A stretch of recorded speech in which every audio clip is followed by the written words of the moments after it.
Hey guys, welcome to session 1 to D&D Campaign the Church. I have a few players here. Everybody say hi. Hello. Hi. Hey. I don't know if you guys heard me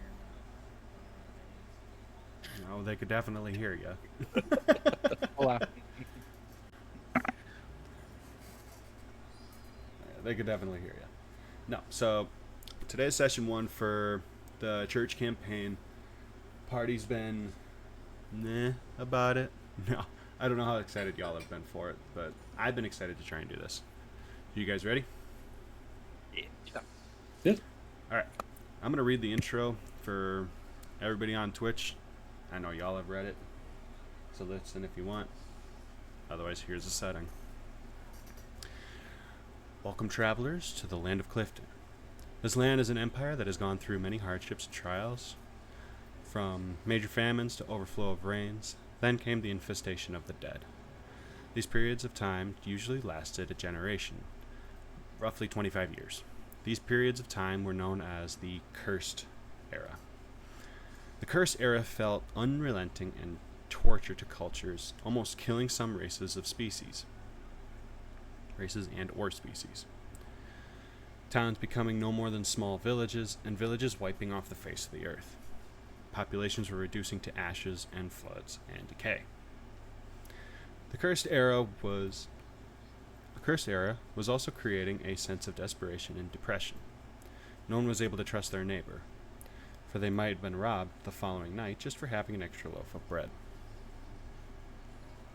During the era of relentless decay, with the undead, there was a growing movement for a small group of individuals. They called themselves the Church. This group of people were fighting the decay, and winning. They would save large farm fields that would have been barren due to the overflow of rain and the decay eating away at their nutrients in the soil. The fields were now yielding plentiful and almost unrealistic amount of fruit was being harvested from the trees. The livestock on these farms were no longer becoming zombies from eating the grass in the fields. As the group was saving people, their following grew rapidly. The church became the glimmer of hope that the people were desperately searching for, killing undead zombies and turning dead farmlands into fruit-bearing farms that had too much to keep them for themselves. Once the church gained enough traction, they needed a base of operations to help others learn the ways of the church to pass on the knowledge. They came across a fallen city that was crawling with bandit camps and poor people. The walls of the city were shambles of what they were before the cursed era had begun, almost 100 years ago. Now that the people of the church arrived, they did not hesitate to get to work on rebuilding the city, from the foundation to structures, cultures, and the government that helped run the empire. They rebuilt the crumbling city into a mighty stronghold that would withstand huge fights against their other rising countries. They named this city Brommer, after the founder of the church. After they rebuilt Brommer, the church started training more people to perform the miracles to help the surrounding cities and lands that needed their help. Of course, there were huge growths and huge doubters. The doubters became furious with the church for not helping sooner when they needed them the most. These doubters would start persecuting the church members for trying to help when the people when the people just started to figure out how to live without the church's help. The leaders of the church understood the frustration and tried to tell the people that there was no way they could have helped before this era, for the resources were not readily available until this time and age. Some of the villages began to understand, while others still refused. This back and forth went on for years. The church understood that they couldn't force people to follow, so they focused on strengthening the country of Clifton, creating what is known as the Big Six, the largest set of cities that surround Brommer, as fronts to any attacks from neighboring countries. As the country's strength grew, so did the notice of the other countries towards Clifton. While some countries wanted the help of Clifton, others wanted the power to themselves. This created the age of war.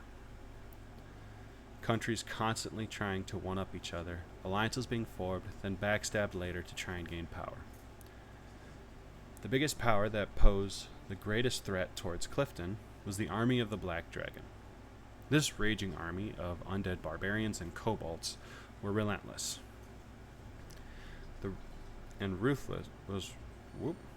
Were relentless and ruthless in the ways of war.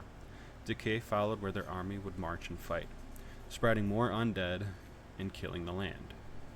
The church knew that the reign of this army needed to stop, so the leader of the church, Archbishop Brommer, went with a group of followers and magic users and slayed the Black Dragon in the Cave of Dead Wishes.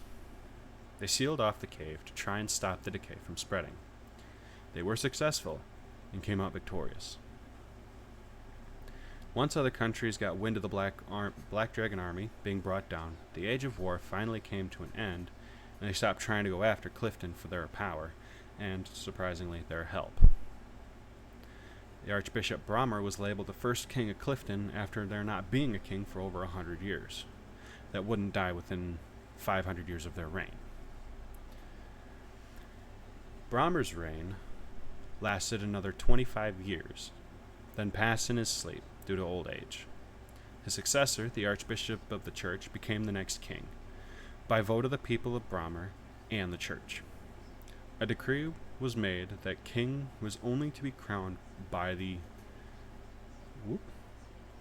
A decree was made that king was only crowned from the person who was the Archbishop of the Church, should the king die. If the Archbishop were to die before becoming king, the line would keep going until the king were to die. Then the current Archbishop is to be labeled king. This allowed the church to help more people without huge fuss with the rest of the country of Clifton, giving way to an era of peace. Now, does this mean that there weren't any growing troubles along the way? Heavens no. However, this era of peace lasted roughly 150 years before we come to the present timeline. We are going to be meeting our first recruiting member of the church. So, really quick, because I forgot to look. What are your characters' ages? Matt? Good question. Sable's 80 years old. Sable's 80. All right. Thorn is 40. Okay. Payoff is mid-20s. Okay. Cyrus is 27. Okay.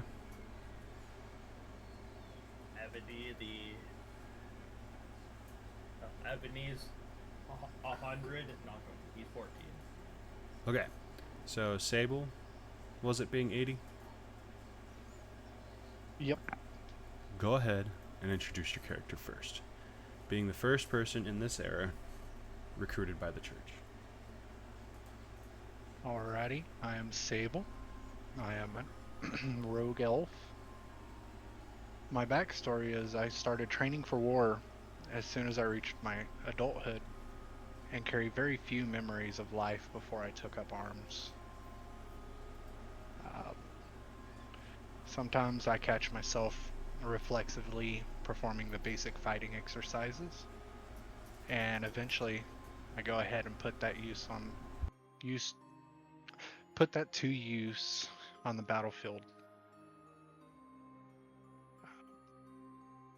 I am a neutral alignment. I am a male with green eyes, 6'2", 80 years old, and I weigh 162 pounds.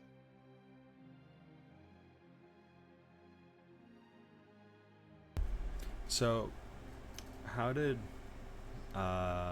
Bishop Asbadon recruit you? Well, Bishop Azadon approached me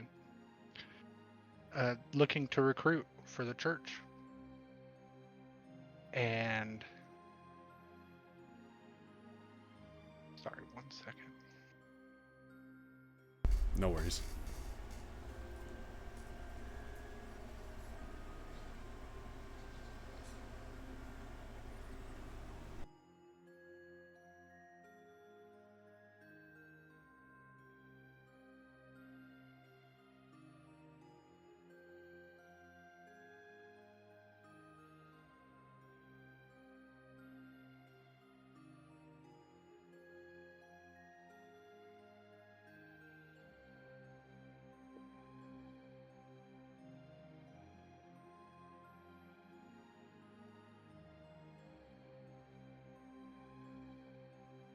Sorry. The bishop approached me looking to recruit me for the church because my parents blessed me at the time. And that's I guess that's the reason why I joined the church. So, yeah, your parents, being the kind of era that it was with your age and whatnot, they kind of saw the benefits that your parents' parents, so your grandparents, gained when the church came around. And so they were like, yeah, we want our kids to be a part of it. So here you are. Alright. All right. Next up, we would have Thorn. Okay. I believe you said you were how old? 40. Yep, you would be next. So my character is a human paladin called Etheric Thorn, 40 years old, 6 foot, around 200 pounds. And how I came to the church is when I was a child, my parents got mutilated by goblins. And for me, not having no path, nothing to worry about, I started doing a little bit of crime. Then when the church found me, they didn't just punish me, they guided me towards the right way, God's way.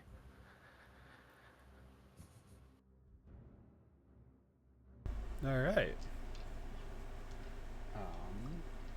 Next in line. Oh, go ahead. Did you have more? Oh no, I'm good, I'm good. I believe the next stage was 27. Yeah. Cyrus is a 27-year-old Goliath. He came to the church when Bishop Asbadon happened upon the village that him and his family lived in. As they were passing through it, they uncovered a plot a cult was happening in the town that was plotting to do evil things against the church, and Asbadon and his followers put down the members of that group, which included Cyrus's parents. Not wanting to, do anything to a young child, he took him into the church instead, where Cyrus has since forgotten the ways of farming in his youth and has solely focused on learning to be a warrior, as he feels that he has a debt to repay due to his parents' actions. And yeah, he's pretty big. He is 7'6", got that giant blood in him, bright red beard, as he has some fire giant ancestry, and has tan, kind of muddy colored skin, covered in runic tattoos. Nice. All right. Mid-20s. All right. My character is Sheoth. He is also a country bumpkin, except he was the first tiefling born into his family in many generations. So the townsfolk did not really care for him, and he was kind of ostracized in their village. So he spent a lot of his youth not caring too much for people and spending a lot of time in the wilderness. So he is a ranger. His description is he's a blue tiefling and he has deer antlers. He was eventually ran out of his village when a plague swept in and ruined all the crop. And after running away from the village and spending who knows how long traveling through the wilderness and roads, he ran into Bishop Asmodon. And that's how he joined the church. All right. And last but not least. Oh, I am late. Don't you forget it. My character's Ebony. He is a male tabaxi. Black fur, yellow eyes. He's like I said, he's 14. I don't really know the weight to height ratio for cat individuals, so he's 3 foot. He's short. Put him 20 pounds. If that doesn't seem right, we can always make him gain some weight or something. But his background is Ebony's only really known the church, because before he could remember anything, he's just sort of kind of been there. So he's been raised by the church since he was a little kitten. So that's Nice. Nice. I love it. I love it. All right. Welcome. After a while of you guys being recruited through the church, here and throughout, you guys keep finding yourselves in the same assignments, same group, same setting. And without even realizing it, you got 80-year-old Sable giving wisdom down to the warrior half of the group, while you've got everybody just kind of helping each other, especially trying to help. Shoot, I already forget names, and I suck at them. Ebony learn more on how the church operates and how to grow up and whatnot. One fateful morning, you guys are doing your routine get up and get readies. At this point, you guys already know to gather kind of in the courtyard to kind of go over like some sort of like daily principles and routines that you guys would want to do together. And you guys are given a notice by one of the messengers to meet up in the king's courts by the archbishop. So you guys receive it and head on to the courts of the king's courts. As you guys enter the courts of the king, you realize the archbishop is sitting there on the right-hand side of the king. Archbishop, who y'all recognize as Asmodon. Sable, you knew him really young, having those flashbacks of when you were recruited, seeing Asmodon really young and seeing him grow throughout the church.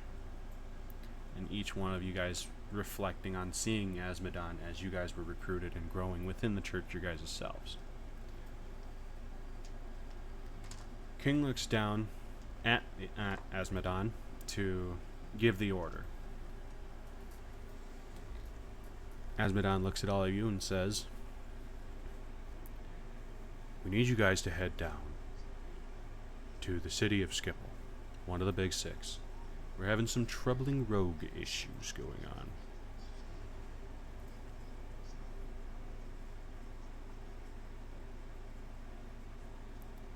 Any other rebels within Skipple, please address them to me, and we'll have them formally taken care of.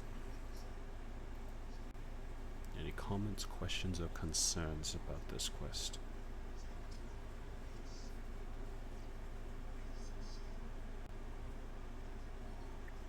Jael just nods, turns around, and heads out. Sable follows suit.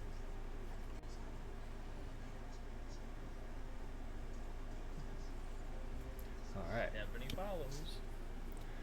So you guys head on to take the quest and head towards Skipple. Now, let me see really quick.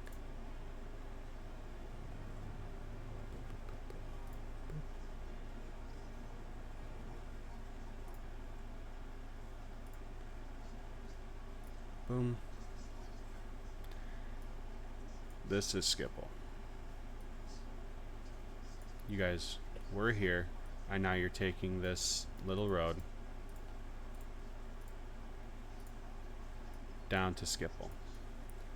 Roughly, you're at about a day's journey. And if you guys were to take a carriage pulled by 4 horse, it'd take you about a day to get there. Do you guys choose to rest or rest when you get to Skipple? I would like Was to there rest a- beforehand. Was this a time-sensitive thing? No. Then yeah, rest. Yeah, might as well be fresh when we get to the city. Right.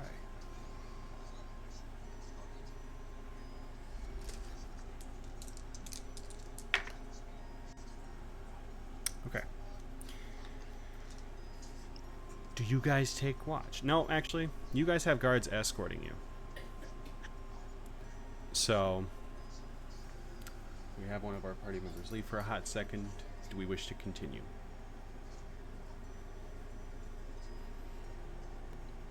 Yeah, he's just taking a cat nap. I'll carry Ebony. He's small. All right. So, you guys have at least 3 guards walking with y'all from the church towards Skipple. You guys take a rest somewhere about halfway, 3/4 through, and you guys wake up, rested, rejuvenated, and head towards Skipple. It is now roughly, I want to say, noon that you guys arrive. Now I get to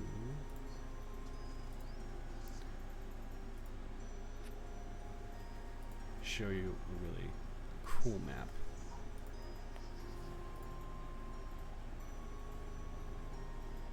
Whoa. Yeah. I actually get close-ups of the town. Oop. Yep. Change that. Okay.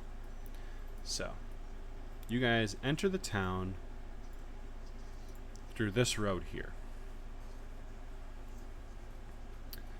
The the church that you guys would usually be gathering to input locations and what your guys' assignments would be is within this fortress right here.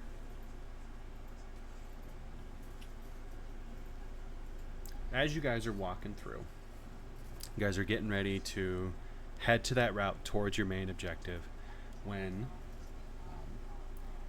you guys are bumped into by a homeless looking guy running across the street. Oh, sorry. And he just continues to run. It looked like he was carrying a lot of papers.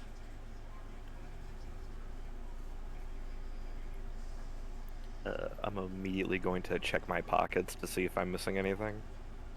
Alright, roll perception.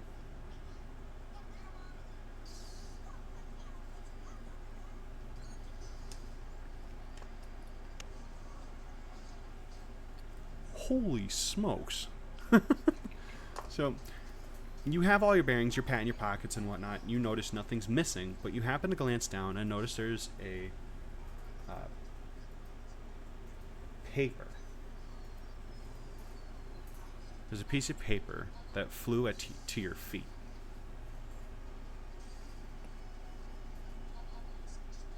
See what it says. So, I gotta ask you, can you All read right. Goblin? No. So this is written in Goblin. You can't read that. This looks like a bunch of scribbles and gibberish to you.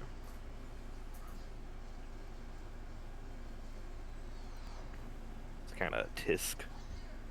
Does anyone else here know how to read this? We'll share it with the party. Even the guards. Alright. I unfortunately cannot. No, I can't make heads or tails of it. Neither can I. Alright. The guard looks at you and goes, well, if you think it's important, keep it. Otherwise, toss it. None of y'all can read it and not bother to me. Do Can I read Goblin?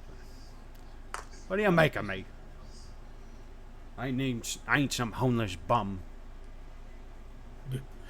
a lot of the homeless in Skipple normally read Goblin? Seems odd, doesn't it? Come to think of it, I've no clue if anybody out here can read Goblin.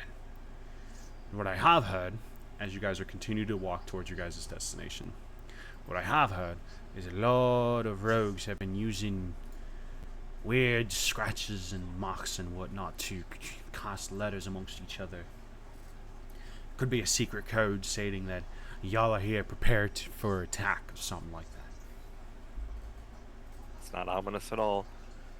Can I see that sheet real quick? Hand it over to the cat. Alright, Can so I make an insight about this guard? He seems, I don't know, quick about assuming we're gonna be jumped in this city. You can make an insight check, that's fine. I don't know Goblin, but I know thieves Sensible. can't. Mm-hmm. Oh, yeah, it's pretty good. These are rolls. That is a high roll for insight. I'm gonna let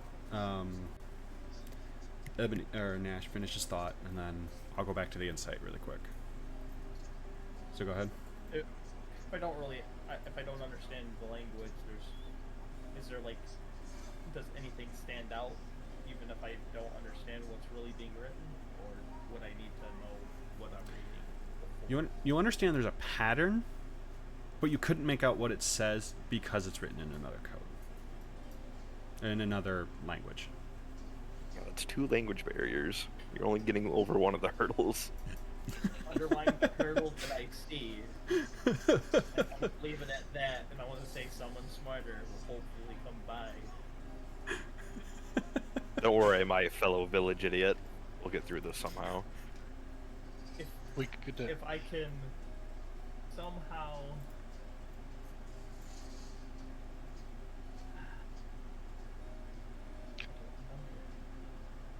We could attempt to find a translator in the city.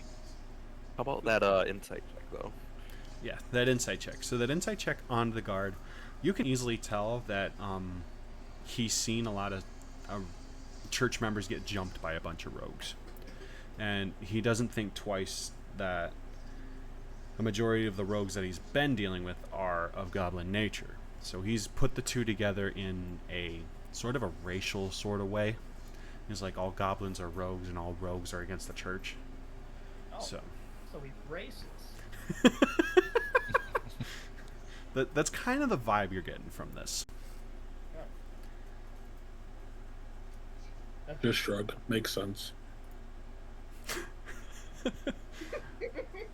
He's a fantasy cop. He's fantasy racist. It makes sense. Damn. Anywho, you guys make it within the walls to the church building in Skipple. And you report to the bishop there, stating the quest that was handed down to you by the archbishop. The bishop takes the letter, looks up at you guys and goes, "We've been expecting you. We got a couple plants just outside of Skipple, towards the west and the south, east-ish. Am I reading that right?" "Yes, sir." "Yes." He had looked in behind to one of his little apprentice followers, one of the scholars. The bishop looks back at you guys and goes, "You go on, have fun. You're rummaging around the road camps. You're a bunch of nasty goblin folks. I'm gonna go wash my hands for this pubescent bull." And he walks away, handing the note to the scholar as they both walk away from their original seating arrangement, him being completely disgusted in the thought of trying to deal with the rogues. Charming fellow. Which camp do we want to go to first? I'm down for the west. Whatever's nearest. Yeah. Nearest it is. Start shaking some trees, see what falls out. Before we leave, do we go up to one of the scholars that are, or did they leave with the guy? The scholar left with the bishop. What a chump. Never mind. I'll have to take Dang. steps later. So this is about what you guys are looking at. The small markers are because you guys were given... Oh, I didn't even say it. The scholar, as he's walking away with the bishop, hands a map of Skipple to you guys on the marked locations and where they are. They're the tiny little red markers for you. Alright.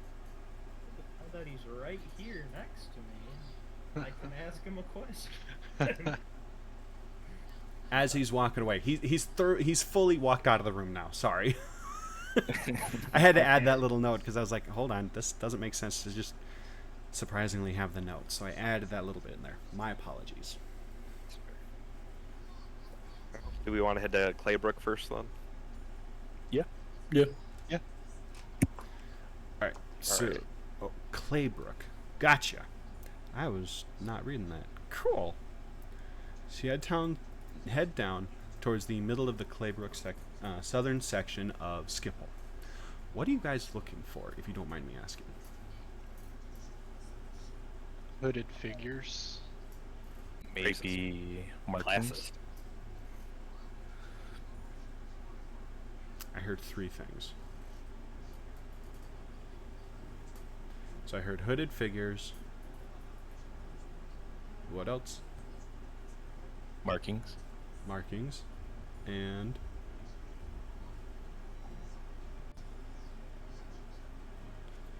Okay. If that's all we're looking for, go ahead and everybody roll a perception check if everybody's looking. Or whoever is looking. Can I keep an eye out for any homeless people displaying odd behavior like the last guy? Specifically. Yeah, you can roll a perception specifically for that. Looking at the poor folk. With raised eyebrows. Both of I'll look. them. Yeah, while they're doing that, I'll look for. Thorn, your age is not to your benefit.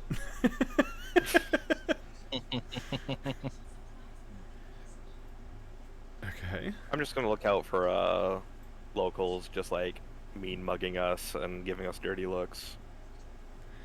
That's just based on looking around at your.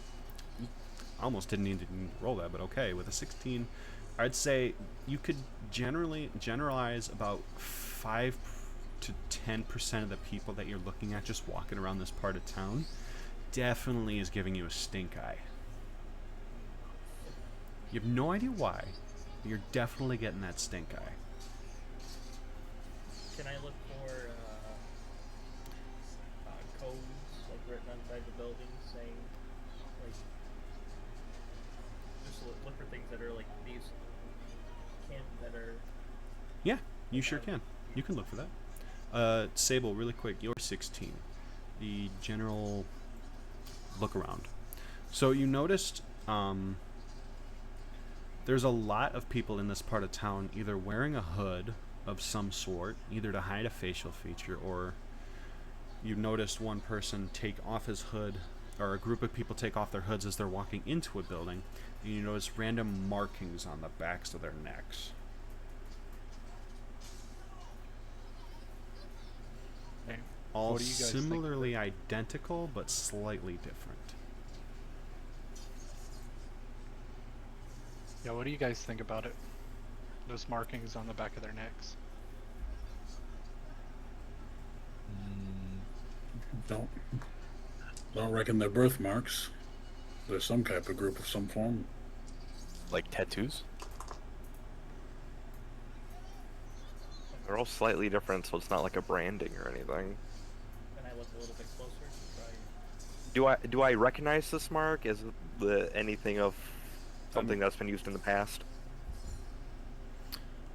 Is it like a well-known gang thing?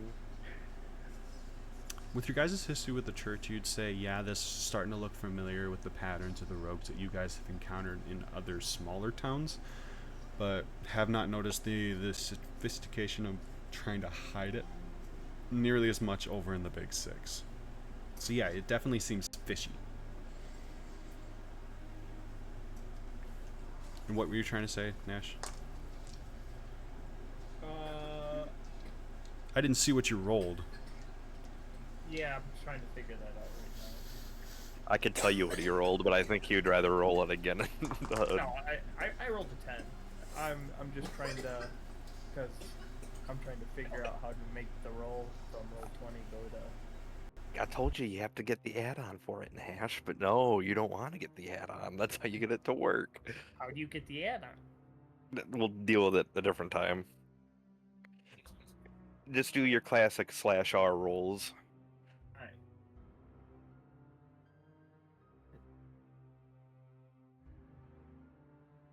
Plus.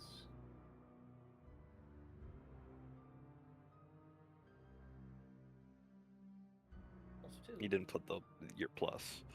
I didn't know I got plus. Oh, I'm proficient in it. Oh, 14. My bad.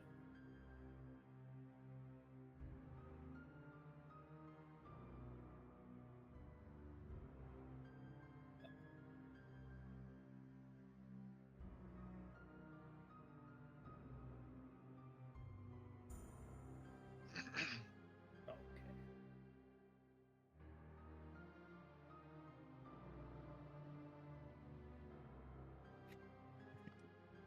All right, we got there.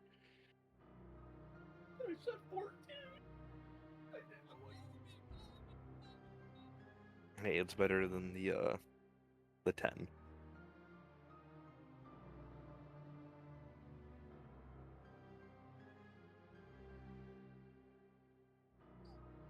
I think Allie died. He did. He exploded. Rip. I'm talking this entire time, and I forget I'm muted. Yeah. We haven't heard a single Leaning word. on That his is forehead, huge flying old above. explanation. Okay, so really quick, Ebony, what you see are more graffiti style, like one-off lines of like teacher bad, looking the other way, why now, seems like there's bitterness, but can't quite pinpoint what it looks like or what it's gearing towards.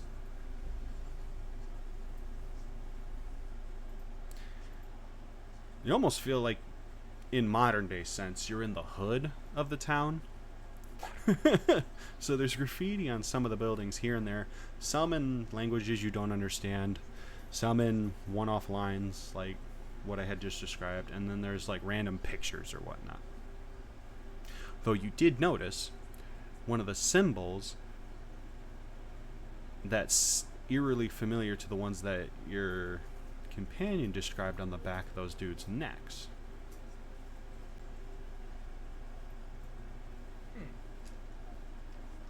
Where roughly are they located? Like on the building? Like They are usually hidden towards where somebody's feet would be. It's like if you were to look at a normal 6-foot human, it's about low calf level. Would have been eerily unnoticeable with everybody looking straight ahead, but if somebody either of short nature like you or somebody or a goblin could have put it there.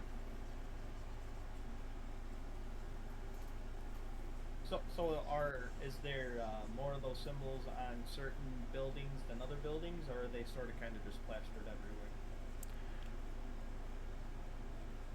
Roll investigation. Uh-oh.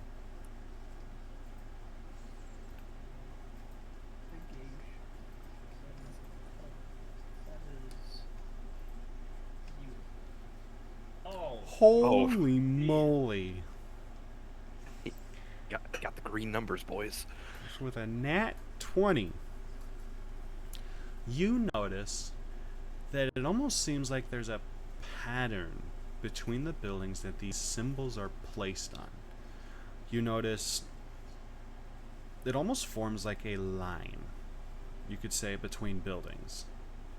Like it's a map line that you could follow. Okay. I will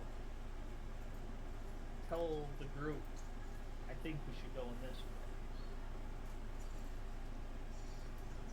Because walk over to point at one of the symbols, because those symbols are on those buildings, and they're pointing in either that direction, and they go in the opposite direction, or that direction.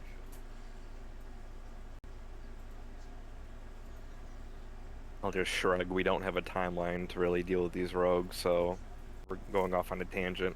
Fine by me so far. You think you found a path? Lead the way. Yep.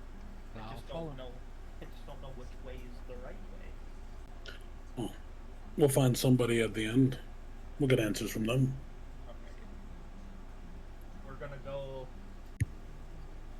So, roughly with the map, which way direction are they pointing? So on the road that you're at, you've noticed the path either goes north towards the fork here, but you can't see from where you're standing where it goes off from there. From behind you, it seems like, so if you were to go this way or look that way, it seems like the buildings that they're planted on seem to spread out a little more, so they're not nearly as frequent. Yep. So there, it seems like the buildings are starting to get a little scarce on the symbol. So you could say that it's the wrong direction, being as though they're farther apart. Whereas you're going towards the north. Nope. Towards the road. Yep. Towards that direction. You've noticed it's either every other or every building that it's on. We're gonna go that way then. We're gonna Alright. look for. So you hit the fork, and you notice the symbols themselves head north. And on your map, if you decided to look, it says the rogue camp is towards the south. But you don't see any symbols on the buildings.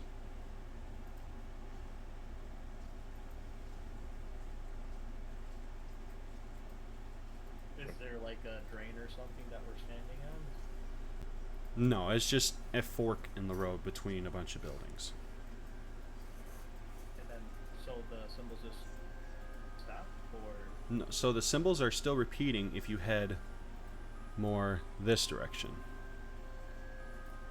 Actually, let me get my measure tool. Line. So if you head this direction, oh, it's going from the middle of the square. No snapping.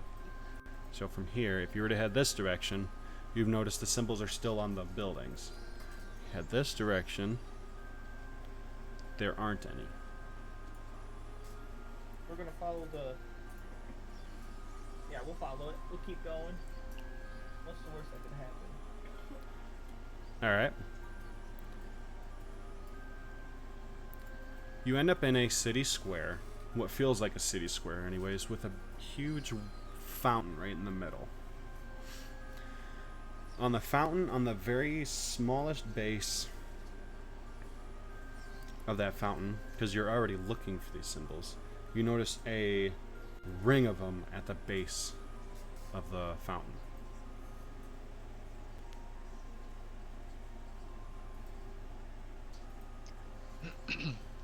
I'm gonna point out that there's that the symbols are at the base of the fountain, and ask somebody more muscular inclined to help me either see if there's any push, pull, or another means to get past this.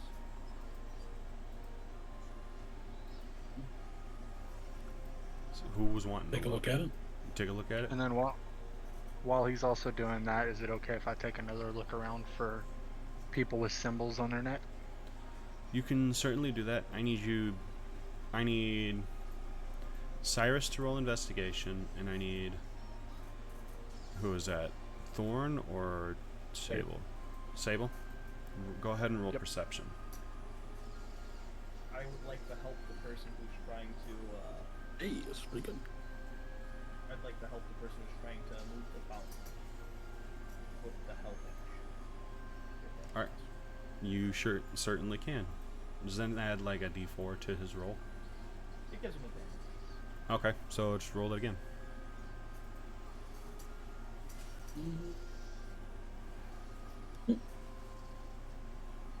We'll go with the first one. I would. Yeah. Okay. So with a 17 in investigation, you're fiddling around with this fountain, trying to look for a lever or a button or something. And it looked like something glistened within the fountain. And as you take a closer look at that glisten, you hear a guard off in the distance. Aye, you shouldn't be messing with that fountain there. We're here on church business. We'll decide what we mess with. Not likely. That was placed there by the original archbishop. And you're interfering with church business. I'm a church guard. Then mind your business. What I'm saying is you shouldn't be messing with that there fountain. This here fountain is decorated with a peculiar symbol, so why shouldn't we mess with it? Symbols. I have no idea what you're talking about. Of course you don't. Because if you did, you'd be doing it. So be on your way. We've investigated a lot of hooded figures over here, if that's what you're worried about. Not worried about anything. We're just making sure things are what they are and what they're not. So, I need you to roll a deception for me. deception. Uh-oh. You're a charismatic cat, right? I am. 24. Holy smokes. Listen to him purr. You're right. You're right. I know. So, I Don't seems... care. Goodbye. Alrighty then. I don't get paid enough for this bullshit. I know. And you hear him walk off. How you deal with them. Can I just go and like knock Ebony over the head and say don't antagonize the local guards? But Roll an unarmed strike. Well, if it's not the intent to harm, I'd say Not the intent to you deal can do that. damage. You intend to deal damage? No, there's no intent to deal damage. No here. intent. All right. Yeah. So you slap him upside the back of the head. that wasn't very nice. And neither were you. Keep looking. So Damn. you see the glistening object, and as you investigate a little farther, you notice it's a coin. Just sitting at that the bottom of that fountain there. Cool. If it's within arm's reach, I will touch the coin. So you touch the Won't pick it up yet, but I'm gonna touch it. You don't pick it up, you touch it. It See felt if I explode. see if you explode. It almost felt like it was gonna go into the concrete when you touched it. You could almost say it was button-like. Then I push harder with my big, meaty paws. So you push the button that looks like a coin, and the fountain turns off. It is no longer spraying water out the top. It is now... the water is sitting at the bottom. You did notice, Okay. however, that the top... no. Yeah, the water just stops.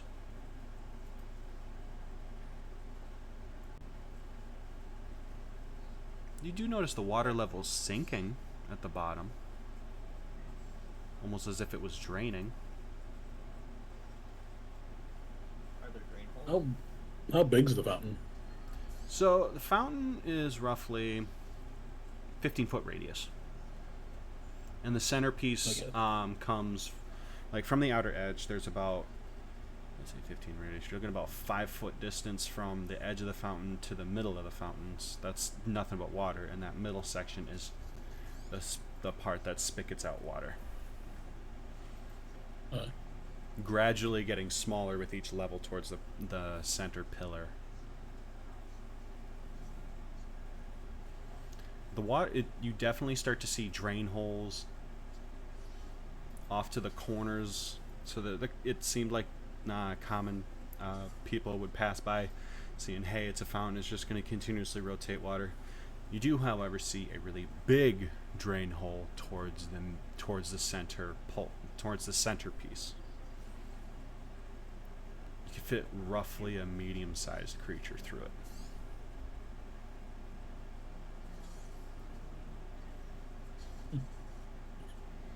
Well, let's. I'll step into the fountain to like look down this hole. So you step into the fountain and you look down this hole. It's a grate, and it's definitely a manhole like drain cover. And as you look down, it just looks like it's draining water, but you see a ladder that looks frequently used, not covered in algae, not covered in moss, not covered in muck like a normal sewer would have. But make sure the party's aware of what I'm looking at. So I don't know if this leads to where we want to go, but it certainly leads somewhere. We can check it out. I'm not sure if we should all go, because if this closes behind us, who knows how we're gonna get out. You can go ask your friend the guard to open it up if it gets shut. It's not bad.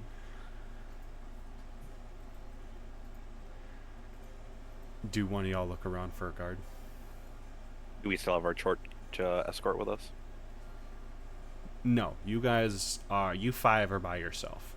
The church guard escorts took you to the main church building, and then just you guys were out on your own. They stayed at the building. Is there a dirty hobo somewhere around here? Put our Dirty life in a dirty hobo? hobo's hand. I don't know if we should trust a dirty hobo. What about a clean hobo? Yeah. Maybe. Where's You- the cleanest hobo in this whole city? You can roll Wish to perception for it. Not gonna That stop guard- you. Is that guard still pouting over in the corner? You look for that guard and realize him and his buddy are nowhere to be seen. They decided to say fuck all and left, probably to the tavern to go get some drinks because they're tired of the shenanigans that happen in this city. I say that we may have to leave 2 here. And 3 of us proceed down the hole. Who Well, would either you way, think? regardless what gets decided on, Shrath is getting tired of this urban environment and all the people around him, so he's just going to go down first. I'll follow. You can't lift this cover. Ooh. Get Kinda on like both Rick. my hands, grip it firmly. Time to I'll be a assist. man. In a good lifting stature, he's not lifting with his back. He's Not lifting only the back. Go ahead and roll me a strength check at disadvantage because you're lifting with your back and not your legs. You pea brain. Let's see some snake eyes. What we got here? What we got here? Oh, I'm a man. Move. It didn't matter. You go to lift the man cover and it doesn't move.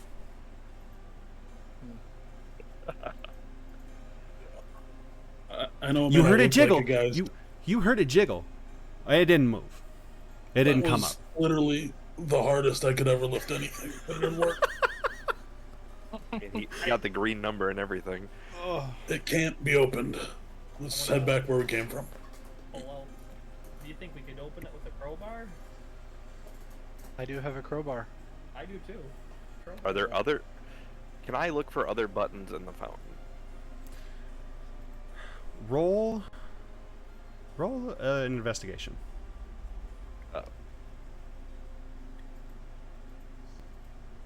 Said there was Yeah, that checks out.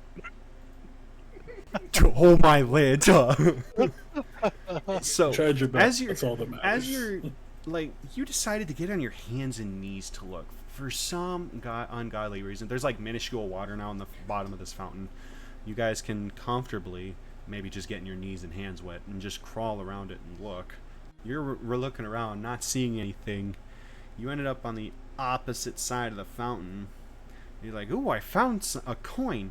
And you go to push on it. You lift your hand and realize the coin stuck to you. It was just a normal coin. I'm keeping it. Extra money. You got a copper coin. Nice. Damn. Put that We back. do this a few thousand more times, and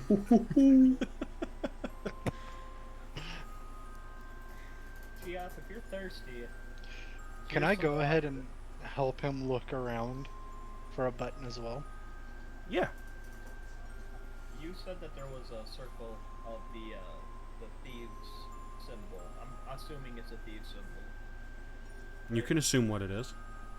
Okay, so but it's a circle on the statue, right? It's basically a ring of the symbols at the base of the whole fountain. But what you could gather based on what the guard said, they can't see it. You guys can for some reason. Because I'm a man.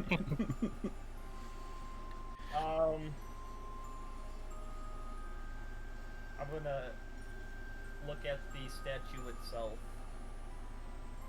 Start my way from the tippy top and work my way all the way down.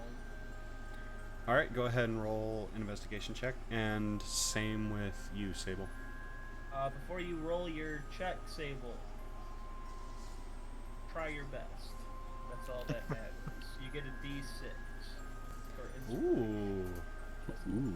So you get to add a d6 to your roll. All right. All right, so, and this is investigation, right? Yes. Already.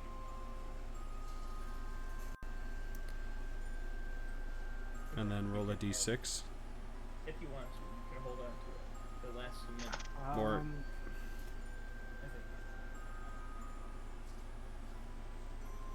Let me see here.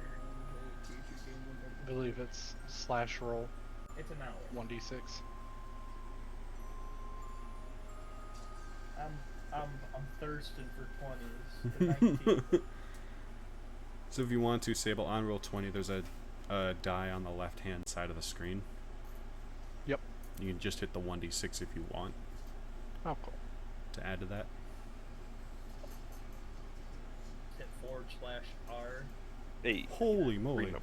So you both got 19s. All right. Damn. So, Ebony, as you decide to look at the top of the pillar of this fountain, you're realizing it, each level of the fountain has its own spigots for water. As you're trailing down the fountain, you made it. You make it to the bottom of the fountain on the outside, correct, where the symbols are? Or is it just the main shaft that you're looking at, the middle section? Are you asking? Who are you asking this to? Ebony.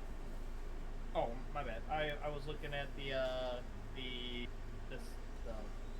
center ornament itself. Okay. Seeing if there's anything, and then I was gonna work my way out slowly. Okay. So as you're looking, you're not seeing anything unordinary with a normal fountain. And as Ebony's looking, Sable, you're looking with Sheoth for a button. You look left, you look right. You're not seeing a whole lot of coins, but what he did was slap a copper coin. If he told you he got a copper coin.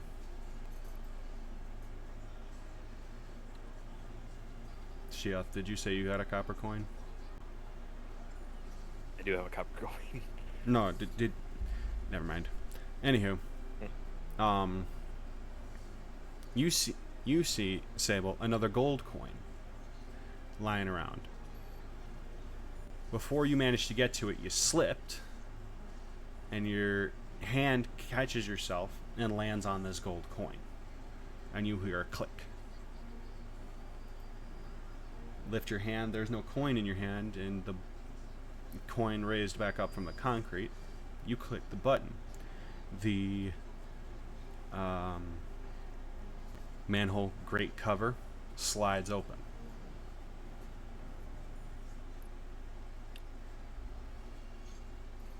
Well, looks like that did it.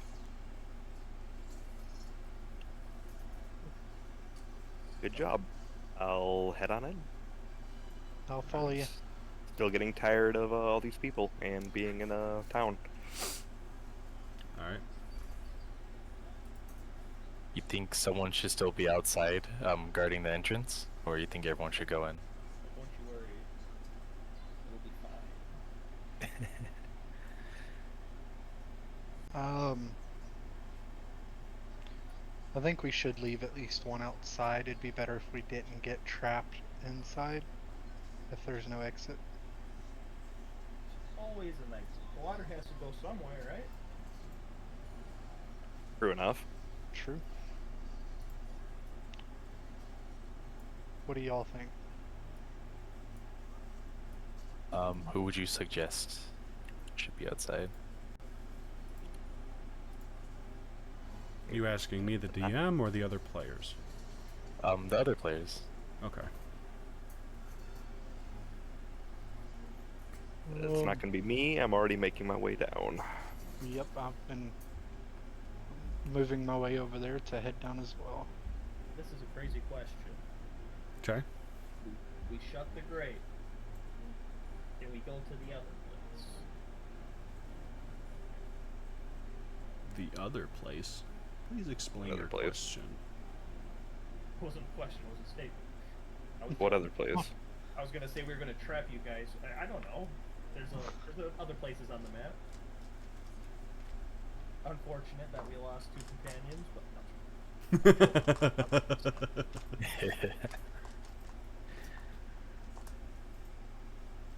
no. Unless we're not, then you guys can just blame me. I'll take my chances with the dang hole on the ground. Yep.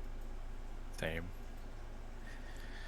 Okay, so it sounds like Um, Cyrus. We're all going. Or all of you guys going?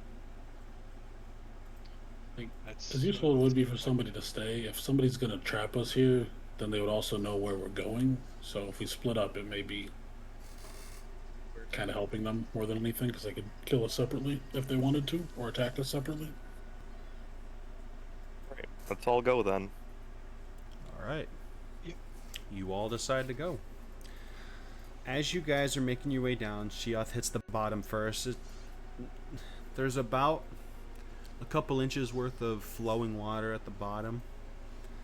And the last person going down the ladder hits about halfway through the ladder, and the grate slides shut.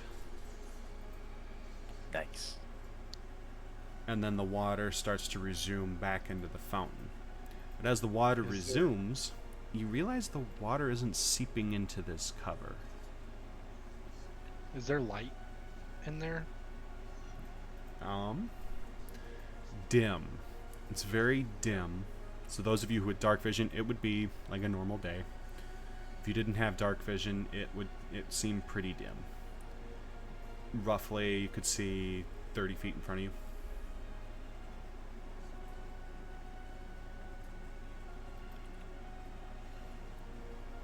I have night vision, so can I just see? Oh yeah, you'd be able to see.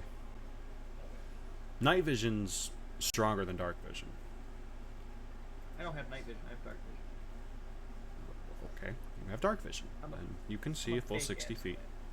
man. Yeah, so, yeah, you notice that this tunnel splits two different ways. There's to the north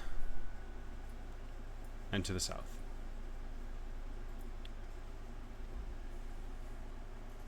First of all, I think we should all start being a little bit quieter than usual. Just so we don't let whatever's here know we're I trying to agree. Okay. find stuff out. I make no promises. You can do it. I believe in you. I had beans this morning. Oh no. Oh Nothing no.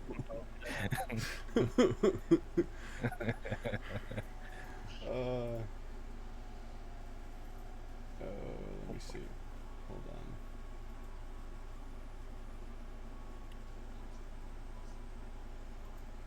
How wide is this corridor we're in? How wide is this corridor? Well, it's about. Yeah, it's about. I want to say.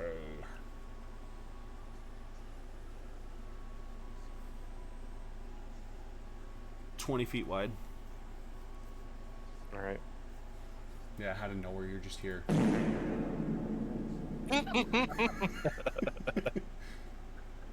You know, I gotta break immersion for a second. This reminds me of a story Kakaski told me last time we worked together.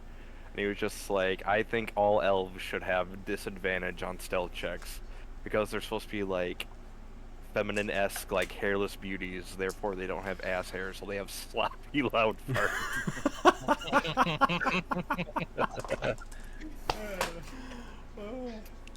And I didn't have an argument for him. I mean, technically they're not wrong. Technically they're not wrong. Okay, But I just had to anywho. share that. I just had to share that. No, you're good. You're good. I like doing those immersive little pieces to it. Could we roll stealth? Yeah, you guys can roll stealth. And your guys are gonna like my stealth roll. I got a mighty 24. Got a 24. Yep. I got think the with 20 on disadvantage. that one. Oh no. 15.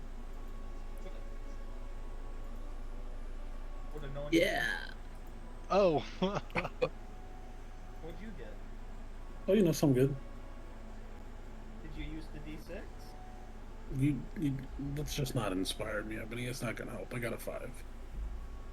Keep that for somebody who needs it. So you two are rolling disadvantage. Yeah, I have chainmail on. I also have chainmail on. Gotcha.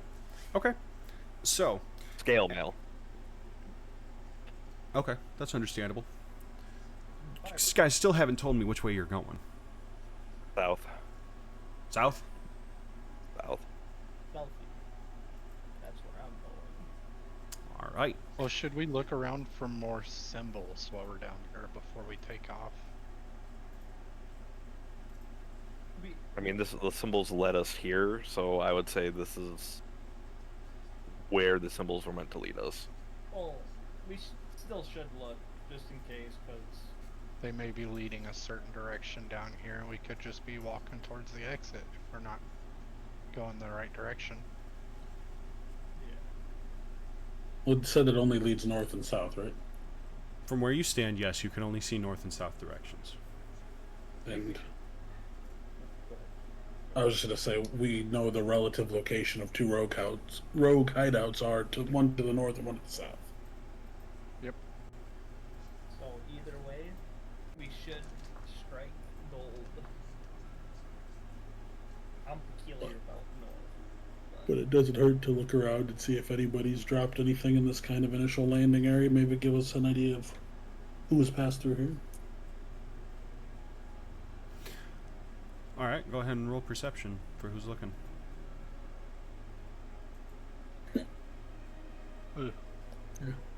I'm going to see if there's a more well-traveled path between the two options. Roll a nature check for me then.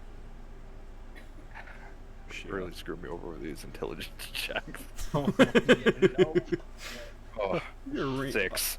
Oh, you know what? Hold up. Not nature. My bad. That should be survival. Because Okay. you're getting a sense of like tracks. 18. Okay, there you go. Yes. That's better. Okay, so with a 12, you're not really seeing anything. The flow of water at your feet is taking a lot away from the sense of somebody dropping something into here to see if anybody's down here. Cyrus? Oh, yeah. Ebony, you don't see anything but water at the moment. That's up to your knees. I'm walking north. That's all I know. You're walking north. That's all you know. Alright. With an 18 on survival, you do notice that both sides, while evenly used, the north seems slightly brighter. Because it does taper off into the west, it looks like, slightly. Being as though the sun is starting to set. It is now about 2. So while it was peak middle at noon, it's now about 2, so it's starting to head west. Alright. I'll say we go north too then. I'll go with the cat. Alright. Yep, I will follow suit. I'll follow. Right. Are you scared of water, Ebony? Sweating? No. I'm not. It's unfortunate we have to walk through the sewer. Do you want to be carried? You're small. Which direction is the water flowing? Arms raised for uppies. North. Okay. Water's direction is heading north. I will equip one small cat to my person. As you bend down to go pick him up, Excuse me. no, your that's not stealth canon. check That's coming not. in clutch there. That's not canon. I just thought that'd be funny. No, as you guys are all heading north, you're hearing the rattle of the scale mail and chain mail, but you're not hearing any additional footsteps from where you guys are headed. Nothing else trailing in the water. You guys are still heading north. This travel, if you travel as far as you do, wrong icon, takes you to another manhole cover about that direction on the outside of the town. This is like a traditional man cover. If there's like slits into it, but it doesn't look like there's a gear to it at all. Does the route continue whatsoever, or is it just that? You hit the end of the route. It looks like a lot of the water Well, if it's heading north. It's slowed down to almost a stop where you're at. So you guys are standing in still water, looking at a ladder that goes about 15 feet up to another manhole cover. Pretty basic manhole cover. I'll climb up and try to open it and leave. I will follow suit. Alright, I need you to roll a quick strength check for me.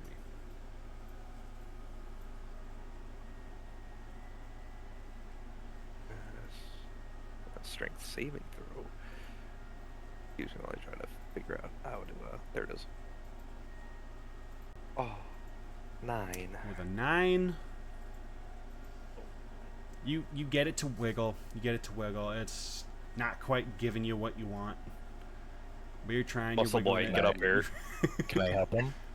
Yeah, you can help him. I would say for convenience, roll strength again. Show. Yep. Nat 20. So with that help boost, What a man. Sable pushes on your ass and just hoists you up. You still having grasped the man cover, you're now lifting that manhole cover up above you as he is lifting you up a couple steps up on the ladder. You can now see above the ground. I didn't What do know you they were see? that close. What is in my surroundings up here? You got very few. You got distant buildings. You can tell you're on the outsides of Skipple, being as though it's farmland. You can see right now you're kind of surrounded by grass fields. Off to the left, towards the west, you can see a distant wheat field, and off to the right, you can see another distant wheat field. A couple trees here and there with smoke. I'm going to move the manhole out of the way and climb up and let the others know that I see smoke in the distance. All right, that whole travel distance took you about an hour, so it's 3 p.m. All right. Okay.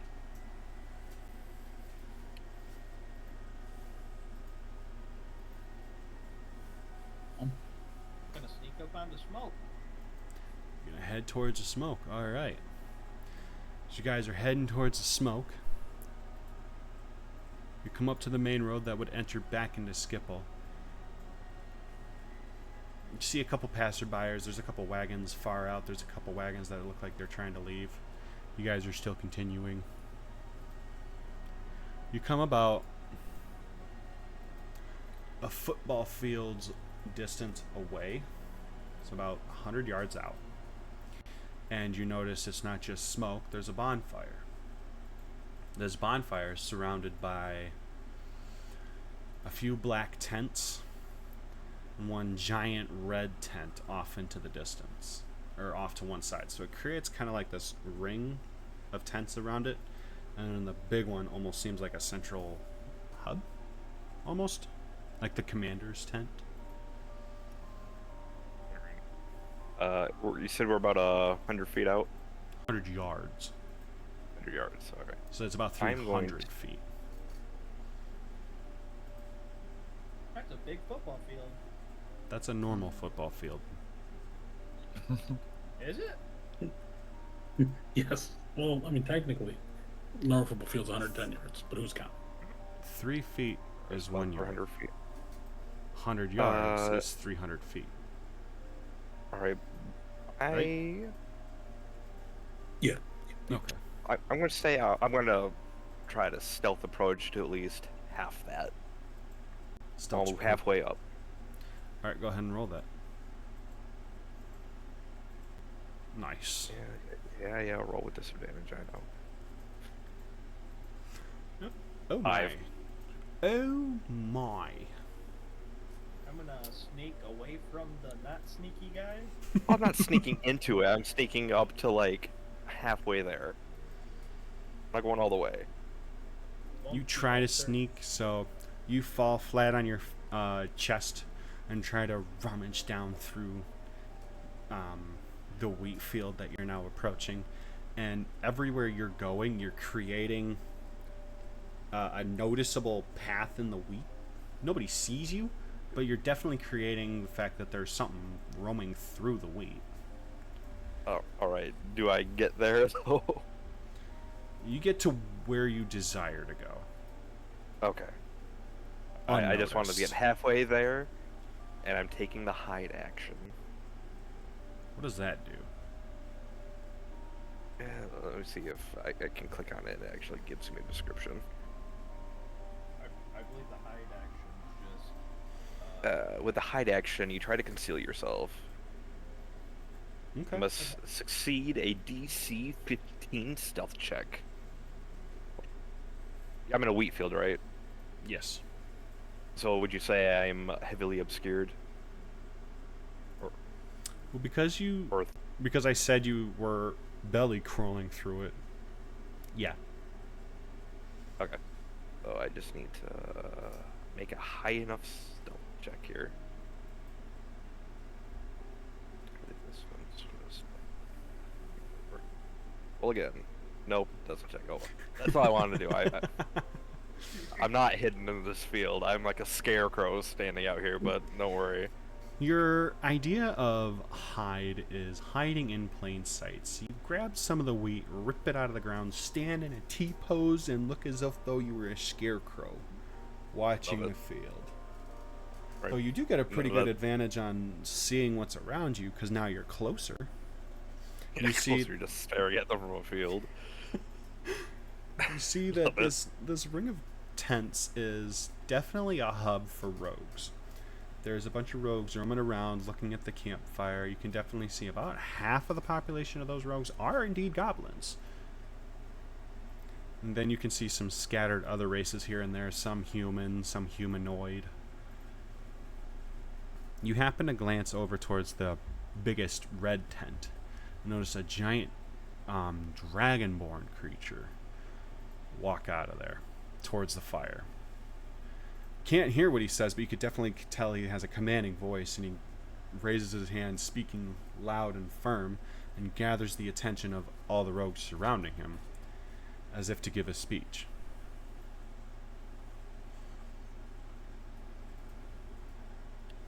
Can we get closer to hear the speech? And I was gonna say, can I go ahead and use my stealthiness and get close enough to where I can hear what he's saying? Yeah, go ahead and roll for that. Good luck. Oh, I needed it. Can I roll? Correct my knuckles. Must Like be to nice. try. Wow. It'll be All right, good. Sable. All right. So you managed to sneak up. You're now roughly 10 yards away from the farthest tent out of this ring. So you're about 10 yards away. You can hear... Cyrus, you're not hearing a whole lot. You're not getting very far before somebody grabs your attention and goes, shh! I just go and stand next to Sheoth. No, you got two scarecrows standing in T-pose. One is definitely more noticeable than the other, because one's standing at roughly... How tall are you, Sheoth? 6 foot. 6 foot, and the other one's now standing 1.5 feet taller than you, and you look up and you go, I feel tiny. I just like go prone. I'm just hiding in the grass at this point. Yep, This you're is the now best I can pull off. concealed. I'll take one step in front of him so he's hidden. You're now concealed by both the giant 7 foot 4 creature and now the wheat field. But Sable, now with you being 10 yards away, roughly 30 feet from that tent, you can hear what the Dragonborn is saying. You can't understand a word of what he's saying, though. Because, unbeknownst to you, he's speaking a language you don't understand.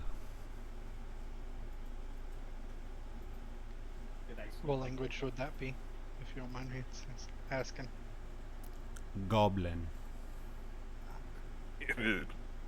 It's got a low growl to it, but he's definitely speaking in Goblin. The proper term's gobbledygook. Gobbledygook. Sounds like you have to talk through your nose to say it. Gobbledygook. If I would have known it was National Make Up Your Own Language Day, I would have made up a language too. You know what? Yeah, you could definitely tell they're speaking Goblin. You can't understand what he's saying. but you could definitely hear the pepped up attitudes of the rogues. All of a sudden, he makes one gesture, and the rogues cheer loudly in excitement. And he points his finger, says something you can't understand. All of a sudden, the rogues scatter towards the outside of the tents. What do you do? All right. Is this for everybody? Yes. I'm gonna be like, all right, I have enough of this. I'm gonna take a knee. I'm gonna get my sights right, and I'm gonna take a shot at the Dragonborn. My longbow. Take a shot at the Can I use stealth ward of the church? I forgot and that. conceal What the? myself? I forgot Yeah, what ward. that says. It's you disappear into a mist for as long as you are concentrating on the spell. You can move freely the same distance of your movement speed. Once you attack, you gain the advantage on the one surprise attack. Then the That's a spell good one. on until the current combat encounter. And Yeah, that. you can do that. You can do that. That's a really good one. It is a cantrip. I forget if I put a cooldown on it or not. you did not. I did not. That's Nope. foul. That is Wait. foul. Did I?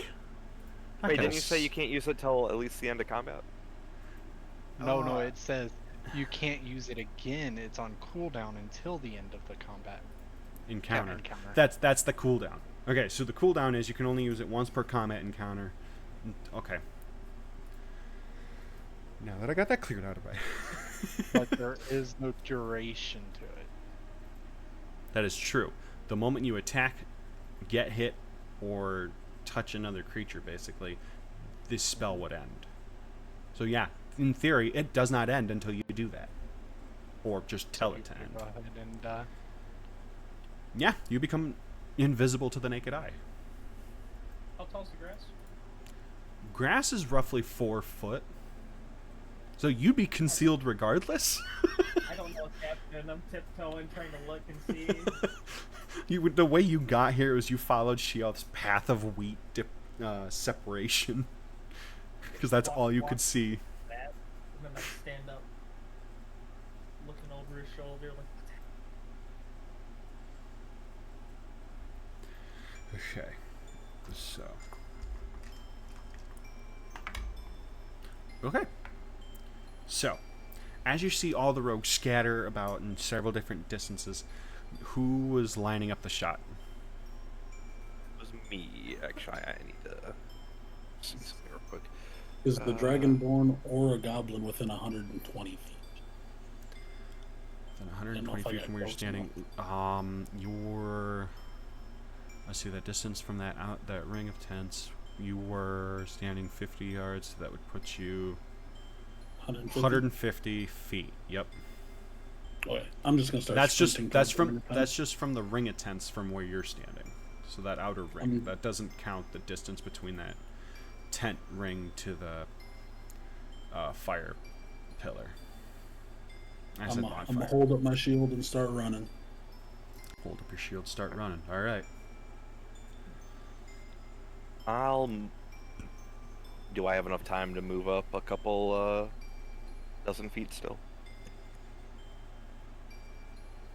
You would, yeah. I'll move up within, we'll say 90 feet. Within 90 Pick a number. And then 90 feet. 90 feet. All right. So as you guys are moving, you notice 2 rogues are heading in your general direction. They see the giant mass of a being heading towards them, running with a shield in front of them, and go, "Hurrah!" And those 2 are now running at you. Clickety clackety, you're about to get attackety. Roll initiative. Here we go. We got them right where we want them in combat.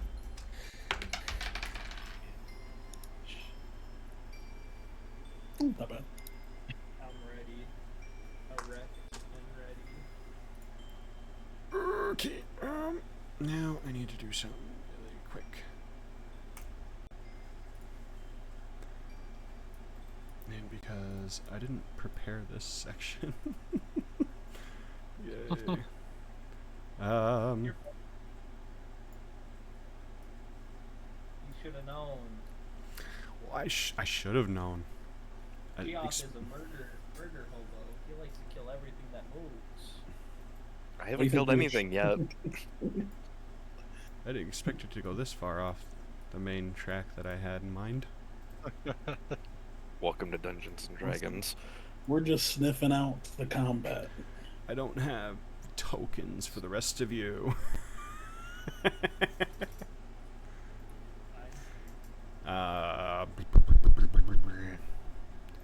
So, let me see what I could do. Hey, Case, write this down on the syllabus. Oh, I've already made a note. It's the rubric. Oh, that's what I meant. My bad. Thorn, who are you Thorn. with right now? I guess I was following behind the one that charged forward with The my shield? Alright.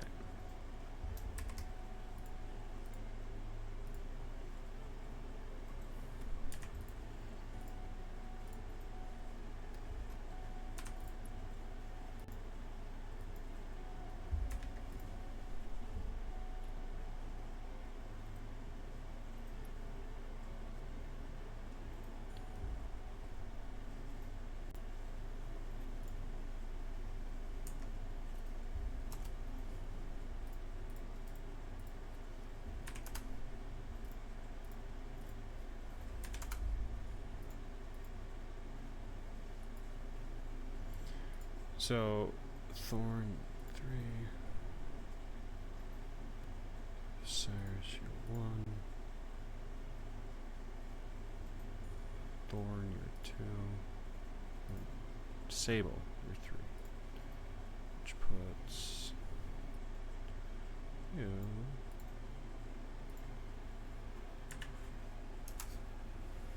Okay. Yay.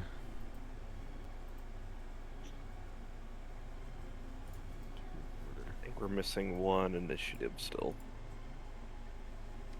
4, 5. So we got 1, 2, 3, 4. We are missing Sable. Sable's the Sable. rogue. Sable. Technically, Yeah. technically he's not in combat. No, he's not in combat, so he would not have to roll. Because I am hidden currently. Correct. The thing I tried to do and failed. I tried to stealth, but I knew that if I tried to stealth and go into the tall grass, I'd be lost for ages. You just hear a bunch of meows.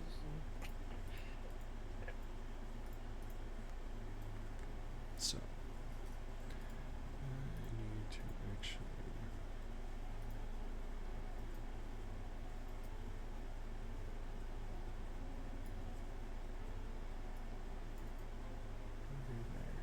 So what we have is Ebony.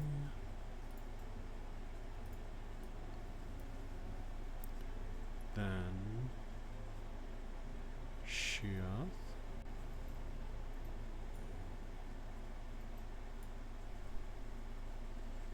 Then Cyrus. And Thorn. Okay.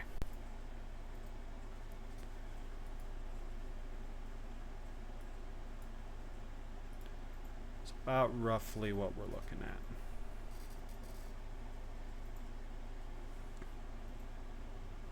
Who are the Chads standing there?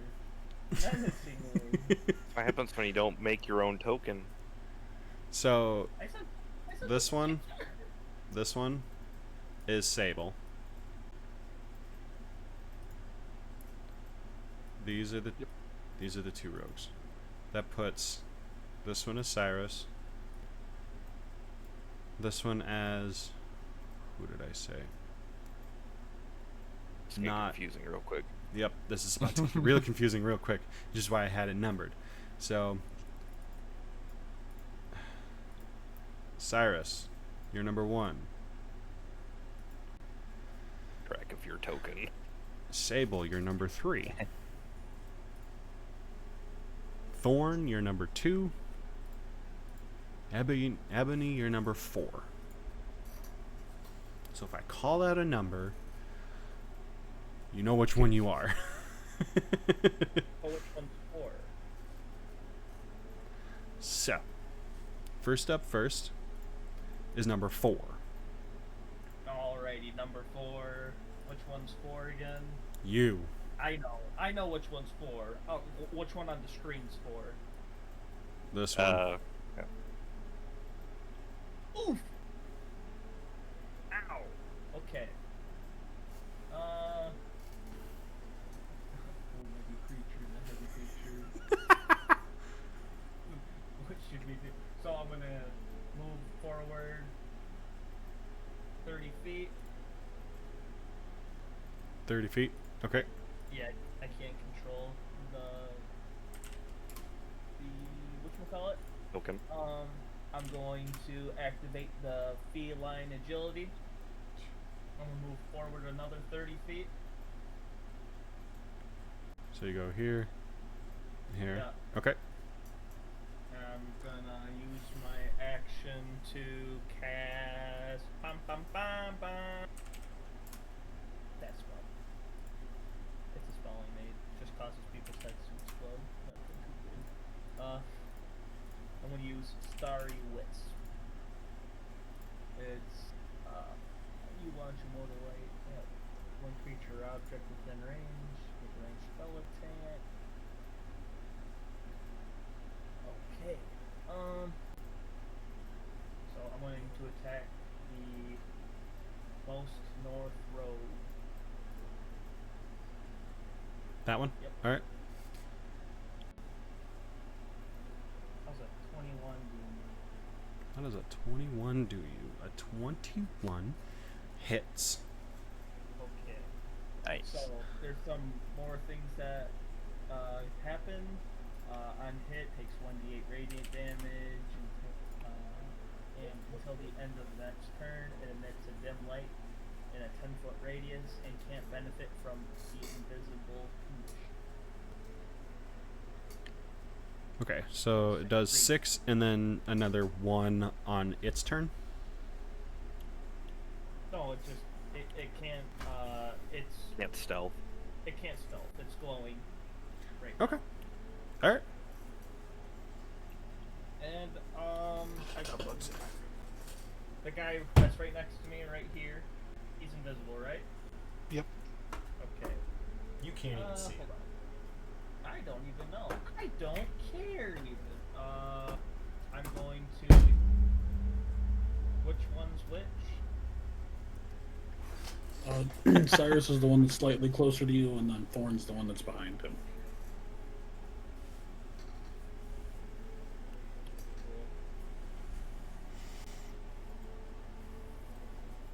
And that will be my turn. Alright, next up is Sheoth. And I'll move my 30 feet and go here. Alright. Perfect. I am going to put a hunter's mark on this guy. Hunter's Mark.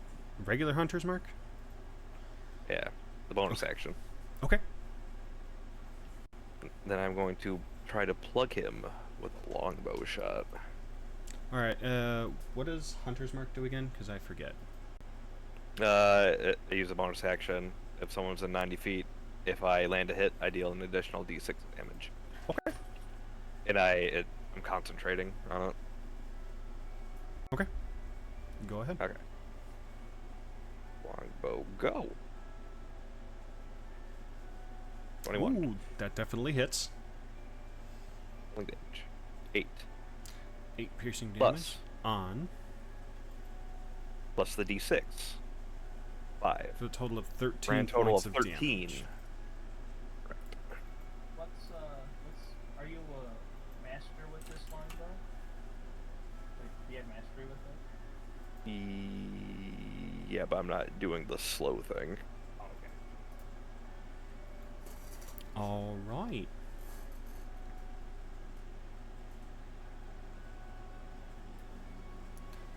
Alrighty. As he gets stabbed with this arrow, it seems to hit his what seemed like his more dominant shoulder. He goes, "Oh, dang it!" And he's slowing down in pretty harshly from his sprinting speed.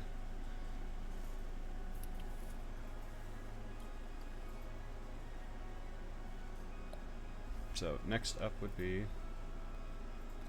Cyrus. Just going to run straight forward and dash. So movement speed's 35 because I got them long legs, and just go 70 feet straight forward. So right there. So 7. Holy smokes. Full And dash. yeah, action to dash, and then I will stand there menacingly because that's all I can do. All right. Thorn.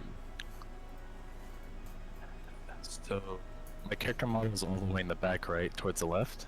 That's this one. Yep. Okay. I guess all I could do is just run up 30 feet and dash.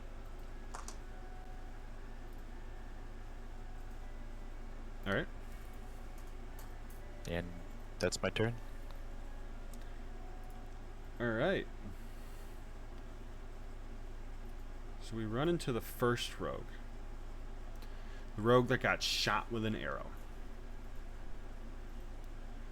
Oh, I gotta remember how to use these.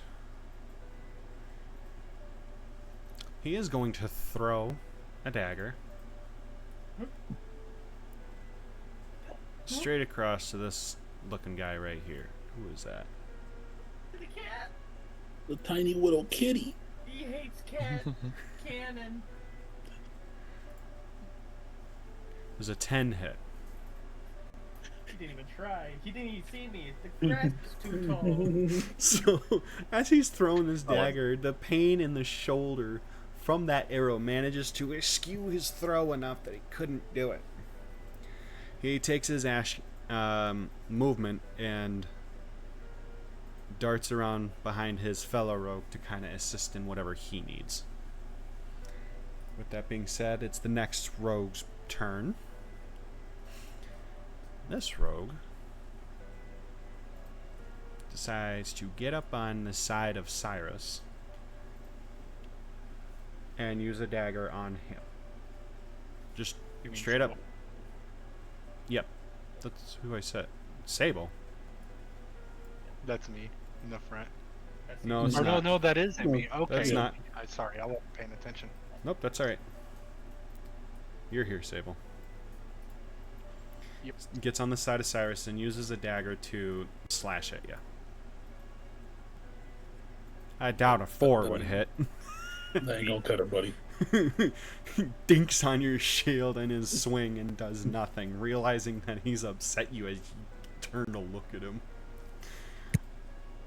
Slightly hits himself. Do you decide to engage into combat with this next motion?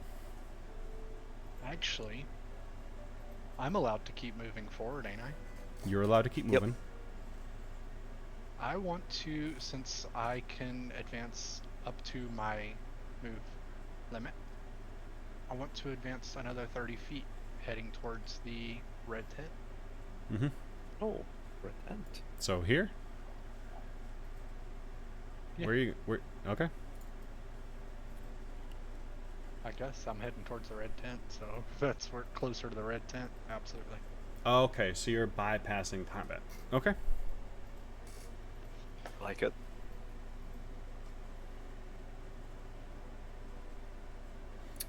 So next up would then lead us down to number 4. The Catman. The The Catman. Catman.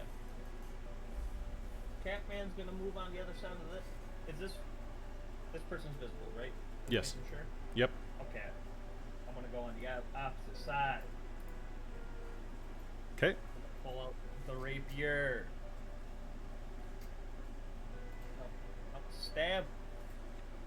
Do God's work. Stab Roll this- roll with advantage. Because you're behind him. Thank God for 20. 20, nice. That definitely hits. So we've gone through the first round. I'm going to say the AC for these enemies are both 12. Alright, I'm gonna do a mighty 12 damage. You got the green number. Holy moly. Max damage. You slash at his backside, hurting him pretty darn hard. He screeches out in pain from being hit with this rapier. And you can see now he's bleeding out his back a little bit. Take my power. I ain't gonna lie, these goblins are taking some damage. I love it. This means they're more scrumptious for that experience. Alright. But, Was there anything else? Yeah, that'll be it. We're good. Alright. Sheoth. I'll plug another combo shot at him. Same one as last time. That was this one. Is he within your range?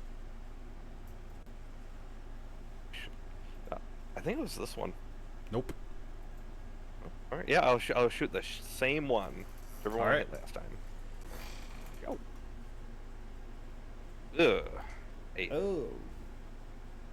I know that's a miss. That is definitely a miss. Very bad miss. As you launch this arrow, it whims past Cyrus's head. He looks back at you and goes, "Hey, what the hell?"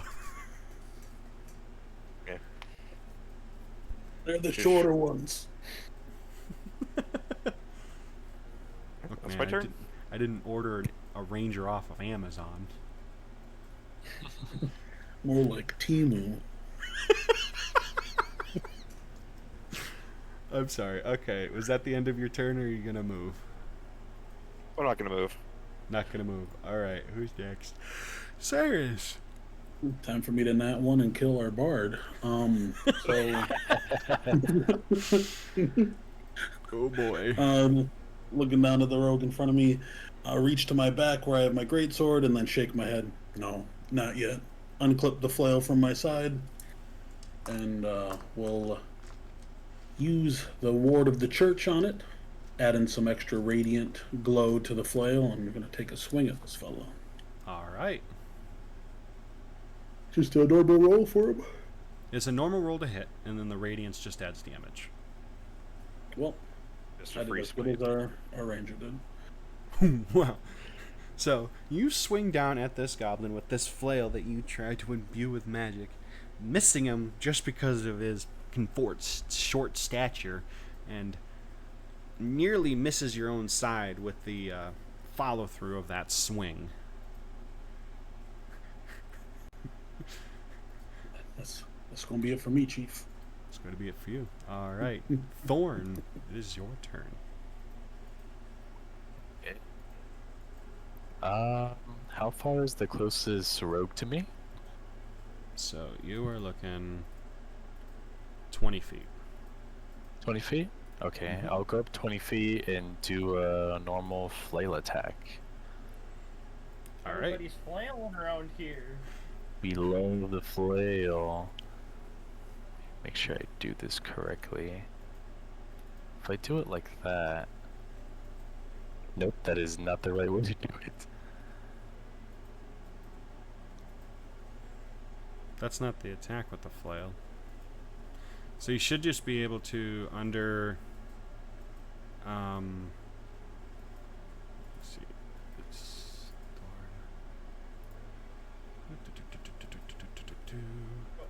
What are so you using under right now? combat. Oh, hold on. You don't have it set as an action. That's. Oh, you don't even Easy have. assist You tech. don't even have a flail in your equipment. Really? You have a javelin and a longsword. That's weird. my main page it showed flail. Oh, I see. Okay, now it updated. Yep. Um, Because you added the long sword So- to your inventory as equipped. Now you can use it in combat. oh, I see. My bad. So worries. like that. So with It's a a- 9, does not hit. So you grab out this. Are you two-handing it or one-handing it? One-handing it because I have my Okay. shield in my other. All right. So you go to swing it down, and you again miss the goblin, nearly nicking at Cyrus's knee.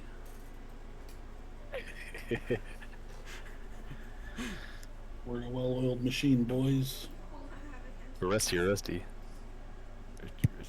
ready for all the opportunity attacks, though, if he tries to run. Oh, I have something that's gonna make him run. It's gonna be hilarious.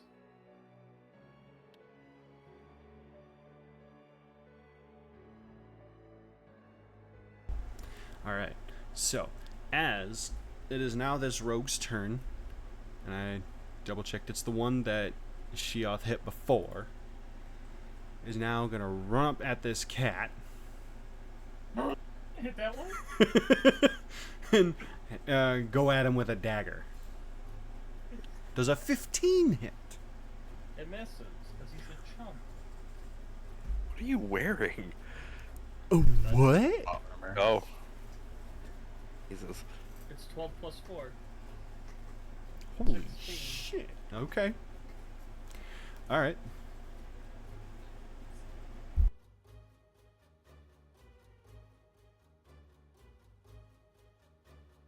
Gross. Gonna have to Yeah, kill no, some okay, other so one. this dagger, or not this dagger, this rogue goes to swing the dagger at you. Misses you. Just barely, but almost had you. Looked like he was about to hit the hat on your head. He got close. But misses, realizing this is a dumb fight.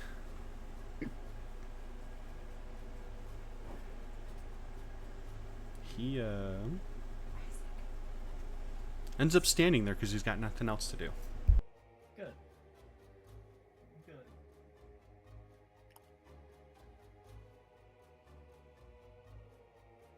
Uno momento.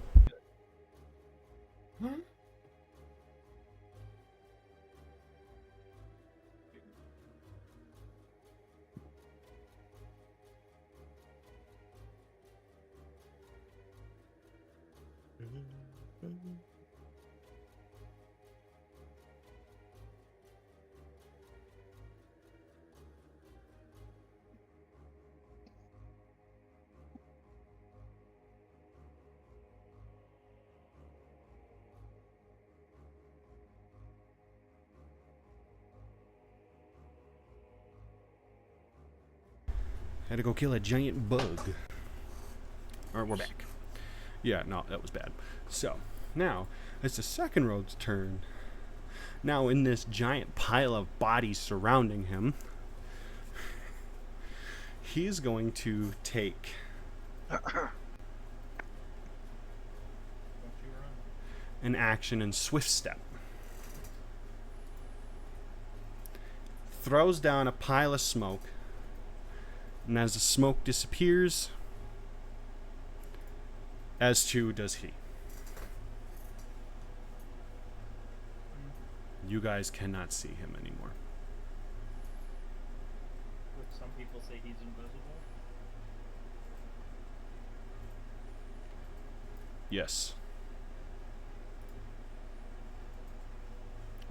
Who had Got it. Target. your invisible thing? Was this one, I believe. Which one? Goes only until the end of the next turn, so he's visible. He's Am I Am I visible. visible? Yeah. I don't know about that one.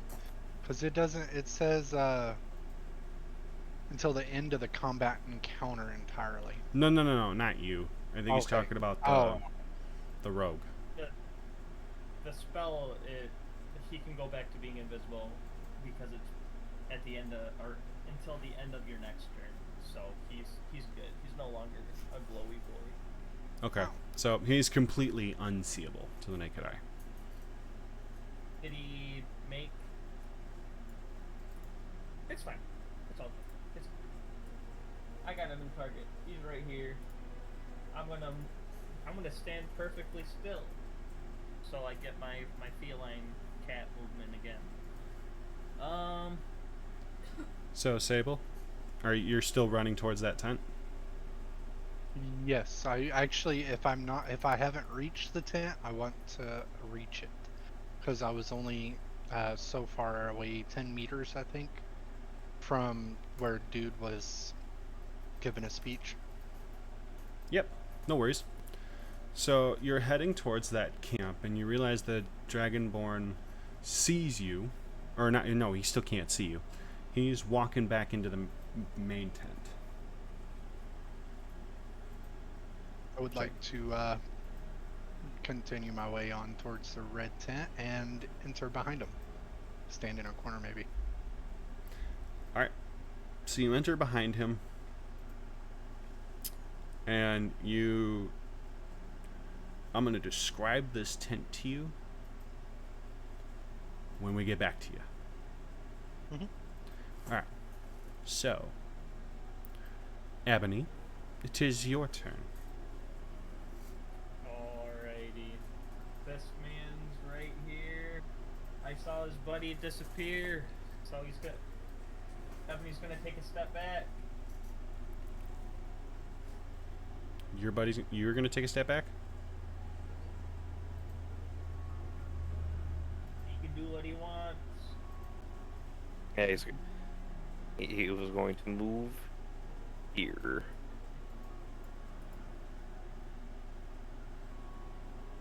Doesn't Right. do anything to this poor little cat. Yeah. So this person has opportunity attack. Yeah.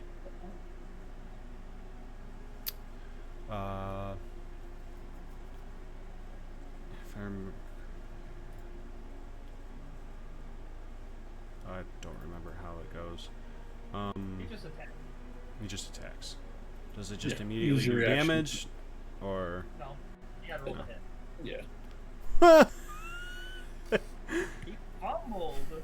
I pick up the football. I run. Touchdown. I want to shoot. Sorry, wisp into his face. No. Blew out So my goddamn eardrums. So what happened was he goes for the opportunity attack, loses his grip on the dagger, and the dagger launches. This goes up in the air. I need everyone within a 10-foot radius to roll a dex saving throw.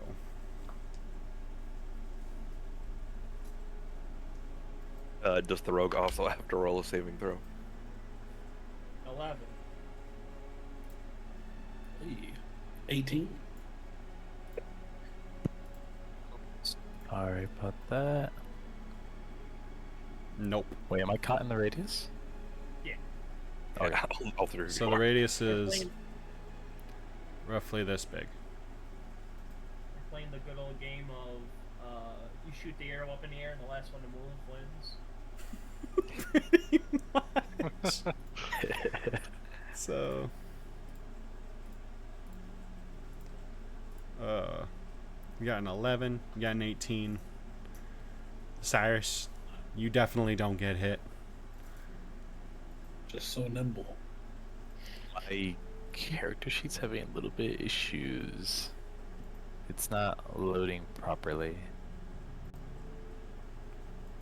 Should I refresh the page? You can. Yeah.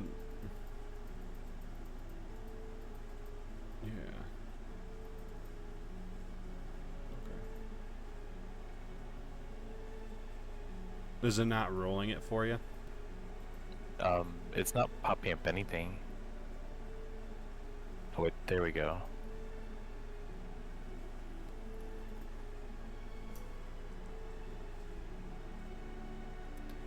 Hey Cyrus, that was supposed to be a deck saving throw. So like that. Yep, just like that. He got the red number. I can't get any good rolls. I need you to take 6 points of piercing damage from a rogue dagger. Badunks. Okay. All right. Do you do anything else, Ebony? Yeah. I'm gonna shoot him in the face with the Starry Wisp spell. All right, go ahead. 17. That hits for sure. Go ahead. Now he's a glowy boy. It does 7 7 damage. And I'm gonna go on the other side of him. You're gonna move on to the other side. The glowing boy, now he's a little dazed from the light on top of the damage that's coming out of the light, feeling like he's burning slightly, not realizing you're behind him. I slap his ass when he looks at me. That'll be it. Alright. I will not do anything with my bonus action. Sheoth, it is your turn. I'll try shooting him with an arrow again. Alright. See how this one goes, boys. 15. You did it! You Definitely That hits. did it. That's a 4 plus my d6. Another 4, so that's 8 points of damage. How do you want to do this? Plug it in his eye. His Damn. dazed eye that can't see.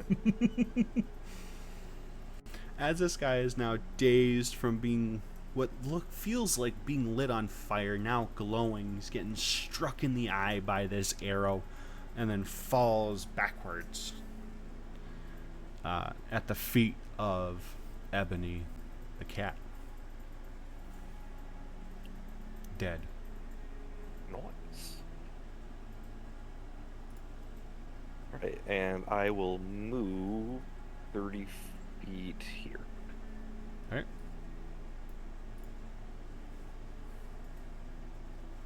It's my turn.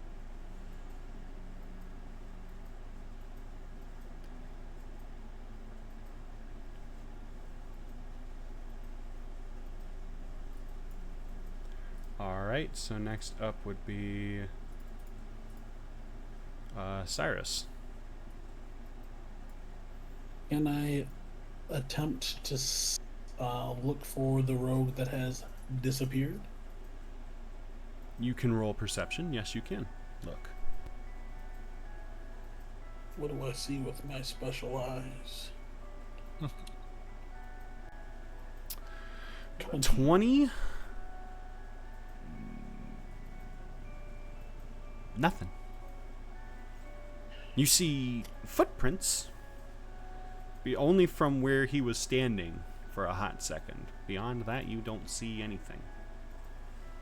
Oh, It's a shadow clone. Anything else you wish to do? without seeing where he is, I'm gonna make my way towards the tents with my movement. Just since there's probably more bad guys heading this way, or we need to head that way anyways. Alright, so I will then remove you off the map. You disengage. Alright, next would be Thorn. Alright.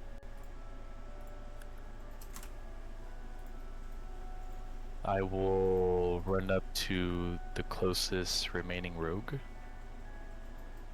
He's dead. And laugh at his face. I'd count that as vicious mockery if he was alive.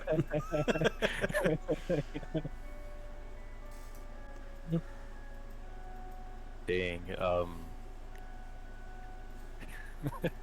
I'm sorry. Can I make a perception check of where possibly they could have ran off to? The other rogue? Yeah. No matter what you rolled, you would have seen the same thing that Cyrus did. it would have been just the feet where he was standing. Past that point, you couldn't see where he had run off to.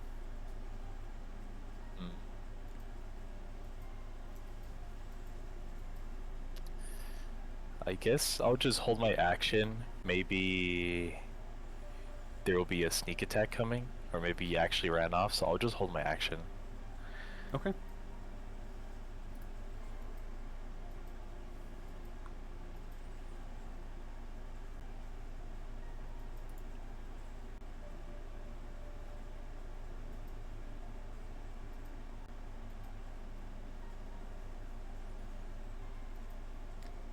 Sheoth. Yeah. I need you to take 4 points of damage as you realize this rogue is now behind you, stabbing you with Backstab. 2 daggers. Excuse me while I make a wisdom saving throw real quick.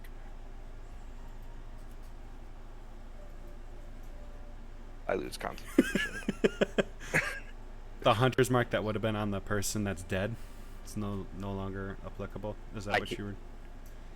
I keep, yeah, it's Okay. gone now. Okay. Because you can move it with bonus action. Correct.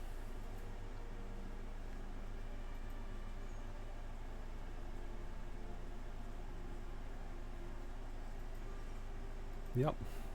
Now he's standing there behind you with the daggers into both your sides. Behind you.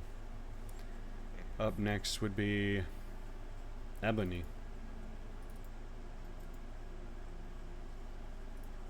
You said next up is Ebony? Yep. Alrighty. Ebony's gonna...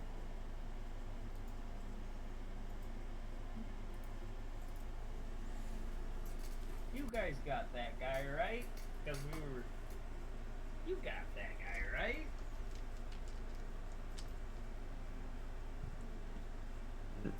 Ebony's just gonna go 5, 10, 20 feet this way. Or 15 feet this way. Alright. Gonna shoot him with the spell. The only spell he knows. Sorry, Not even a spell, it's a cantrip. Doesn't even count as a real spell. Doesn't even hit either. Doesn't hit. Oh, it's fine. He sees I'm gonna he has fire- seen the spell casted on his buddy a few times. And he dodges this one barely, but he manages to dodge it. Fine. For that sudden outburst of hatred and non-kinsmanship from the horned tiefling, Ebony's gonna inspire the rogue. Oh, I'm joking. But And my turn. and your turn. All right, Sheoth. Alright, let's see. I got options right now. Alright, we'll do it this way. I'll place another hunter's mark. Okay, ignore that. I hit the wrong button, but I used hunter's mark again on that guy. I got 2 casts of it. So okay, does it hit? He's just marked. No, just ignore the damage. He's just marked. Okay. I thought it was. This is Totally did not. verbal. Okay. Yep. Alright. And then I'm going to take my spear, two-hand it, and try to stab this man. All right. So as you go to whip around and stab this man, I need you to take another point of damage because you have to rip out the daggers from your sides to turn around and do so. So I did say never removed the daggers. Now that you have forcefully removed them, turning around to go and spear him, roll your attack. All right. Spear, go. Oh fuck. No. Because Oh, they you forcefully released yourself out of his grip with that 6, he sees the attack coming and dodges. All Anything right. else you wish to do? Oh, I've actioned and bonus actioned. You can't move? I'm not going to. You're not He'll just going poke to. me again. He'll just poke me again. All How right. many daggers does he have? Well, if he's holding the two, he never got rid of those. But he poked the the tiefling man.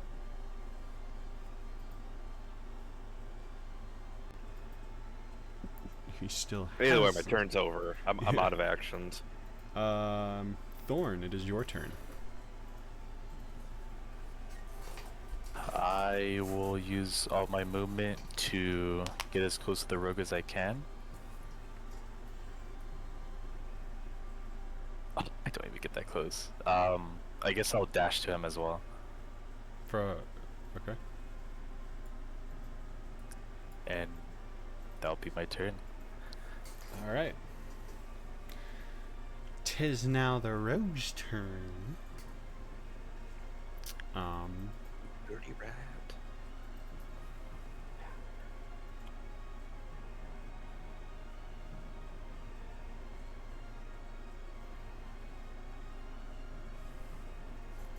Seeing that you had missed with the spear after stabbing you, he got petty, pulls out his light hand crossbow, points it at your face, and tries to release.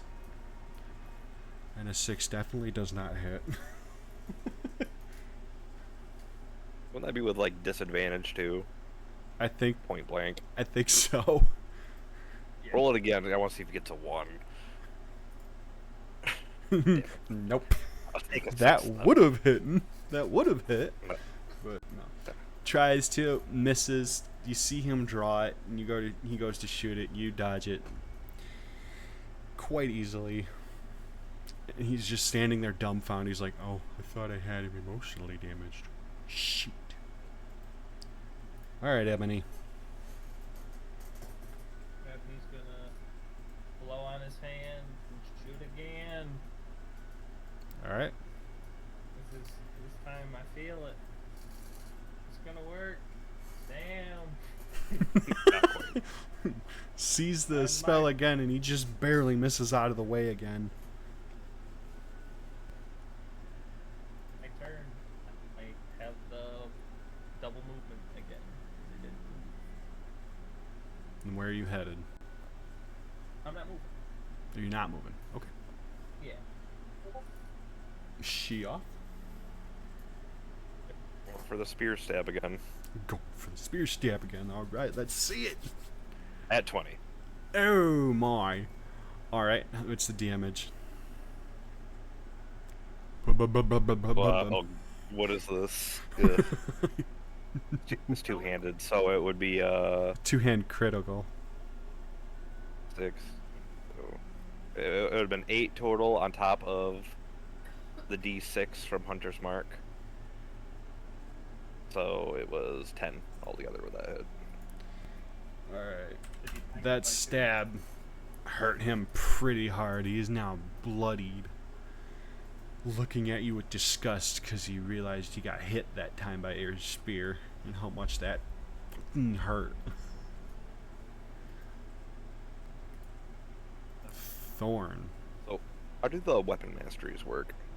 I don't know. I tried to figure that one out. Are they just like bonus passives if you have mastery with that weapon, Nash? Yeah. They Okay. are. It's important because I would have sap.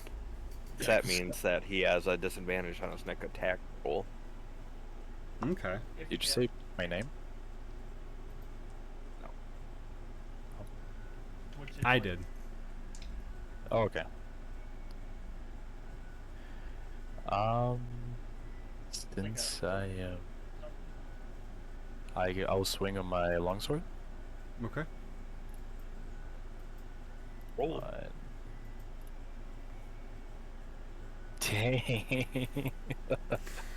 8 does not hit. You guys are struggle busting to hit this guy. Level 1 be like. Do you have anything else you can do? No, I really don't. Ooh. Dang. Alright. So now that it is the rogue's turn, And he has disadvantage on attacks? He has disadvantage on his next attack. Alright. Did you make the I He's think it's a gonna- wisdom save to see if he gets sapped? Is that There's a no wisdom save. There's no What? save. Oh, okay. It's just if you hit, it has a disadvantage on the next attack before the start of your next turn. Okay. Alright. Yep. It's gonna roll to attack. Just flat sixes around. He doesn't do jack squat. Wonderful. So I meant to do this before and completely forgot. We're gonna hit Sable up really quick. He's been hiding in this tent with the Dragonborn rogue. Uh-oh. What a combo. He's looking around, realizing there's a long table, about 8 feet long, full of maps and papers and letters. There's another table off to the other side of the tent that's got boxes of gold. You have some writing materials. So you got this one, instead of regular quill and paper, it's a shitload of charcoal pens. Can You I could- Go ahead. can I understand anything that is written on the papers, or is it still in Goblin? So you decide to look at the table with the writings, and yes, it is definitely indeed in Goblin. But one in particular note happens to catch your eye. Okay, really quick, gotta do something.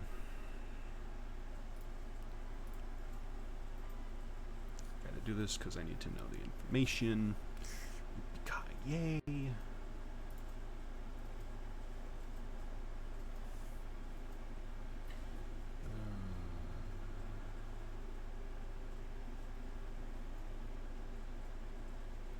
This one letter is written in Elvish. What do you wish to do with it?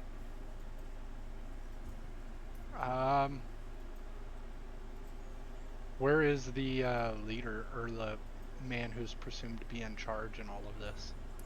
He's is he turned facing? away from you, looking at a couple of the boxes full of gold pieces, reading a different note placed on one of the boxes there. So he's distracted. Then I wish to take the note and shove it in a pocket or into my inventory. All right. You grab that note, roll it up, shove it in your pocket, bag, whatever, and the invisibility of your spell wears off, and we're going to leave it at that. Next is Cyrus, because he decided to tail in behind you. Where do you want to be standing in that campsite right now? I'm heading towards the red tent. If there's any evildoers in my path, that's where I'm stopping. So, as you're walking towards this red tent, you realize that the commotion that you're dealing with is the only one that is in sight. All the rogues that were dispersed are gone, other than the bonfire in the middle and the tent presumably having the leader of that little camp of rogues there. I'm sure they'll be on their way. I'll head towards it. You head towards the tent. So, you head towards the big tent, flail the doors open. The Dragonborn catches wind, looks at you, and we'll leave it at that. Okay, Ebony, it is your turn in combat. Raises his hand above his head, Here it comes, boys. makes a finger gun, aims, shoots. Get them. Sweet Jesus! Did it. Praise Kitty Jesus. The rogue, damage. exhausted, finally gets hit by this spell. How do you want to do this?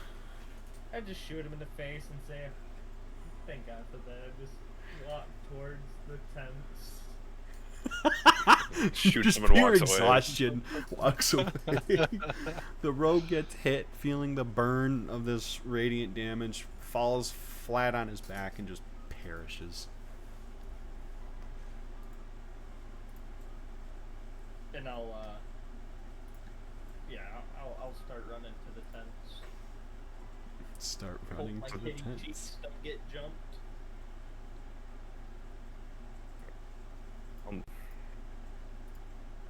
I'll move to the tents too, tenderly touching my back where I got shibbed by a dirty kitchen knife twice. Don't worry. You got vaccinated for Hep B, right? Vaccinated for Hep B. Dirty devil blood probably even has So- me immune.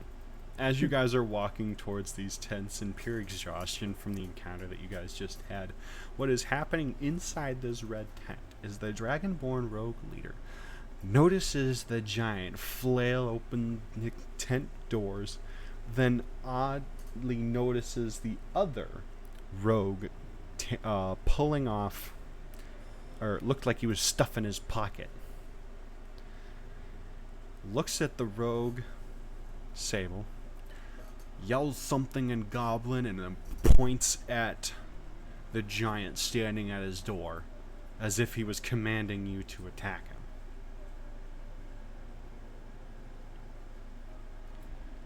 Realizing you were doing nothing in response to this, the Dragonborn looks at you, realizes what's going on, throws down a patch of mist that expands the whole the size of the whole tent. After a little coughing fit from the rogue sitting in the tent and the giant Cyrus standing at the door, everything on those tables vanishes, including the rogue. Except for one single note.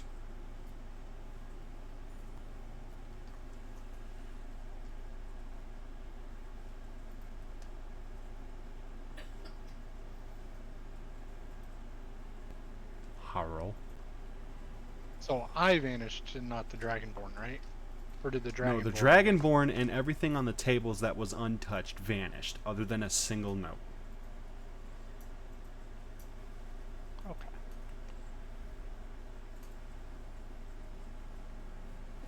And I'm able to read said note. You walk up to this note that's on a third table next to the chair that would have been where the Dragonborn would sit. Realizing it's in Common Thieves' Cant. And it What's reads, "The teacher is lying. Don't let the math confuse you."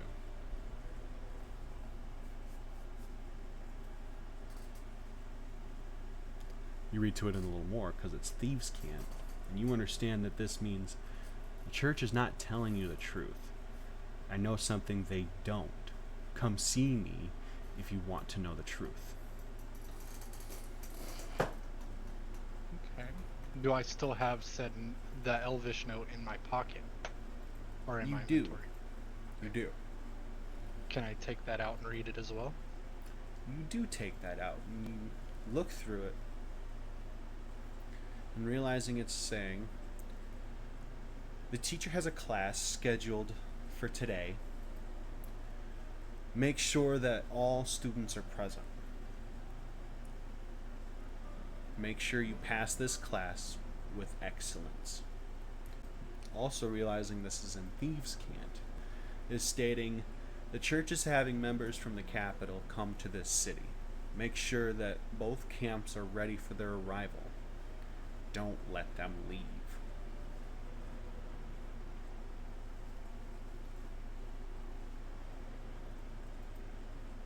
What do you guys think about this? As I explain the letters that I Okay. was.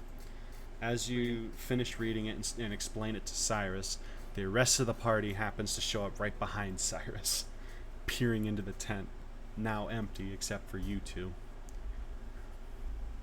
For being experts, they really don't know how to do anything.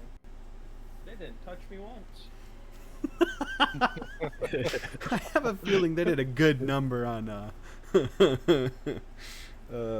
Sheoth there. Above half health. All he got to do was ask, and I'll be more than happy to help. I don't know. I know, but, you know. 4-foot grass, 3-foot cat. There's so much I can see. When we do get a chance, can I use lay on hands for everyone that did get injured? You mean me? Yeah. The only one that got injured. Save So- your lay on hands, because I just have a cantrip that heals. It's crazy that you have a cantrip that heals. Shut your heathen mouth, or it won't benefit you, heretic. So, if you want one of you were to look outside, I could tell you what time of day it is. Yeah, Shelf will still be outside. He's kind of looking around the rest of the campsite. It And is, what's worth looting. it's roughly only been 5 minutes for that combat encounter. But after doing the Alright. discovery and Sable explaining the notes, another hour had passed, so it's roughly 4-ish. Can I scavenge through the camp to restore my arrows? Yeah, I'll count that in that time span of an hour. You said there's nothing left in the tent whatsoever. Not in the big red one that you guys are standing in. Not a single gold coin is left behind. Well, no, not necessarily gold coins, but anything. Can I use perception to check around the tent? Yeah. For any kind of, well, anything that stands out. Yeah. Ah, Even with 11, I would say that all you see are the empty tables, the empty chair, and an empty tent. Nothing stands out.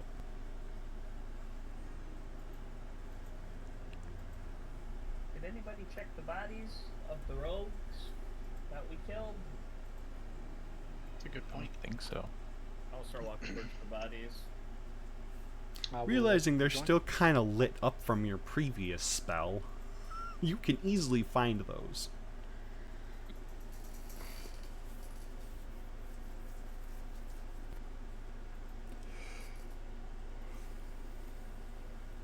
After picking through the rogues weren't carrying really much. You picked up a dagger from each rogue and about a gold coin.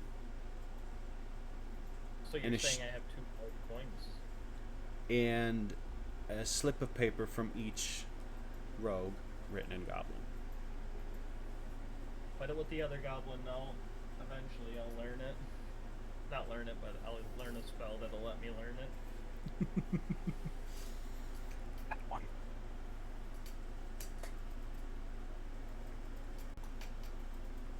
I have a collection. See, I like strange dialects. Because our church is a bunch of uppity racists that don't like to learn the language of the things that are causing us troubles. Yeah. Just like the world intended. Well, the bishop said he wanted us to take care of 2 rogue camps, so I am going to torch this camp. Okay. So you take some of the torches and pieces of wood and whatnot from the bonfire in the middle and start lighting the tents on fire, correct? Yep. Knock down what I can, burn the rest. Alright. You do that. It takes you if you're the only one doing it, it'll definitely take you about 4 hours to do so. There's at least 20 different tents surrounding this bonfire, and then the big one. I'll help him. I'll do. Alright. You know, Could we theoretically use arrows? I'm not wasting my Fire arrows on that. I have a limited quantity of arrows. That is a fair. Yep. So it takes you guys, instead of the one guy 4 hours, it takes about a couple hours to knock it all down, burn it all up, sitting there watching it all burn. It's about roughly 6 o'clock now. while we're doing that, PM. yeah, PM. Okay. I was gonna say. 1800. Go grab the rogues' corpses and toss them in the bonfire. But first, I'll check to see if they have any tattoos. Ooh, okay. And if that entails stripping them clean, that's what I'm doing. Ugh. You do so. We take fingers as trophies. If you want. That's, Do whatever you want with those corpses. But after I look them over and anybody takes any fingers, I'll toss them in the bonfire. Fair. All right.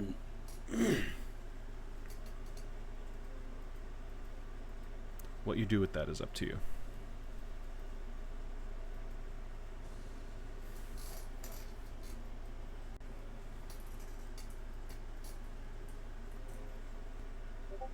so.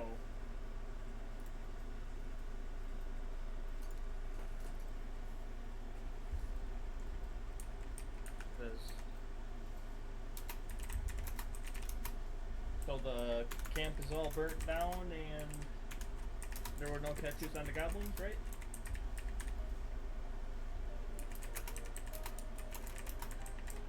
I don't think. I think he muted himself again. He muted himself again. No, Yeah. I'm not muted. We're good. There's tattoos on each of those guys, like the ones that were pointed out in town.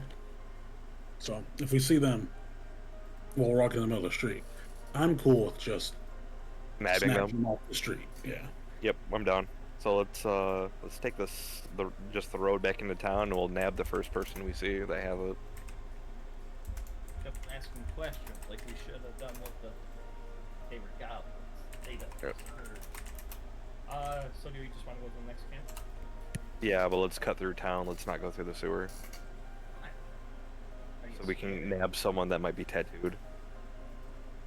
All right. So you guys head into town. Oop, I don't want to grab the wrong one. You guys make it about... You guys are heading the main road. You find that fountain again. It's flourishing beautifully. Took you about 20 minutes to get there. I'm hearing some bellies rumbling. And IRL, I think we should take a 10 to 15 minute break. What do you guys think? That's fair. I'm That's down fine. for it. What a chump. Oh, I mean, yeah. All right. I was kidding.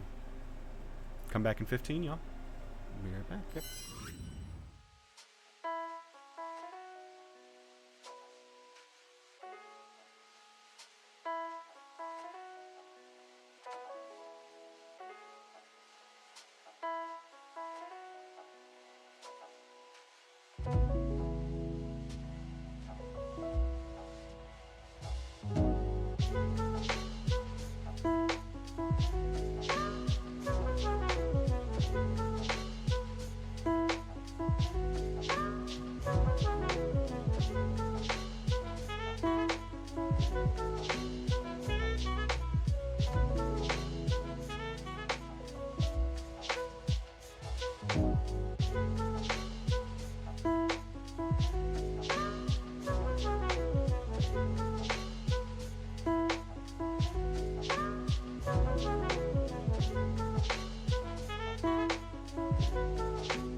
Did too, because when the goblin natural won, he still miraculously hit someone in the face with a dagger. Oh yeah, that did happen, didn't it? I wasn't a part of that shenanigan. Oh, yeah. Okay. So, Hold on for a sec. I just want. You healed 2 points. alright. You're welcome. Then I'll do it. So, we lost a fellow comrade. I believe that was Thorn. Because red is Sable? Yep, I'm Sable. Okay, yep. So we lost Thorn. Which He's is sad, but he had to take care of some stuff. Hope Life goes on. everything goes well for you, and hope to see you soon.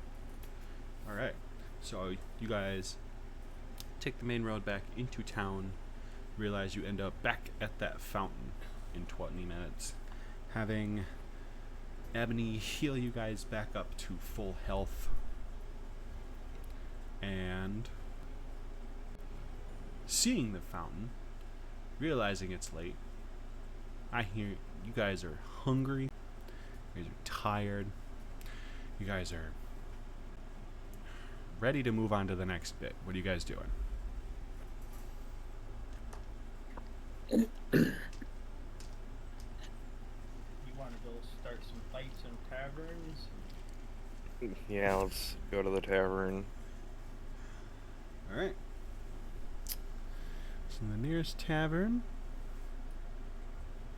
is right there.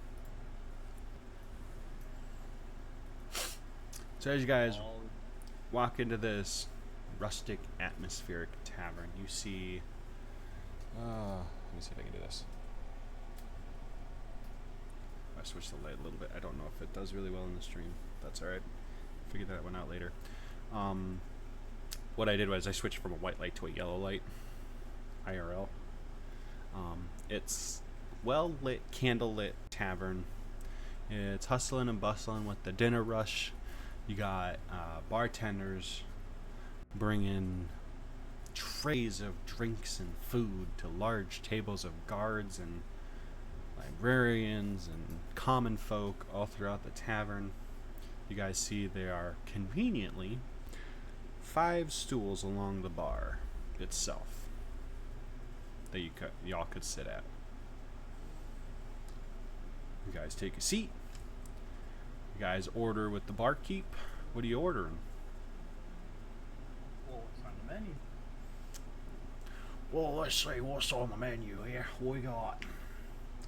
Well, tonight's food option is roast buck with a side of veggies and taters. And the common drink for tonight is a barley mixed whiskey. So like a beer whiskey on the rocks. Or I can get you a traditional ale. Or I can get you something a little harder than just the whiskey. What'll it be? Can I just get a whiskey on rocks? You sure can. You might need something for your gullet there. Look like you've been through some trouble.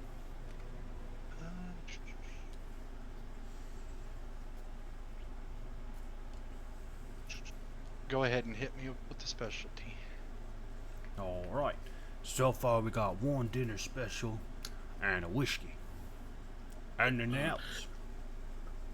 Yeah, give me the dinner special. Hold the veggies, double the potatoes, triple the meat, and that drink special you had.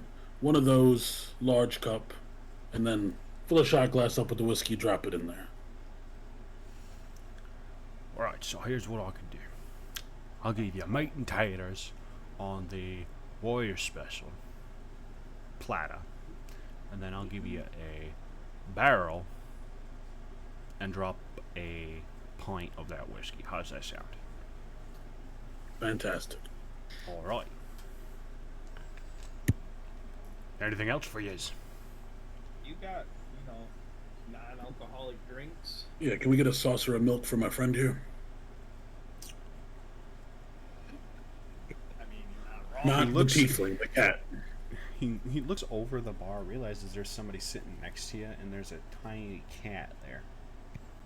It's a glare, it's not a stare. I want it to be known. Well there, little lad. I can see why you don't want alcohol. Because I haven't. Let me see what I got in the back. Looks in the back, realizes he has no milk. He's got water or wine. Like I'm drinking water today, boys. Sad cat sound. Sorry, bud. I ain't got no milk. You'd have to check the tavern off to the west side. But I got you here some water. Anything else I can get for you? Yeah, fish. Nope. Rather salty opportunities telling you to go to Weenie Hut Jr. Gotta go down to the Cats and Cradle Tavern. I mean, I don't care to leave, but that would be bad if I walk away right now. Surprisingly, I did catch a big cod today, so... Yeah, nobody's ordered it, so you could have yourself some cod if you'd like. Raw or cooked? What do you think? I ought to Some slap you cats with eat it, that's on what I top weight. think. I ought to slap you with it, that's what I think.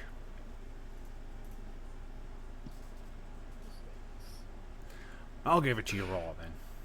Give me a minute. Comes out with... Talking about the fish still, right? Of course, it got taken out of context. Yes, Opens it's his just eyes a fish. wide, looks over his shoulder. Huh? He takes you to Weapons one of the remain back shoe. rooms. I'll be the only one that leaves. He goes, we gotta leave.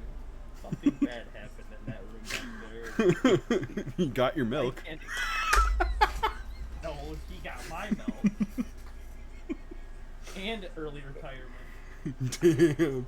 So, nah, he comes out with the 3 orders that he got so far, and he's got one order that just fills the dinner special and the specialty drink for the night. So he has one more order to take. What can I get you that, lad? I'll take the buck, rare, and a side of ale. It's buck roast. Can't get that rare. You know, like giant chunks of meat. Steaks you can do rare. Can't do chuck rare. However you would recommend it then. Alright. It's like offhandedly answering this while I'm plucking at a lyre. What can I get for you to drink? Ale. Straight ale. Coming right up. He hands you all your orders. And as you guys are eating, you hear the bartender start to talk to this one lady in common. And all of a sudden it turned into a language you guys have been hearing all day today. It's Goblin. But it doesn't seem like an angry sort of Goblin chanter. It's just back and forth, casual Goblin. Hey, you guys speak Goblin? Boy, what's it to you, mate? Can you read? Why, yes, I could. And as he says he can read it, you see the lady that was talking to the barkeep frantically run out of the tavern. Quick, go break your knees.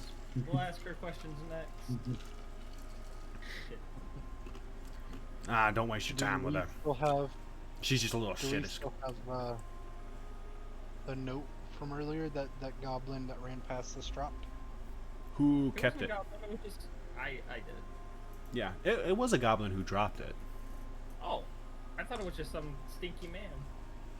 Turns out it was That's a what he stinky said. goblin. A goblin. I said a homeless-looking guy.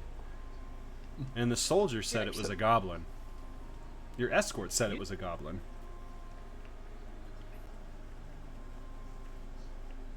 So Can you read this? Are you intelligente enough to? Let me take a gander at it. Well, sounds like them flyers have been going around a lot lately. Nothing much. It just Read. says, down with the teacher, class is dismissed. I can't figure that one out. It's pretty barbaric and stupid, if you ask me. Ebony's gonna point out the parts that are different from the main part and say, what does this, and this say? Just read those words. Out loud. The part that's... Okay, please explain. Because I have thieves camp, and I noticed that there was parts that were different from the other one, but I couldn't make out what it said. So Oh. I'm pointing at him so he can tell me what the thief camp part is, so I can say, okay, thank you. Gotcha. So, that minor description, the differences would be,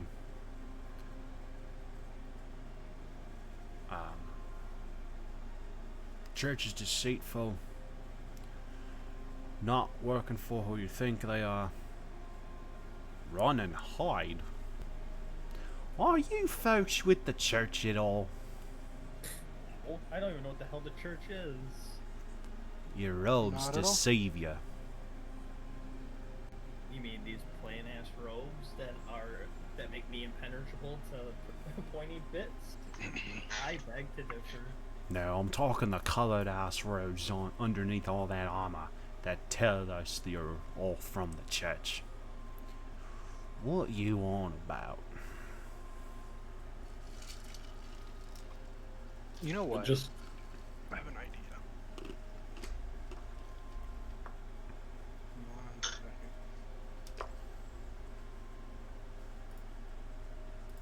Never mind. Okay. At this point, I'm finished with my meal.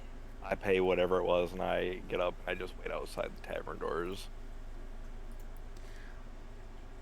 Your friend walks We'll out say that. there. What are you guys up to? You trying to kill us? Listen, We're we've not. been part of this church for what feels like way too long. Something Can I fishy's use my- going on. Persuasion to see if he has any information whatsoever about any of the road business in town, So that's more an insight check. or could I charm him with charisma? Into giving you more information? Yeah. Yeah, you could do that. Just don't fail. Yeah. And he's already sus of us, so it's probably gonna be a mean- high check. All you gotta do, have some fun. Get behind the counter.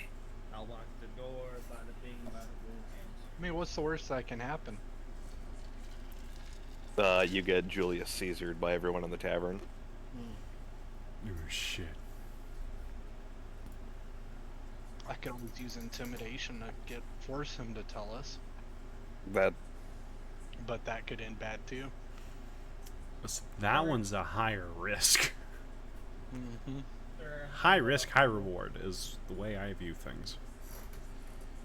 Sir, I'm but a humble servant sent here to help out the people of this town.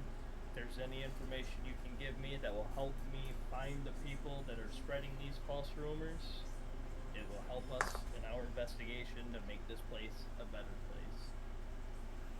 We're not trying to kill anybody. We just want to know what's going on. You Yeah, still looking for the role? Yeah, tell me what else I need to roll. Oh, so what are you trying to look for? Trying to persuade him into. I was Pers- persuading him so that he knows that we're not out just to kill random people, but we're trying to figure out what's going on so we can help everybody as a whole. That's persuasion. I thought Sable was asking about persuasion as well. Yeah, screw it. Let's both try to persuade him. We got a 19. Well, here I go.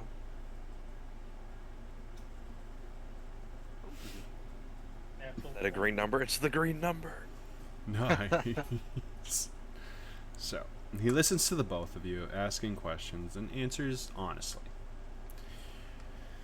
So, this town has been part of the church for many years. Come to say, it's one of the big six. There's a lot that the church does here. There's a lot that doesn't happen here. The church don't know about. Look at it this way. Somebody were to start to spread rumors that the church is not being faithful. You wouldn't want to start in the big six unless something needed to happen. And it was urgent. Now, y'all gonna pay your food and get out. Don't need more trouble in my tavern. How much is that going to cost me? So, it was roughly Gold. 2-ish gold pieces between the rest of you. Cyrus's alone was 5 gold pieces, just for the sheer quantity of meat and ale. It's highway robbery. Not my fault you people make small portions. Feeding a lot of goblins around here, I bet. Oh, there's a lot of goblins around here. There's also a lot of you sickly humans. And as he says that, you realize he's human dwarf. He's a dwarf. And you like goblins? Hops off the chair, looks him dead in his eyes. Fake ass dwarf and You hop off the chair and then can't see him over the bar. It's fine. He can't see me. He has to look at me, but he hears me say, "Fake ass dwarf." You gotta cut your tail off or something. Nick your ears. He jumps over the. Now that you guys are looking, the backside of the tavern where he stands is raised so that he can see over the tavern bar. He jumps over the tavern onto your side, looks at you and goes, "Alright, there, little cat. Time for you to leave." Picks you up, throws you out the window towards Sheoff. I was walking towards the door, but you just saved me the trip.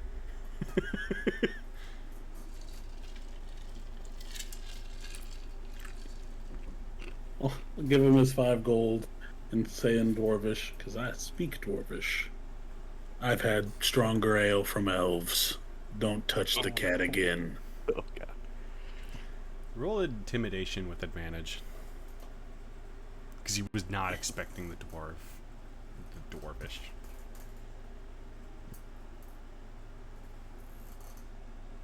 Oh, Checks out. 18. Yeah. With an 18, he all of a sudden realizes how big you are. And saying it in Small his he native is. tongue, he's like, well said, man. I'll leave the cat alone now. Get out my tavern. Hard at him. When I go to leave, I kick over whatever chair's nearest to the door. You kick over an elderly man who is just silently playing cards. Sorry, I thought it was empty. Set out the door. Don't got good peripherals. So after that whole tavern experience, about an hour has passed after consuming your food and talking with the barkeep. You got your information, you got your food, you got your sustenance, got a little bit of ale. Where do you head off next? South. I say we go south, yeah. You just head straight south. All right. We ain't scared.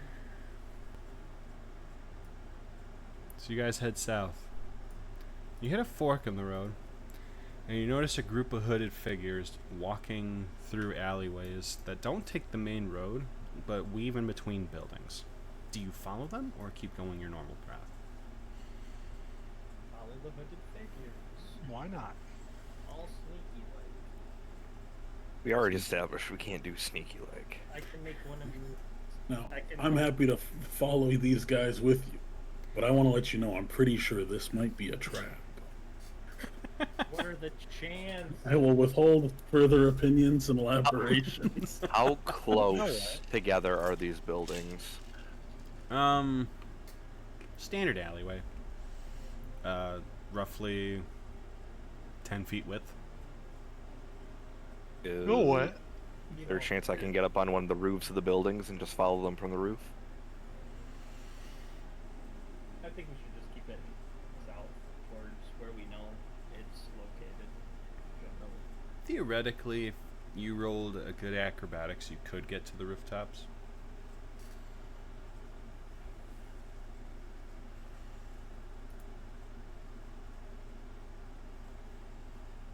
So are we following them, or are we going to just keep going south? How many hooded figures? 3 in total. 3 in total. One, just out of the corner of someone's eye, looked like it had a tail following him. Okay. Hey, he's a cat man. He's gonna sell me. I didn't his say what wares. type of tail. I just said a tail. You lizard folk. He'd be a filthy tiefling. I mean, anybody else. I wonder if it would be wise to use my stealth again and follow them, breaking off from y'all, just to keep tabs on them, but at the same time, I My wouldn't wife be made able me to- food. Pulled pork barbecue coleslaw sandwich. I mean, I'm down for whatever you guys want to do. Let's keep heading south. Okay. Alright. So you make note of the hooded figures and you continue to head south on that road. You make it, Periodically, I'd like to check behind us, see if they come in after us. see if they follow. Roll a perception. Hold on. I'm holding. Holding. Do you tell the party that you're doing this, or do you keep it to yourself? I just don't really mention it. It's just kind of like I don't know, walking down the street. It's getting late. What's your perception roll? I'll roll it for you, and then I'll tell you what I it get, is. I get +5. You +5? Yeah. Okay. So, can the rest of the party see that roll, or just you? When I just clicked that before you told me that you were going to roll it. So. Oh, sorry. Well, I wanted to make it so that the rest of the party couldn't see it. Does that make sense? Yeah, no worries. Yeah, so, Okay. go So ahead. just +5. Yep. Okay. So you're keeping tabs, and and you keep moving. You make it to the outskirts of town, and as you do, you realize you're starting to encounter two different types of farm fields on either side of you. You've got cornfields towards the west, so as you're heading south, it'll be on your right, and on your left, you've got a mix of wheat and herbs. And it looks like the herbs are infested with bugs to keep the wheat clean.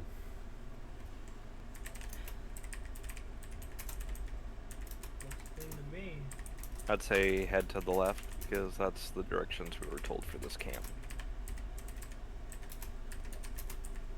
If we were to have followed the tunnel, we would have found the camp. But somebody didn't want to get his skirt wet, so here we are, walking on it. Sock the cat over the head again.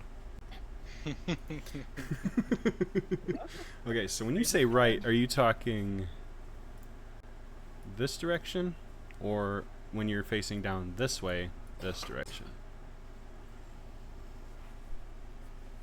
That way. Okay, so you're heading east.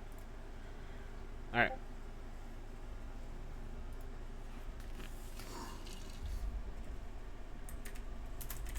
So you head down towards that direction, trying to stay hidden, I would presume, in the wheat fields from any peering eyes. Yeah, we can attempt. I'm not going to attempt too hard. We'll Oh, try our grass? best. Is there grass, I should say? Tall grass? Yep, Just so next- it's about 4 feet worth of it's about 4 feet worth of wheat height. Here's the real roll, boys. Alright, let's give it.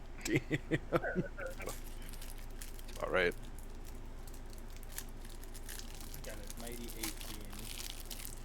So you got an 18. 5. So we got a 9, 18, a 5, and a 21. Yikes. Alright.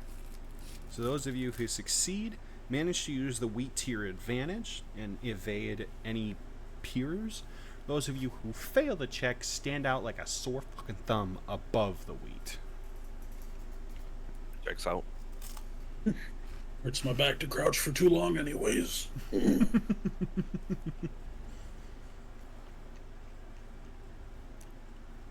just walking straight back. My 3-foot stature and 4 foot of. So you guys make it roughly 100 feet away from the camp. And it looks almost identical to the one that you guys just dealt with in the north. Except the giant tent is blue. And the surrounding tents are still black.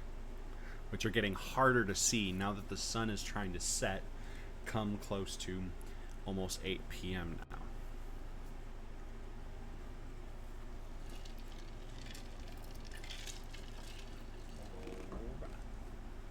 Do you guys continue You know to what? approach?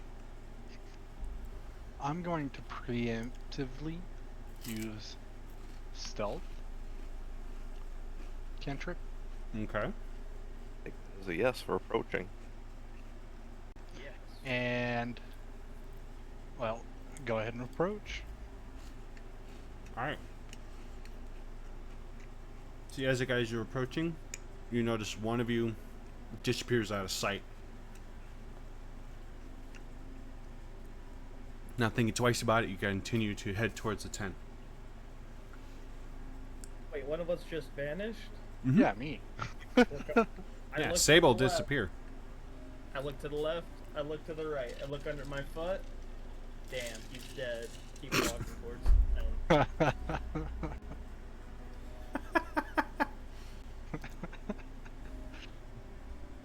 Who would have thunk it? I thought he'd at least live a day. So, as you guys make it to the edge of this camp, you've noticed a lot of the rogues in this camp are huddled around the bonfire that is burning bright, and everybody's laughing, drinking, eating. And you realize the leader out of this one is walking out of his tent. This one is a devil-style tiefling walking out. So red skin, got horns, got a tail. Walking out of that giant blue tent with that dragonborn rogue from the other camp. They're walking towards the bonfire, talking to each other. And if you guys are in earshot of it, which you guys are, they're all talking in different languages. You hear some halfling, you hear some goblin, you hear some giant, and you hear some draconic.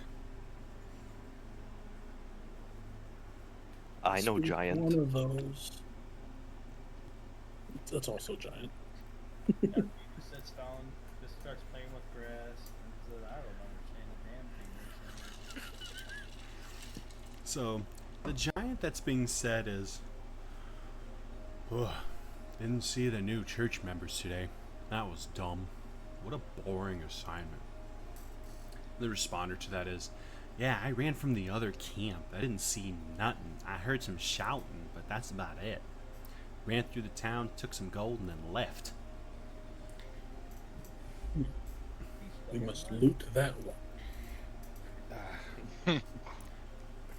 Note of that one. Okay, was it just the giant that was understood out of all the 4 languages I listed?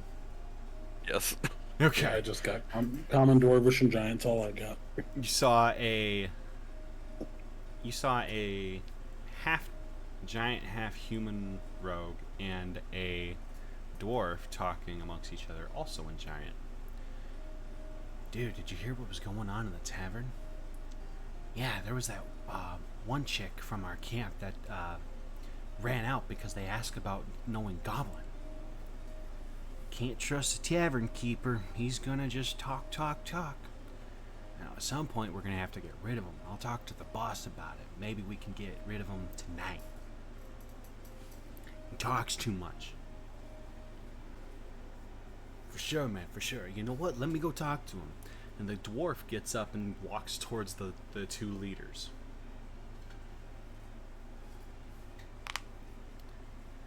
Switches to goblin and is talking now to the 2 leaders. 2 leaders respond to him in goblin. The dwarf walks back to the giant, the half-breed giant, and all of a sudden those 2 disappear. Like, disappear completely from sight, or did they move to another location? From sight. From sight, okay.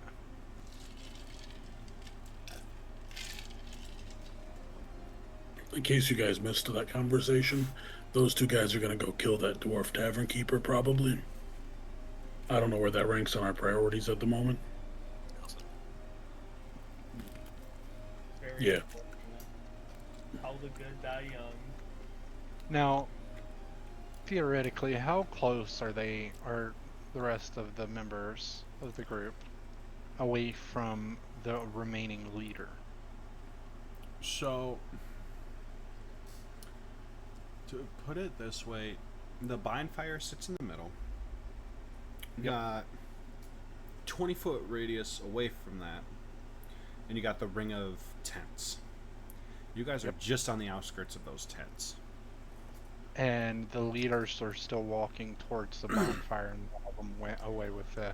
The bonfire, With the- so the 2 leaders are about roughly 10 feet away from the bonfire, so halfway from the big tent to the bonfire. The rest of the camp is sitting right next to the bonfire. Okay. Roughly how many people? 30. That's Oh. including the 2 leaders. You know what? I think it'd be a good time if I went to the blue tent. Okay. So you're still Since invisible. I'm still invisible. Okay. And I want to go to the blue tent. Alright. So as you approach the blue tent, you realize, like the last time you encountered an item that you had to move, you open that tent, your spell's gonna end. So you're sitting there trying to think of how you'd get in without disturbing the tent. All of a sudden, a rogue pops out of there and goes, "Boss, I got something!" in common. Take that advantage and dart into the tent without touching anything. Roll perception check.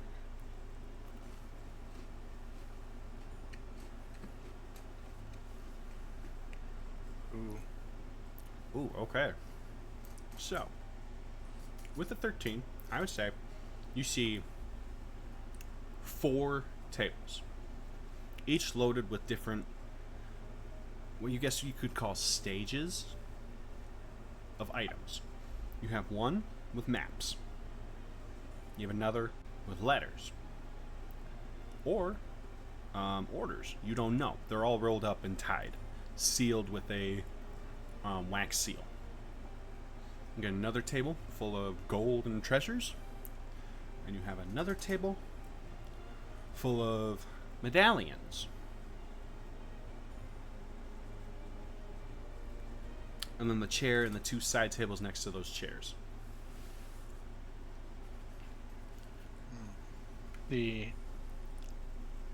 And since he spoke it in common, that he's calling the boss over, did he leave the tent entirely, or is he calling the boss to the tent? He was running towards the boss as he was saying that. Okay. But Yeah. with that in mind, you might not have time, a lot of time in there.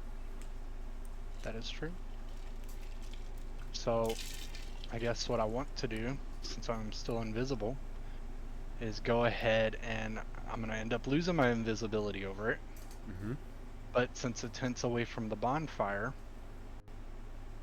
I'm thinking, well, since the tent is what, 20 feet away from the bonfire, because you said, or 10 feet? So What do you? the how far tent is is the tent 20 exactly feet away? away from the bonfire. The bosses are Okay. standing 10 feet away from the tent. Mhm. So they're halfway from the tent to the bonfire. I guess I would grab a good handful of the papers there, shove them in my pocket, and head towards the entrance. Roll a D10 for me. A D10? Alright. Just a straight D10. Oh no! Fumbling with all no. those scrolls, you try to grab 2 armfuls and load them into your pocket, and you manage to take 3 successfully. The others fall to the floor. Your invisibility ends. We're going to stop right there for a hot moment. What is the rest of the party Yep. doing?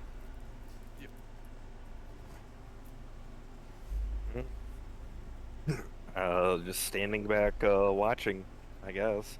There's 30 people. I'm not going in there for that. Okay. Does anyone have, like, a flame cantrip of some sort? I can make things glow. Define make things blow. Glow. Glow. You know how if I shot the enemy with my cantrip, Glow. I said glow. I heard blow. B-L. Well, Allie, if you get your head out of the gutter. I was thinking explosion, thank you very much. But okay.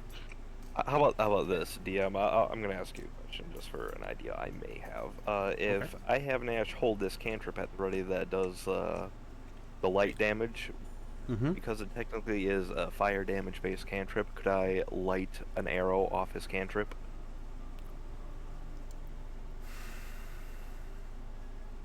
The way I would do that is you would then light the tip of the arrow up in radiant light, not burning the arrow until the arrow comes in contact with the flammable object. I can work with this. We'll wait for Invisible Boy to reappear, and cats want to start lighting some arrows, and we can start burning some stuff down. And maybe some people will die, and we can get out of here. We can't deal with 30 people. Alright. Yes. Let's kick the hornet's nest with Bigfoot. So, as you guys are starting to prepare this weird, bright spell mixture of whatever, we will meet back with our rogue that has now reappeared with having only taken 3 scrolls. Looks at the door immediately, thinking he's been spotted. Nothing. Nothing shows up. He hears a Question is- faint whisper behind him.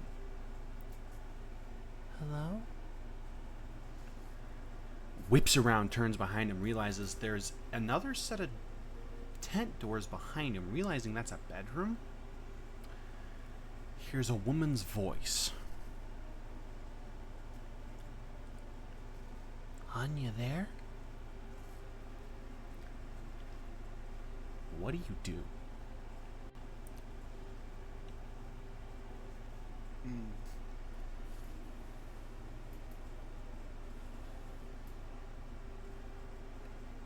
Do you do anything Well- at the moment to see if they notice any sudden movements? Yes. So.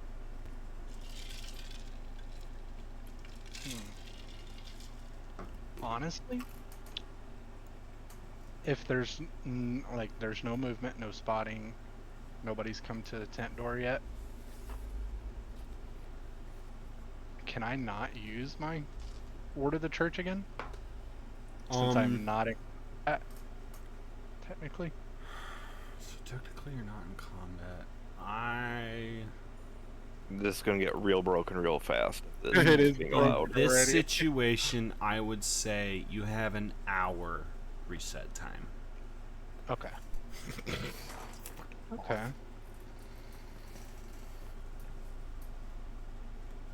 Well, then I want to go ahead and make my way out of the tent and stealthily escape the camp. Or try to get back to the rest of the party.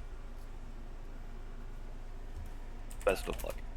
Now, it's a tent made out of fabric, so you probably don't need to go out the front door. No, I can cut my way out if I need to. Yeah. Just keep that in mind. Instead of walking out of the tent door with the 2 guys right in front of the tent. That's true, but what if they didn't come back? Okay, so you said you're gonna use stealth to try and leave the tent? Yes. Okay, I need you to roll a stealth with disadvantage. I think And even you're that's gonna- generous. Yeah, you're gonna have to tell me exactly what I'm needing to Just do. roll 2 stealth rolls. 2 stealth rolls. You got a 10. Okay, so with a 10, as you're trying to now leave the tent, having realized your presence is noticed, you bump the table, knocking over a couple gold coins. You stop, look back, realizing this woman is now standing at the opening of that bedroom door, your tent area, in lingerie and a robe. And she spoke to me in common? Or what did she speak to me in? She spoke to you. Common. She spoke out in common at first. Seeing Okay. you, realized that you're half elf, or half elf, are you, or full elf? Believe I am full elf. Okay. Realize you're of elvish descent. Looks at you in elvish and goes, "Were you hoping to join me?"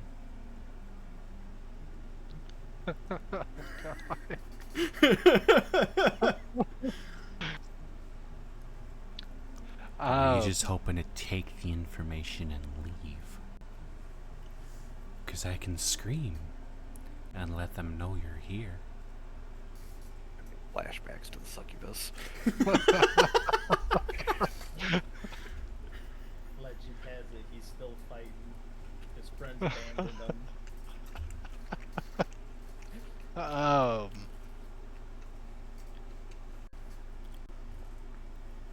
No, ma'am. I say no, ma'am, in Elvish back, and explain that I am taking these to the leader, trying to use as much persuasion as possible. Roll deception. Deception. At okay. advantage. So roll it twice, or Yes. okay. 16. Yep. Oh, darn. I thought my man never talked. Holy shit, that moth was right next to my eye. Hold on a sec. I had to recompose myself. Moth sitting on the inside of my glasses. Oh, that was freaky as shit. Okay. 16's not terrible, but it's not great. No, No. 16's good. The 16's good, though. Oh. And here I thought you were an intruder trying to take advantage of me. Go on, be with him. I ain't of use to you anyways. Walks back into the tent and lays back down in the bed.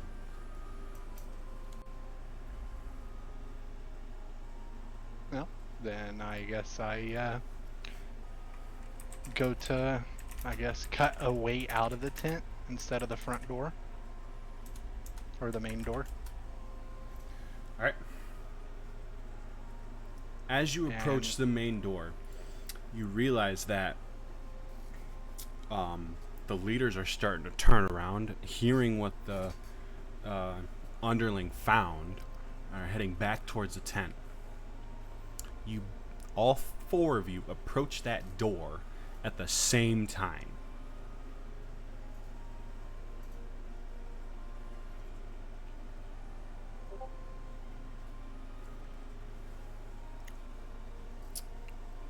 What do you do?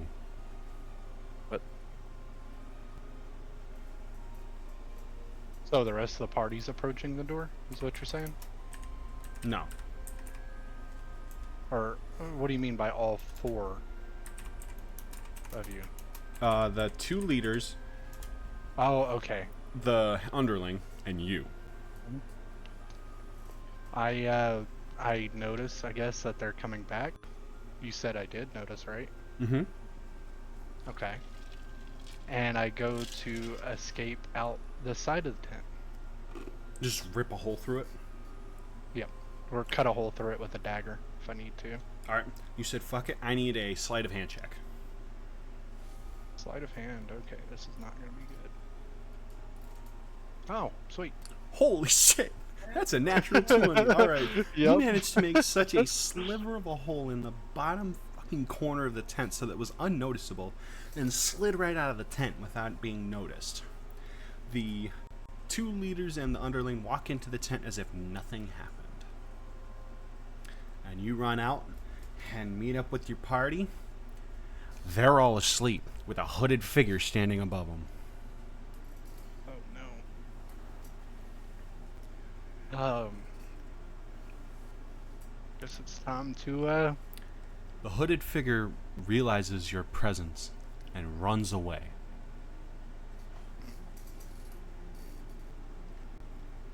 I go over to the rest of my party and start shaking, trying to wake them up.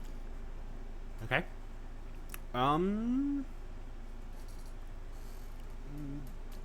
Roll a strength check. Strength check? Okay. Mm-hmm. 8. Ooh. You shake him a little bit. I ain't budging.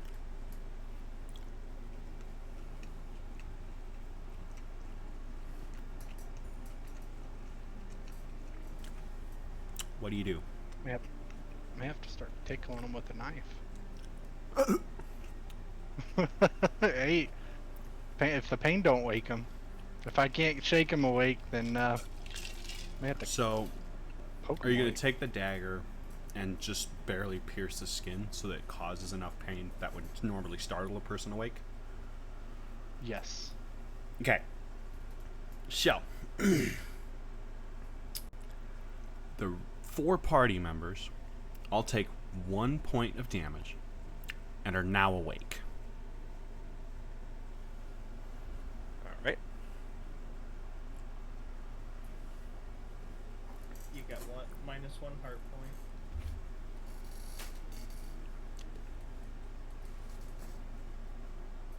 What happened? Sorry. I had to wake you guys. There was a hooded figure above you guys. Where Damn did you it. even go? Well, I got some information here from the blue tent behind me, and I have some information pretty much. But Okay. when I came back, I just look Sorry. over his shoulder at the 30-ish people that are still at this camp. Why don't we save this till we get back to town?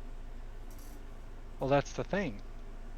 Is we've gotta immediately go back to our good old friend the barkeeper and see if we can. They're planning on killing the barkeeper, I so we don't need to know. get back there. I don't give a because damn he's about the the only- barkeeper. Well, yeah, but he's the only Yeah. one that's been able to translate for us so far. I mean, he's So the only if we guy can have. keep him around, maybe we can befriend him by letting him know of the impending doom of his. The way this backwater town's looking, we can just grab any bimbo off the street and have them translate it. Well, that's true. We just gotta run fast enough to catch that one person, the one that's shy. But we could also catch one of their leaders too. I feel like that isn't going More to be as information. easy as we talked about. But either way, let's get back to town. I don't want a small army coming down. Yep, absolutely. The chances of that. All right, so you all head back to town. Yep. So as fast as all your legs can go, you make it back to the fountain, which seems to be your like meeting point of like middle ground at the moment. And 20 minutes have passed since your last encounter with that camp in the south. Where are you guys headed? What do y'all think? Might as well just go to the tavern, see if they killed him or not. I mean, if we save him, maybe he gives us extra information. If not, maybe we kill a couple of them. It's 2 less from the 30 we have to deal with eventually. Fair enough. All right. So you guys head towards the tavern. Are you guys just walking, running, sprinting? How are you guys getting there? Run it. Yeah, well, Pushing old people out of my way. Little kid, tossing them to the side. Run it. All right. So you're hauling ass to showed this it at some tavern. dude. You guys realize Cyrus, with his fucking sheer size, is yards ahead of y'all as you guys are running. Ebony, I gotta ask you I'm now: not stopping. are you riding on top of Cyrus, or are you just running on your own feet? Saddle up and ride, kitty boy. All right. So, Ebony and Cyrus make it to the tavern and burst through the doors. Realizing that the tavern had closed down for the night after the dinner rush, there's maybe a couple stragglers, but you see a couple of the waiters or waitresses look at you with startled, weary eyes like, what the fuck? Weren't they just like kicked out an hour ago? Where's Looks that asshole toward- dwarf live? He's in danger. What is that asshole? Looks at the bar and realizes the barkeep isn't there. Oh no, They're he the could be worst. taking inventory in the back. Where's the back? It's through that door. And points at the door that was minusculely hidden because it was shorter than normal. A normal door. So But it's in the back right corner of that tavern, by the bar. We're going through it. No time for doorknobs. Time for doors. As you guys are ready to barrel through this back door, the other 3 party members manage to catch up and see you guys and see Cyrus just barrel through the wall and door combo into the back. And you see Cyrus and Ebony. I need you to roll perception for me. Alrighty. Perception, my forte. My That's reasonable. speciality. Thank God for that. It was almost a 1. So, you guys run in to the back of the tavern. The hooded figures are just leaving out that back ventilation window. And you see the tavern keeper, the barkeep, lying on the floor, fighting for his life, with his hand on his throat. Cyrus, you see this, realizing the hooded figures had leapt out the vent door, or window. You're mad as a hornet. You're looking around looking for any clues that might help. Ebony, you realize that he was slashed across his throat with a note pinned to his chest. And the note was in common with Thieves' Camp. The note read... Go ahead. Can I, at first, not worry about the note and just heal the innkeep's throat with my cantrip? Try You and sure? close the loop. You sure can. And as you do so, you lay your hand on his throat as he's choking out. You heal him, heal the wound, and leave the healing ward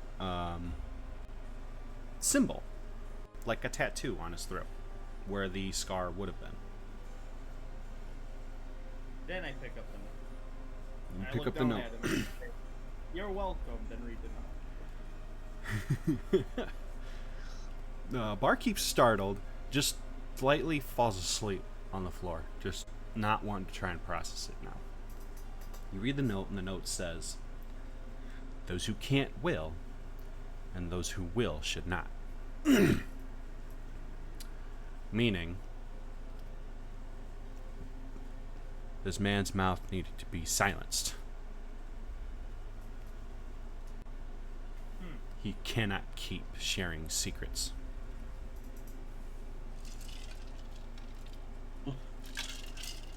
I want to try and out the window. I know that they've already left, but since I've heard the dwarf speak before, I'm going to try and imitate his voice. When I yell out in Dwarven, it'll take more than that to kill me. Ooh, roll an intimidation at advantage. See if I can maybe get him to loop around. Ooh, this is pretty good. Oh. You managed to successfully do so, not using a spell of like voice replication or message, but with just your booming voice, create a replica of the Tavern Keep's voice, stating what you said. All of a sudden, what you thought you heard were footsteps stop, and then continue.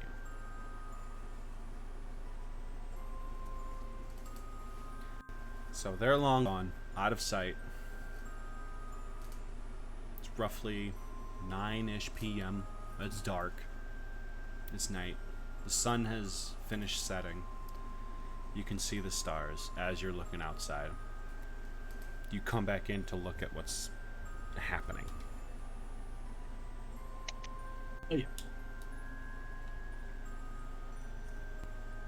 Actually, as you're stepping away from that window, the other 3 party members walk in through the giant hole that you left in that back door and see the scene that has bestowed upon the barkeep. The barkeep. You just see Ebony standing there, tail wagging, reading the note. You just hear Ebony go, stupid. Rips the note up, throws it on the floor. Alright. Alright. I'm just gonna shake my head and I'm gonna go and hoist the dwarf up and kind of like support drag him to a room at the tavern. I'm guessing there's a room somewhere. But dwarves are used to sleeping on the floor. You're messing with his natural habitat. So, there isn't a room from where you guys stand that isn't storage for more food. Like where you guys are standing, the dry vent is the dry storage. The door behind him would have been the ice cooler. So, you guys would have taken him out to the main bar where it's mainly waitresses at this point cleaning up from the last people that were in the tavern.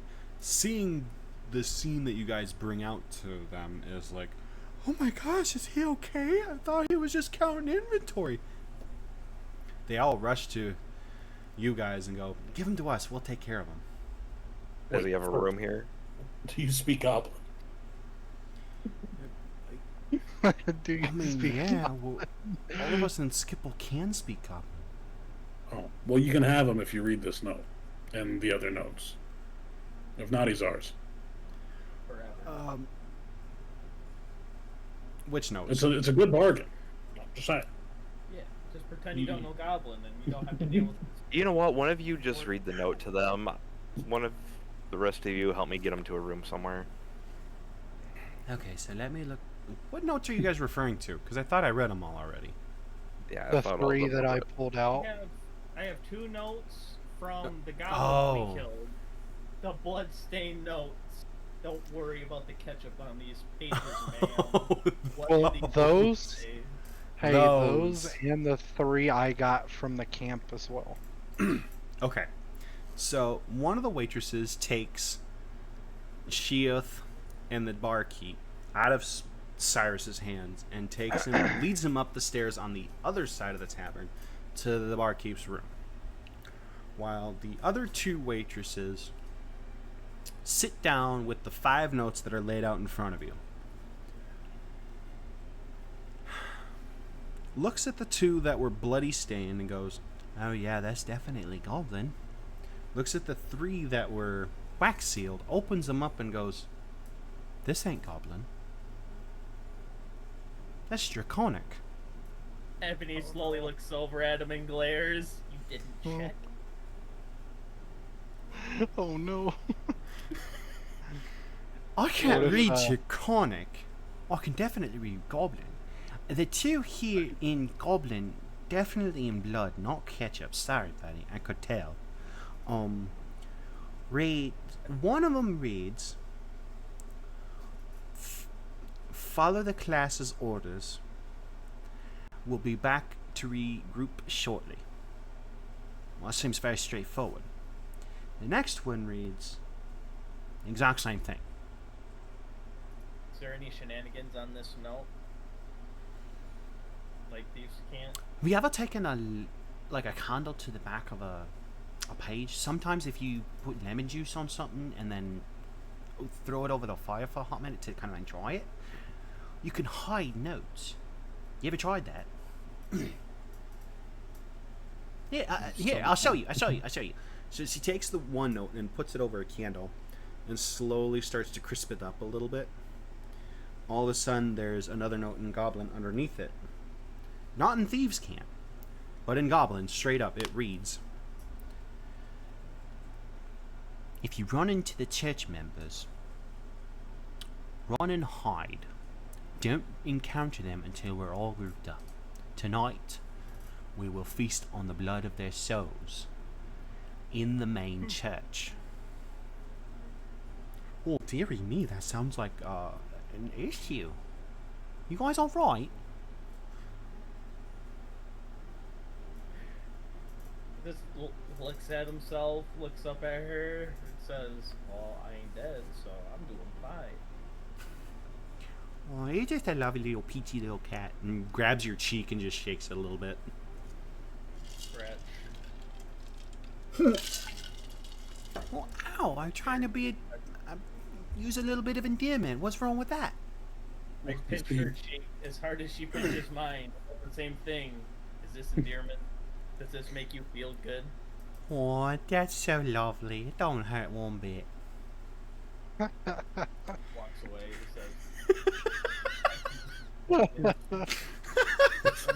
Says, "I've been nothing but kind. I even saved your boss." The other waitress that's not dealing with ebony looks at you about the 3 other notes and goes, well, look here, you're gonna have to find somebody who can speak Draconic, or read Draconic at least, because we can't read those. They're just all goblin. If you have somebody you know who can read Draconic, you'd be more off, but can't help you here. In fact, I don't think any of the big 6 know Draconic. I'm surprised there's Dragonborn even around here. They're as far away from the big 6 as they are to the west of the Clifton country. The Clifton Empire. Fake news.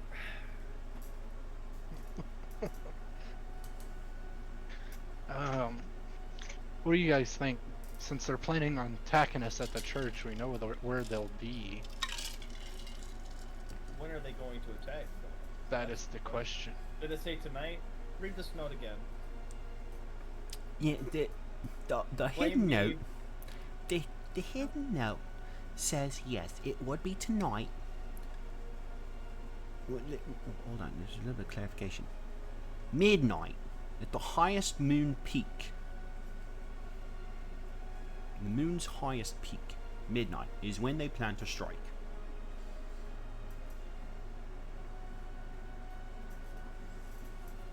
So we need to possibly, if we don't go back to the church, they can't kill us. If we don't go back to the church, they might get destroyed. That's true. Because the bishop is still there.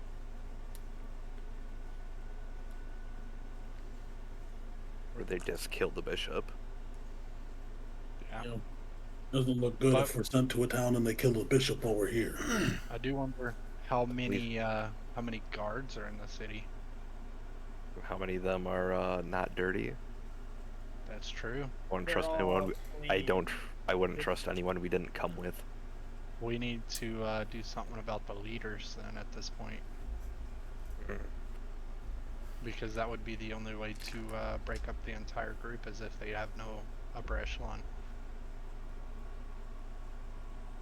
As you guys are Maybe? talking, you hear the tavern doors slam open. Is anybody in here? From the church? You there? Come on, we're being attacked. Checks out. Oh no, my lights went out. Can I incite this man to see if he's actually from the church or if he's leading us to the trap?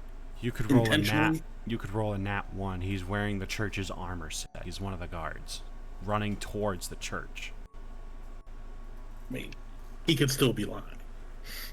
Haven't is you ever true. killed someone and took their clothes in any video game?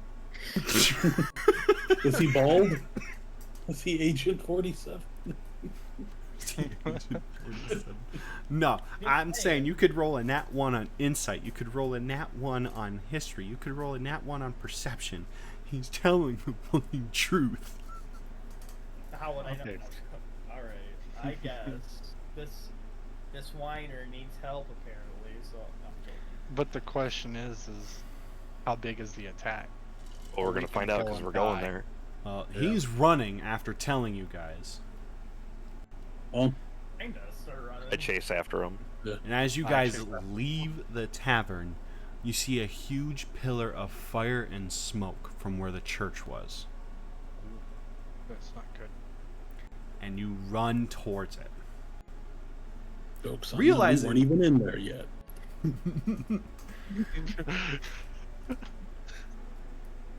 As you guys approach, it takes you less than 5 minutes hauling ass. You're in the farther side of the courtyard of where the church is.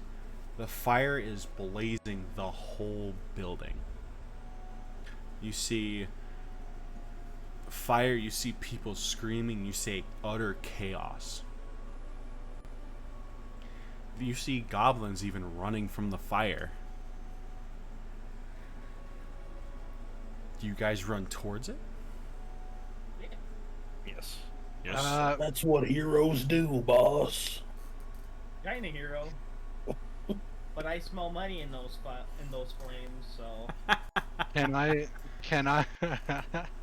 can I take a better look around and be aware of exactly what's going on around the outside?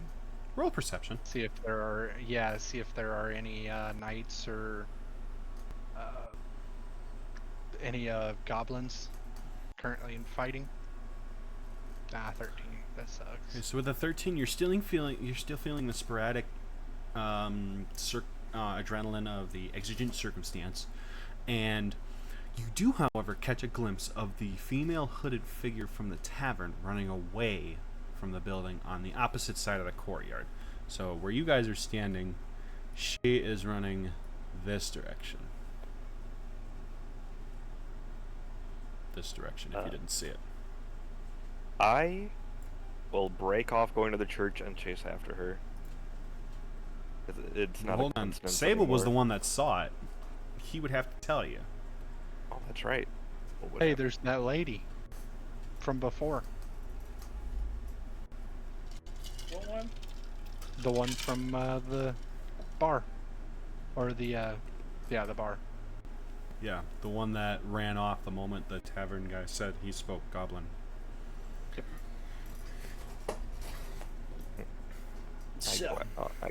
So you go chase after her now?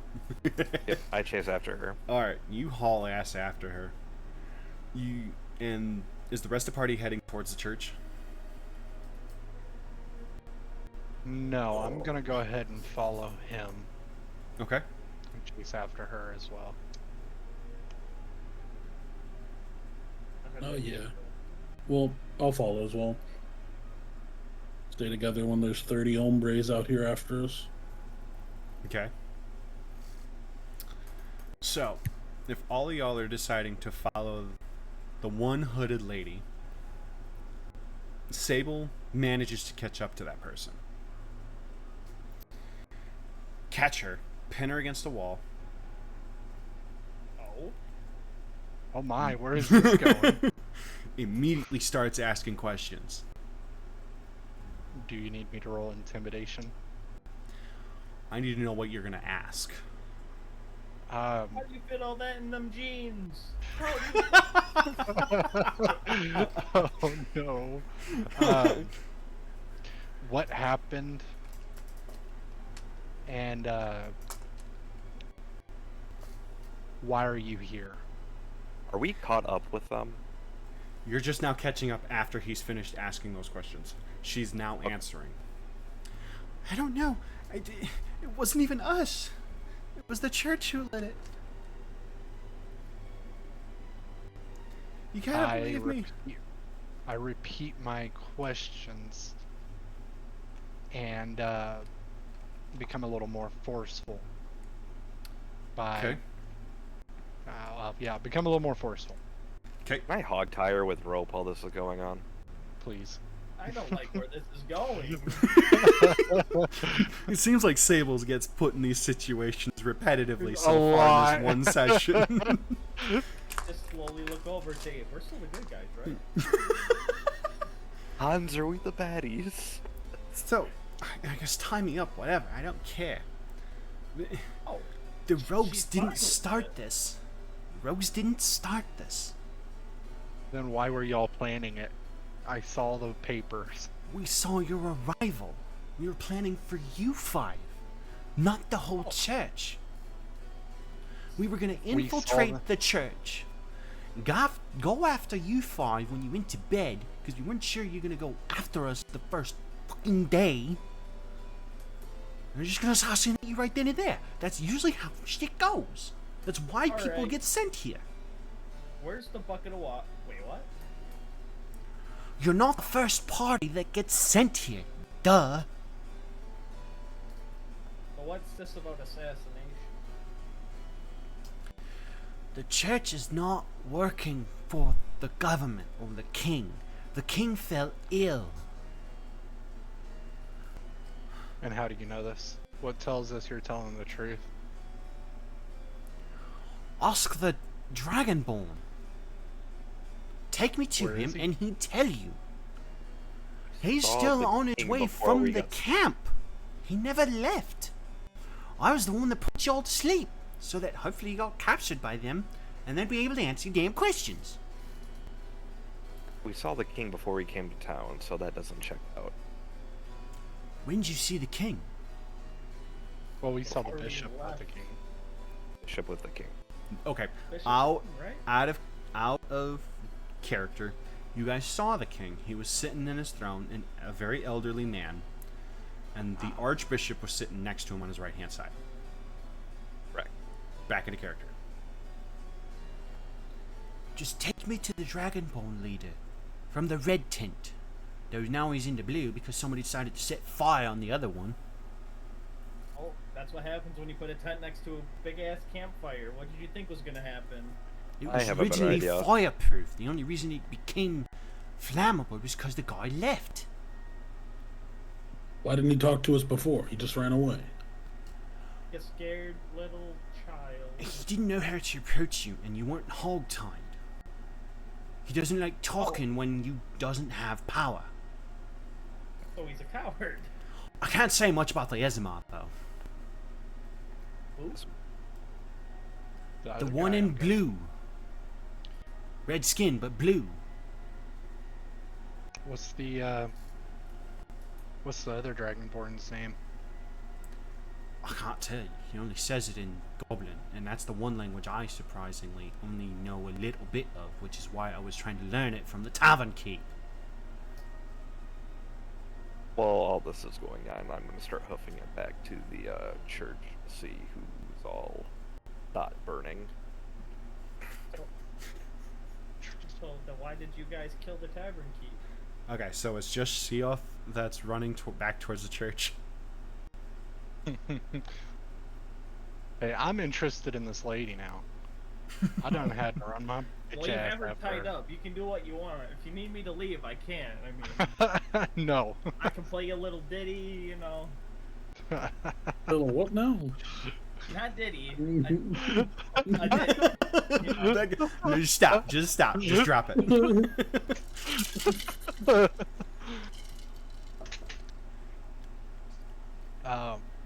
What do y'all think we should do? Should we go back to the church? Just take me back go to the meet the leaders. Just take me back to the camp with me hog-tied, and they'll realize you're being serious and asking questions. Oh, Not yeah, trying to let's kill be us. friends. You know, she wouldn't talk very much if she wasn't around no more. What's to stop your friends from killing us as soon as we show up? There's many more of them than us.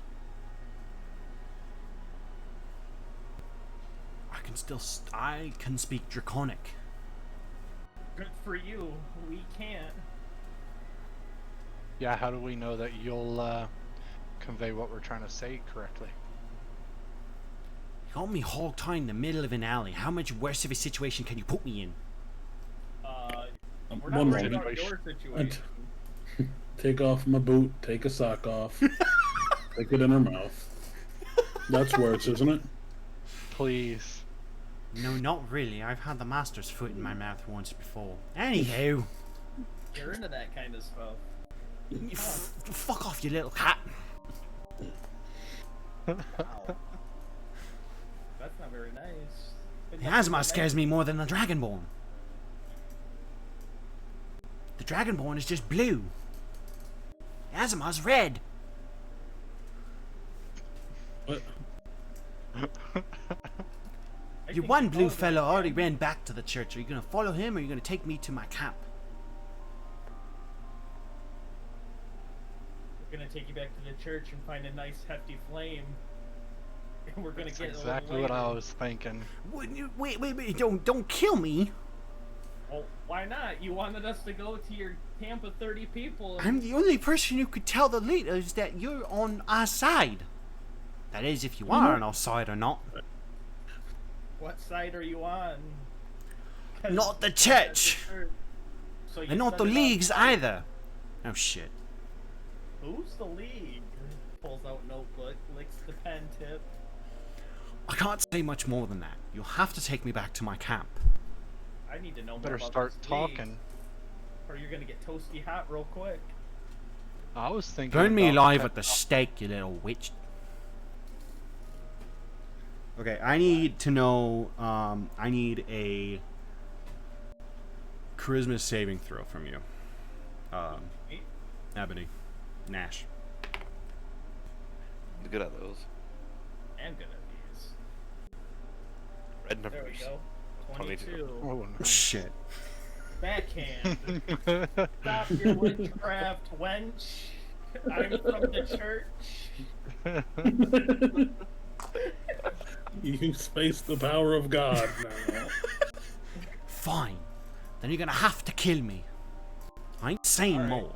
You either Grab take the me to my ankle. camp. Start dragging her towards the flames. It's gonna take a minute, so I'll let you think about it before we get there, but it's gonna be a minute. That's all I can say as I start dragging her towards the flames. I don't know much more. There's not much I can give you. She's kicking and screaming as you guys are dragging her down. I mean, I'm sure you'll remember something by the time we get there. If not, it's very unfortunate. We haven't committed on the idea of burning you alive, but we can't trust anything you say. We can't trust anyone in this town. I'm putting the effort towards putting her into the fire, so So, as you guys are now following Sheoth back to the church where the burning buildings are, Sheoth, you're the first one, roughly 50 feet ahead of them, who approaches the walls of the church first, realizing there's almost nothing but rubble from this burning building. And what you see, not very pleasant.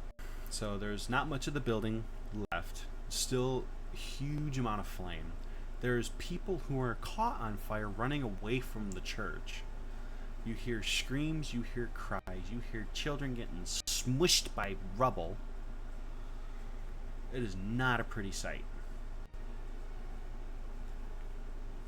Though you do see the bishop of this church crawling out of there with no legs attached, so he's bleeding out his legs.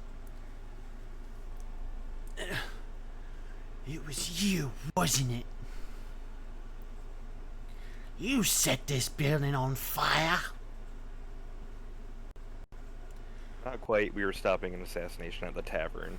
While I'm saying that to him, I'm going to try to staunch the bleeding of his legs, tourniquet it with whatever I can find. I have more rope. Alright, so you tourniquet his legs.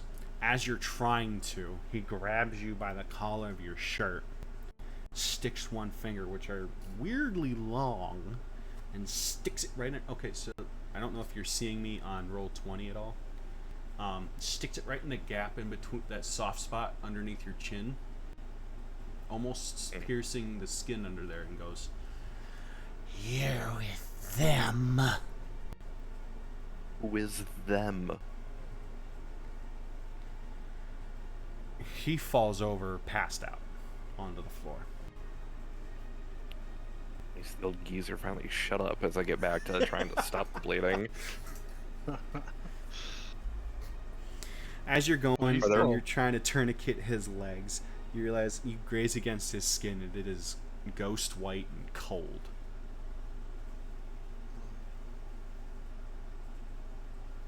Are any, if I look around, are there any of the guards that were like coming to the drone? Nope, he is the only one left of that church building alive.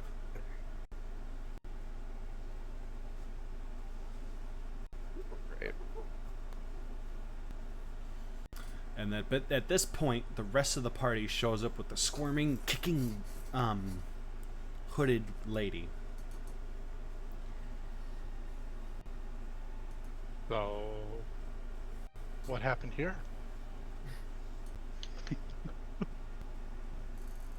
He's shorter than I remember. Isn't that the million gold question? Is there anything on the bishop's person of note? He has the standard church medallion that y'all are wearing. He has the tattoo of the healing ward of the church on his left wrist. There's a notepad in his left pocket. Is there anything written on it? You flip open the book, and it is sealed. So to you, it looks blank. Lick my tongue at it. Lick your tongue at it. Am I still dragging the lady towards the fire? Tastes like lemon.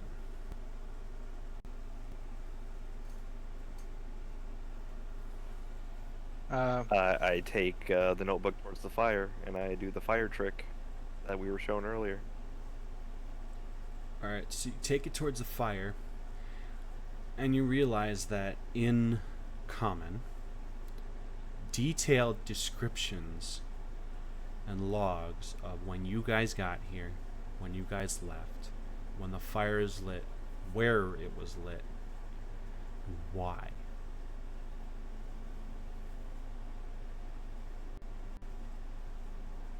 What's the notebook say there?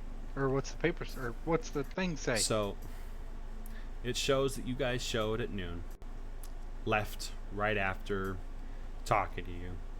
He went, washed his hands, set everything in motion to start the fire in the library of the church. That fire started at roughly... when did you guys head to the south camp? Was it like what, roughly 7? P? Yeah. Around there. So that fire started about 7:30. And it did not take long, because it also shows note of him stating that it's not burning fast enough. It needs to be burnt down before midnight to blame the rogues in the town.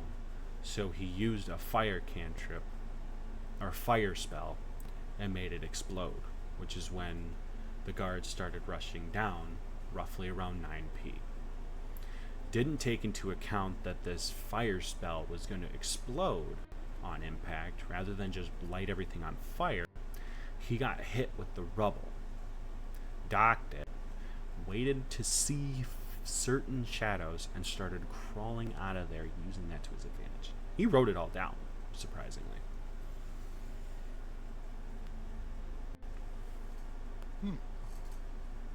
What do you make of this?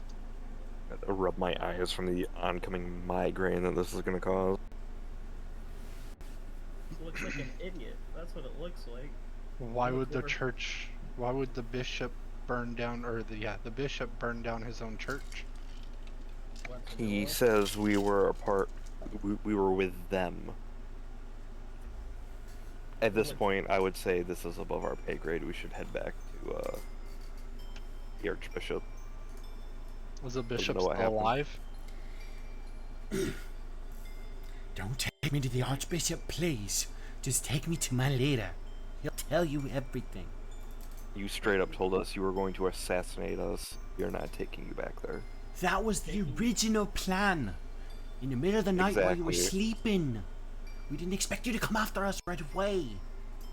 Can I get somebody to help me just throw this lady in the fire already? I know I who see. he's the leader's related to. Right. I say we take her back to the Archbishop. I say we take them both back if the fucking bishop's still alive. Make him explain himself. Alright, I walk over, cantrip the legs so they stop bleeding. Good tourniquets, by the way. It doesn't work. He's gone. Well then I guess we take the notebook back with us. That explains him doing it. Along with the girl. Yep. No, please. I'm not related to the Archbishop, but I know who is. Enough. And I go up and I just cold clack her across the face. I'll do an unarmed strike too if you want. Oh, because you're angry about it. Okay. Yeah, go ahead. Roll a I'm tired d4 of for hearing her damage. yap. Actually, just a flat 2 bludgeoning for Oh, unarmed okay. strike.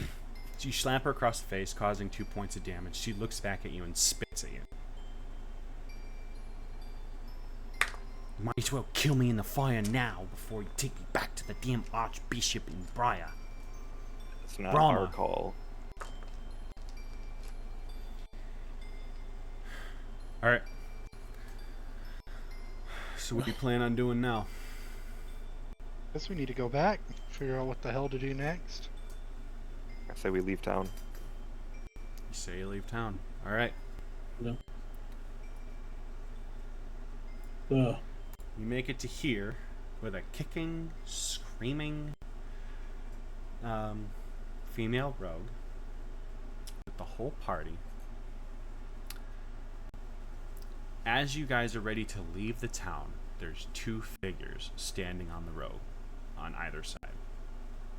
The Azamar and the Dragonborn.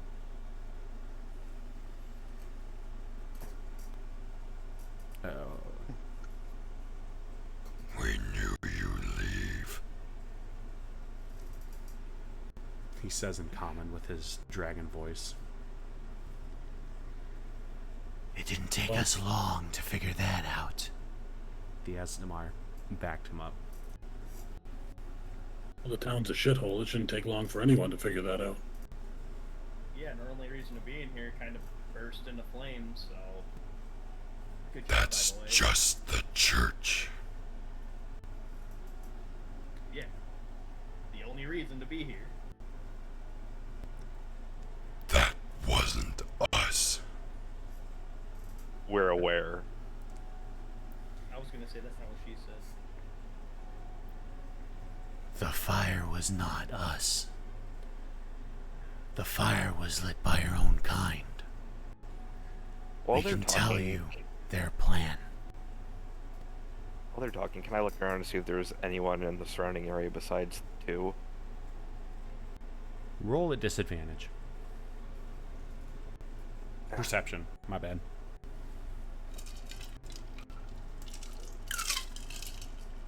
11.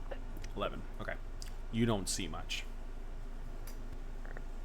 Other than the two that you're talking to. Give us the girl. Why should we? Your original plans were to kill us when we arrived in town. She's my daughter. Takes after her mother, huh? You leave her out of this conversation. Who, your daughter or your wife? The wretch of a wife. How about this? I can think of two ways this could end right now. Just One- The kill her. Dragonborn is telling you, without telling you, or trying to anyways.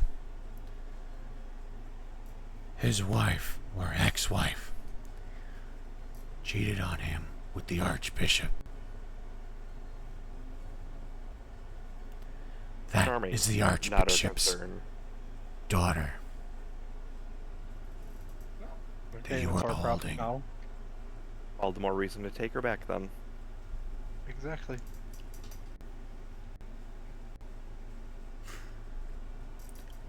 We know what the church is up to. We don't. We know what secrets they're hiding. Follow us and we can show you. The marks that you give to others are not faithful ones.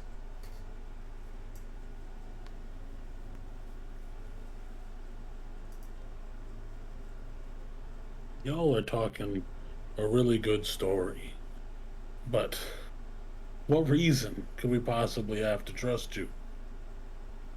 You've ran from us, plotted our assassination. Those of us who were part of the church and showed no benefit to the church have a mark. And he pulls out his arm and shows a circular hashed scratch like star on his shoulder. Here, let me see if I can find an image to give you guys. Lore dump. I'm gonna put in lore dump. I'm gonna put it in post. Put it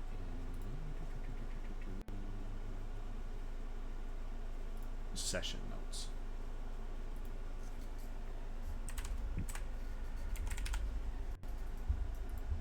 Okay. Let me find it. This is going to be a hot segment.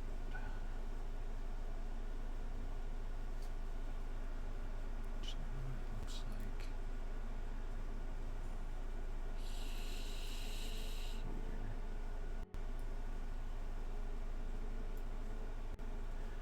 It's called.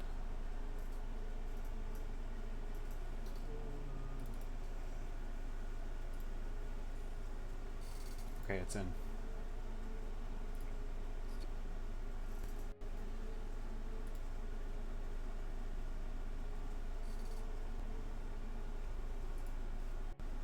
And how do we know that's from the church? It's for those who didn't show benefit to the church and gave us to the League. Who's the League? And we can tell you more at camp. With all your friends. They won't touch you. Not with us there.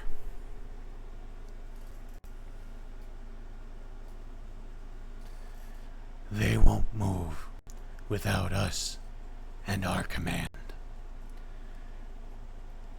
That's what all. This is too much to risk our own lives on. Just for your word.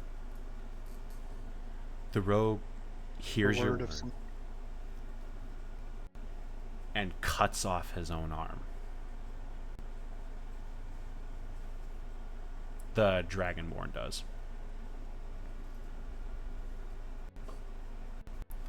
Go ahead. Try to heal it.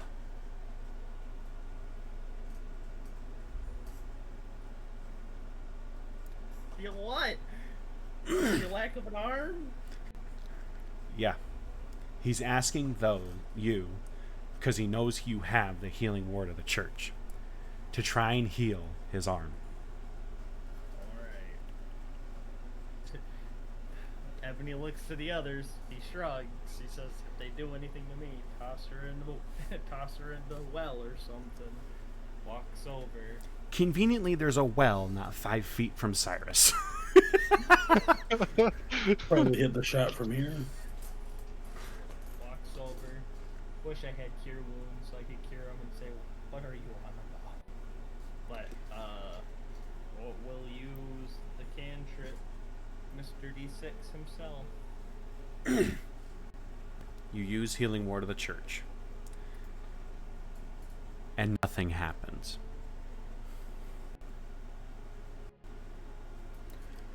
All of us know healing ward. None of us can help ourselves.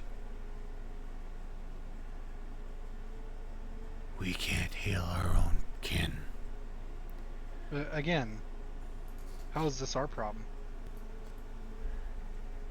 The bonus to healing ward of the church is when honed in right. It can be a radial spell. Meaning it won't heal you, but it becomes a force that pushes enemies away.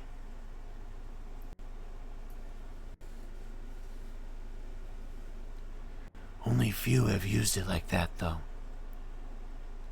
But maybe, because your friend here is not your typical spellcaster, he might be able to learn how to do that.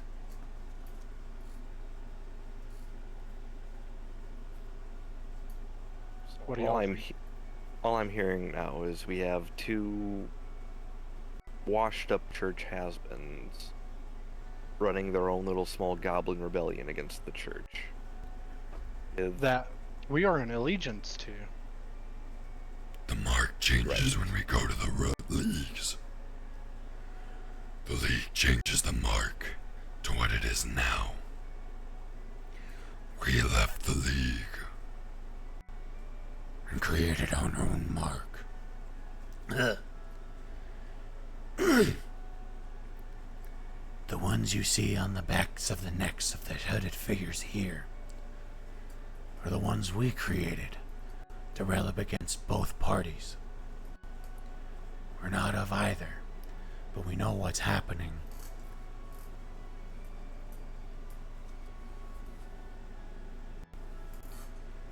Please, give me my daughter.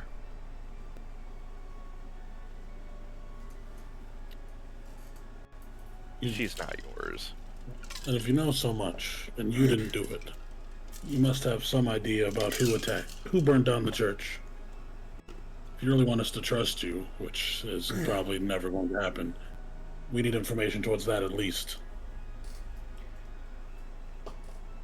Give me the 3 notes you took. I can read them to you. Yeah, but how do we know that you're actually going to read us what the note says and not something you just come up with? You've already tried to kill us once. And who, by the way, put my party members, my friends here, to sleep? We already know it was her. I told you in Goblin. Oh, sorry. Although at this point, I'm going to take my spear out, and I'm going to brandish it at our captive and say, we're just talking in circles. Now, either you let us go and risk her, and who knows, she might come back, or you try to stop us, and I kill her now. I told you in Goblin to meet me in the south. You didn't show.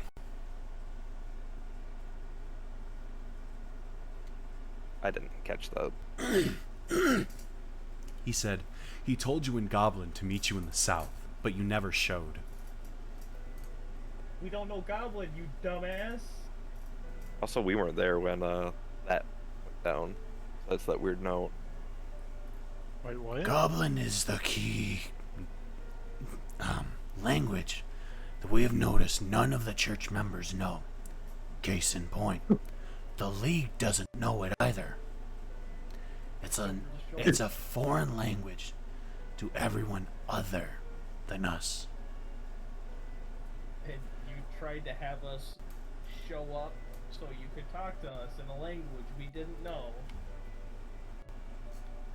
We were hoping at least one knew. Something's not adding up here. And you tried to kill the only guy who could actually help us. So, Yeah. Why'd you want the dwarf killed?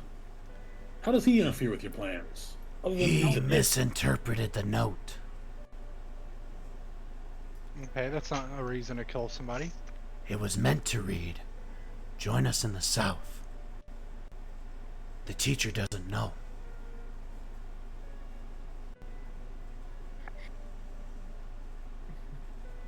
sounds like your handwriting's trash. No. The barkeep's for the church. No, he's a dwarf. Gentlemen, my spear hand's getting heavy. Can we hurry this up?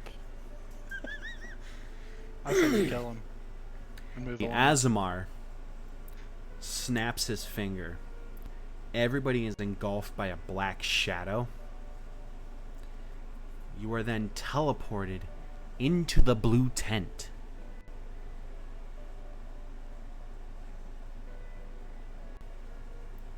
Well, this didn't go the way we wanted, boys. No, it's fine because there's fire outside. If we throw his daughter in the fire, That's true. we still. Oh, my baby, come here, come here.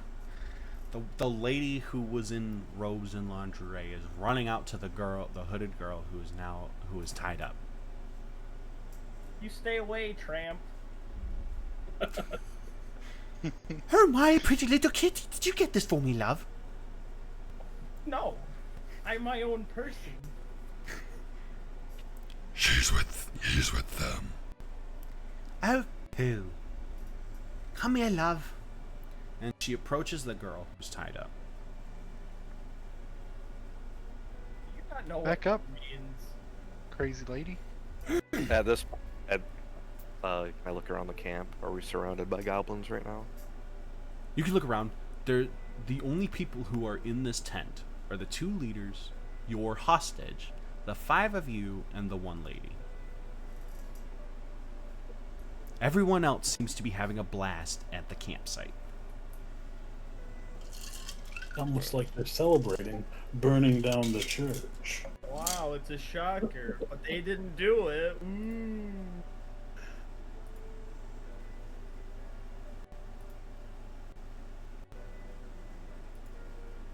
They I seem mean, to like at this point, fireworks. we're kind of just. At Going this back point, we're and forth. stuck, guys. No, they're having fun. All we got to do is get out, nice, quiet life. I know. Yeah. Then we can take his wife hostage too. Yeah. Look to the lady. Will you help us get out of here? Because your husband's your husband doesn't know how to write, and he tried to kill barkeeper. Barkeeper needed to die. He didn't give me any booze. Maybe you don't need no booze, crazy bitch. Fine, you're the one I wanted to try and sleep with. Well, bad chance you lost it. So you're telling me that this, Oh man.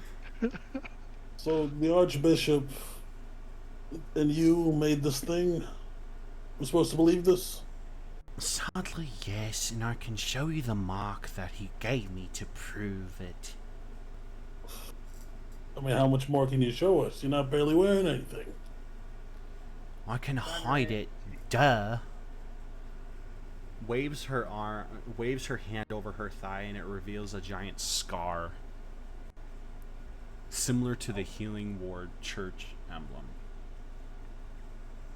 But it's scarred. Oh. It's not a tattoo.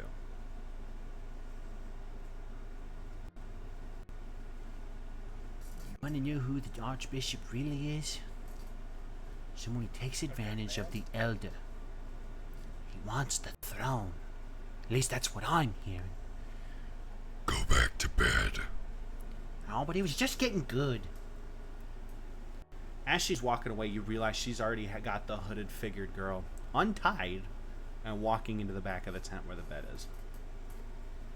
I'm about ready to just put this hooded figure girl dead. I just pick up my rope and put it back. You should really talk to your daughter. She's fine with getting tied up. Kind of weird. Well, you've met her mother. Oh. Yeah. You Touche. should really rein in your family. You wouldn't want to think that you're just a bunch of tramps now, would you? In situations like this, make me think I shouldn't have left Duskendale.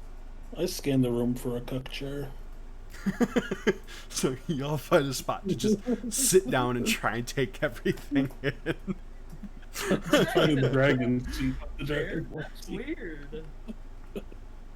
You take the dragon seat. That's fine. The dragon's like, whatever. This ain't my tent. Gives you that look. The Azamar's like, okay.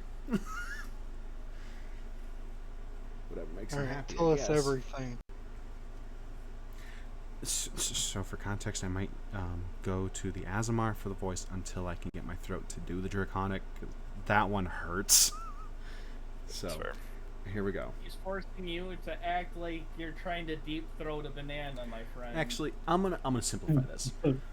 You sit there for the next 2.5 hours as he explains how the daughter was born, how it came to known that the wife cheated on the Dragonborn with the Archbishop, and the Azamar and the Dragonborn being brother in arms from the League, leaving the League, creating their own rogue system, and trying to get people to leave the church.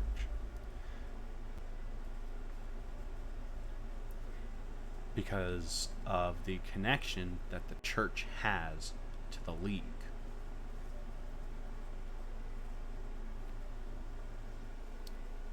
So in short, the League was hired by the church. to work together to force more followers.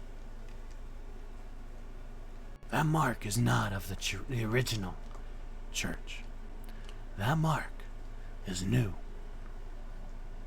Of the last 100 years. I know what the original mark looked like. And it was not that.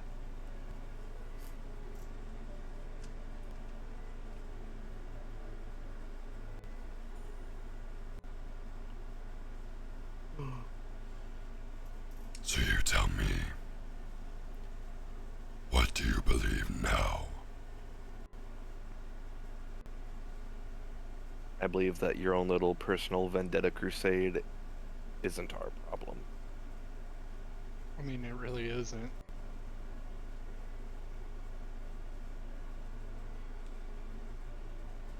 That's fine. You can head back to the Archbishop and let them know what you saw. Even if you were to come back, we won't be here.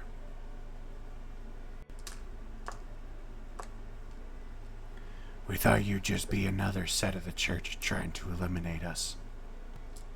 So we were gonna strike first. Turns out we didn't have to.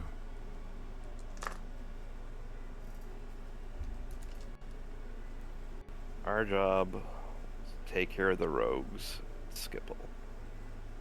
If you're saying you're going to be gone, we send people back, then our job is done. We can go on our separate ways. That seems fine. We'll leave.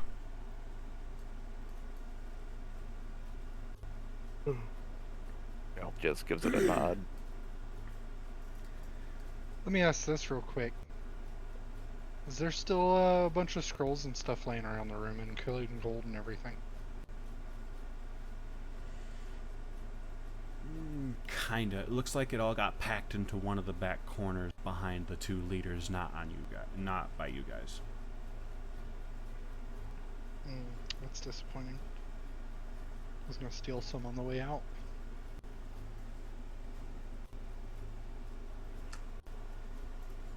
What do y'all think, boys? Report back to the bishop. Yeah. We'll head back. Alrighty. If we need to find these guys again, I'm sure his wife will be easy to find. I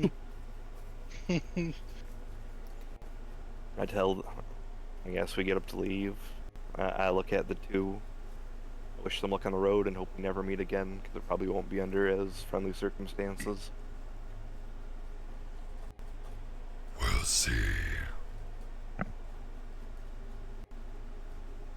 Then you guys are once again, engulfed in black clouds and sent back exactly to where you guys came from.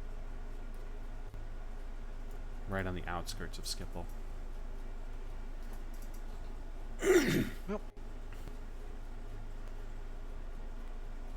Now what's left is the five of you. No carriage, no guards. Just a quiet, dark Skipple. And you five. Do you guys take your leave now? Or do we go steal a carriage and make this trip quicker? With less interruptions. I don't think we really would need to steal a carriage. I'm sure there's a stable we could get a carriage from. Yeah. Or hire someone that's, I'm sure, going to the capital. Yeah. Yeah. Might as well make it faster. We're outside of the town here. Is there like a welcome to Skipple type sign anywhere? You see the archway above you guys that says, welcome to Skipple, and on one of the posts it says, this is the route. Oh, hold on. Give me a second. This is the route to...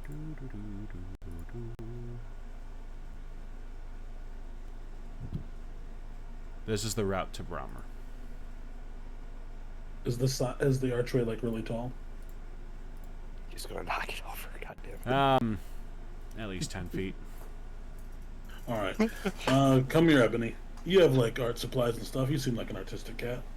I have a- What do you need? I'm gonna hold you up, and I need you to just put more like "skip a bowl" on the sign. This town sucks. I will write skippable on this sign and a picture of a cat puking. Giles just gonna give a deep sigh and start heading up the road on foot. Shut up. All right. You're doing good. There's a little paw print. Great. So you guys head out of Skipple on foot, heading back towards Brahmer, correct? Yeah. On foot. On foot. yeah. I just pick him up, put him on my shoulders like a kid at Disney World. All Don't right. worry, little legs. All right. And as you guys leave Skipple, questions, confusion, and tiredness. That is where we'll end the session for today. Session 1, and we already partially burnt down a town, kidnapped a girl, proceeded to beat her. Not enough. What was though, everyone's to be What fair. was everyone's alignment again? I'm neutral. I've stayed neutral the whole time. Yeah, that was definitely more self-fulfilling than cared for either side. Yep. I did my best to remain. It's a real sad day when I'm actually the neutral evil character. You're getting in the way of progress way too much, Gilbert. We should have burned that girl when we had the chance.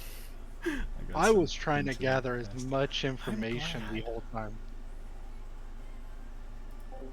I'm glad you guys got sucked into that Selfest. I'm glad you guys enjoyed it. We'll be It's doing this every really Saturday hard to try to night. play the evil character when everyone else is just as I is have an like event even more on murder a couple hobo Discord than my channels. character is. If you guys happen to see Like those, you're anybody, welcome to but find it. was Otherwise, arising, and I at don't fret 9 about it. p.m. Straight up EST, dragging off a bound Eastern girl to Standard burn her Time. alive. I will be starting the live. with I told her time we to- hadn't timer committed getting fully ready yet. so that you He guys get had. ready for the stream. I was Otherwise, He's small. go He can check take the things, YouTube channel. Exactly. And it'll be uploaded there as well. Give the water bottle, bad So. kitty. Tess, and I run away and I hide behind the table. Yeah, no. So I want you guys to understand something. My notes were kind of minuscule because I was so dirt ass tired from third shift. I couldn't have been. I hadn't been able to write down a whole lot of notes. That was all on a fucking whim. It worked. Nice. To be fair, a lot of the work notes you might have taken probably wouldn't have happened because we really were refusing to take like drop plot lines. I see you We did guys not. were refusing to go with the plot lines, and in all honesty, that helped me with character development. And then I had to okay, now I gotta force the situation. Black Shadow. But then it also revealed to you guys the level on these leaders that you guys would have ended up facing if you ended up in combat with them. So Roll more characters. so I was you making guys that would have more- died if you guys had actually fought them. There was no ifs, ands, or buts about it. You'd have died. That was established when we got teleported. I got a six-pack. I'm fine. Yes, 9 whole lives to burn through. You have to kill me 8 more times after the first time. Orange just the color of my loyalty, and I bent my knee to the church Yep. for now. To an extent. Hey, we're just doing our job, you know. I'm just saying, if all of us are raised by the church, it's a bit early for us to immediately cut off our loyalty. That is true. And that's understandable. I'm not.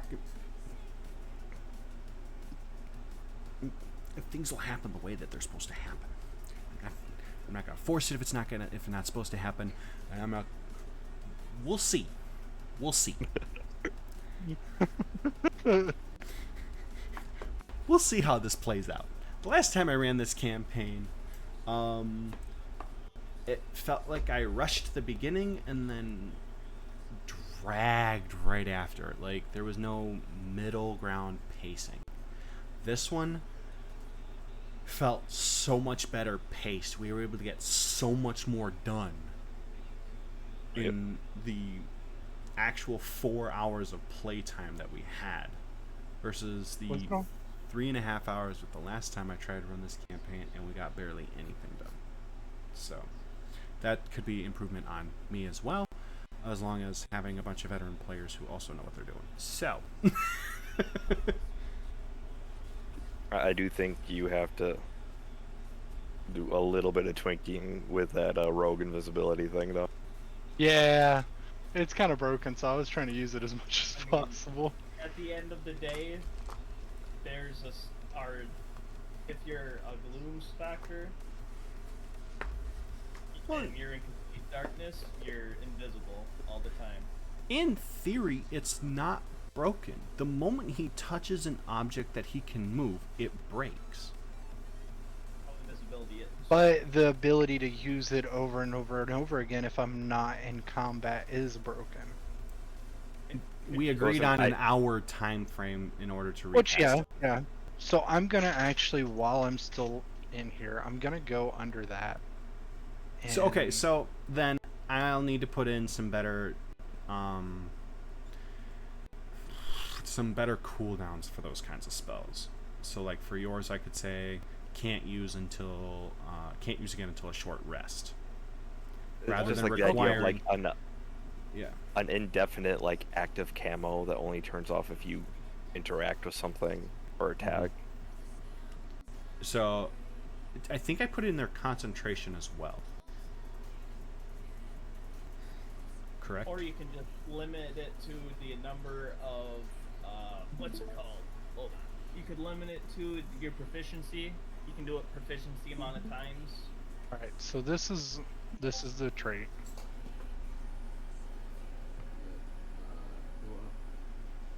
Yep. Requires concentration. Okay. So Okay, yep. as long as you like, how do we put this? I would say In combat, it you only have that requires a saving throw that if you somehow get hit, you have to do a saving throw with concentration. That's how concentration works. Yep. For as long as you're concentrating, you would have to throw a saving throw if you were to get hit for some reason. If that fails, you would lose the concentration. Yep, and you would lose your invisibility. Yep. So I would I'm like, gonna even with that though, but like using it outside of combat, I would say like even just have the ability only last like up to 30 seconds or a minute. Okay. 'Cause that's still like 10 turns of combat. Technically. I'm definitely gonna tweak the stealth one for sure, especially to include encounters outside of combat, because I was not expecting that. Well done. Oh, I using it while it was broken now. Well done. Nerf it down. I'm already nerfing. I was shit just now. using it to gather information as much as I could. No, and hey, it works. You're rogue. It works. I'm gonna have to. I'm a neutral rogue. I didn't nerf the attack. stealth. I gotta buff the enemies already. 'Cause let's be honest, they're not doing a whole lot of damage to scare y'all. You just find them annoying pests, so half the party fucking leaves in the middle of combat. Okay, I see how this is. But yeah, overall, I think it went really well. It did. Session went really well.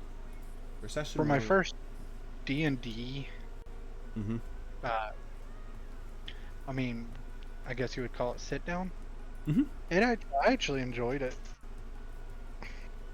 I'm glad. It's a thing where you're only limited by your imagination and 4 dice rolls. And poor dice rolls, yep. Yeah. Oh yeah, no. Poor dice rolls are absolutely insane when it comes to these sort of things. But yeah. So it is now 2:00. I no longer have hold of y'all. Y'all have a wonderful night. I will see you guys next week. Sounds good. Good night, everybody.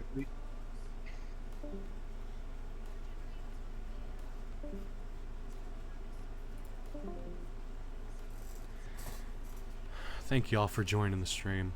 that was a lot of fun. I'm hoping to do a couple bit of tweaks and whatnot to the video so that this little end bit for streamers only, for the stream only, won't be in the YouTube video. And the beginning timer won't be in it either, but everything else will be. So, hope you guys enjoyed. I will see you all next week. Adios, buenos noches. Hasta luego.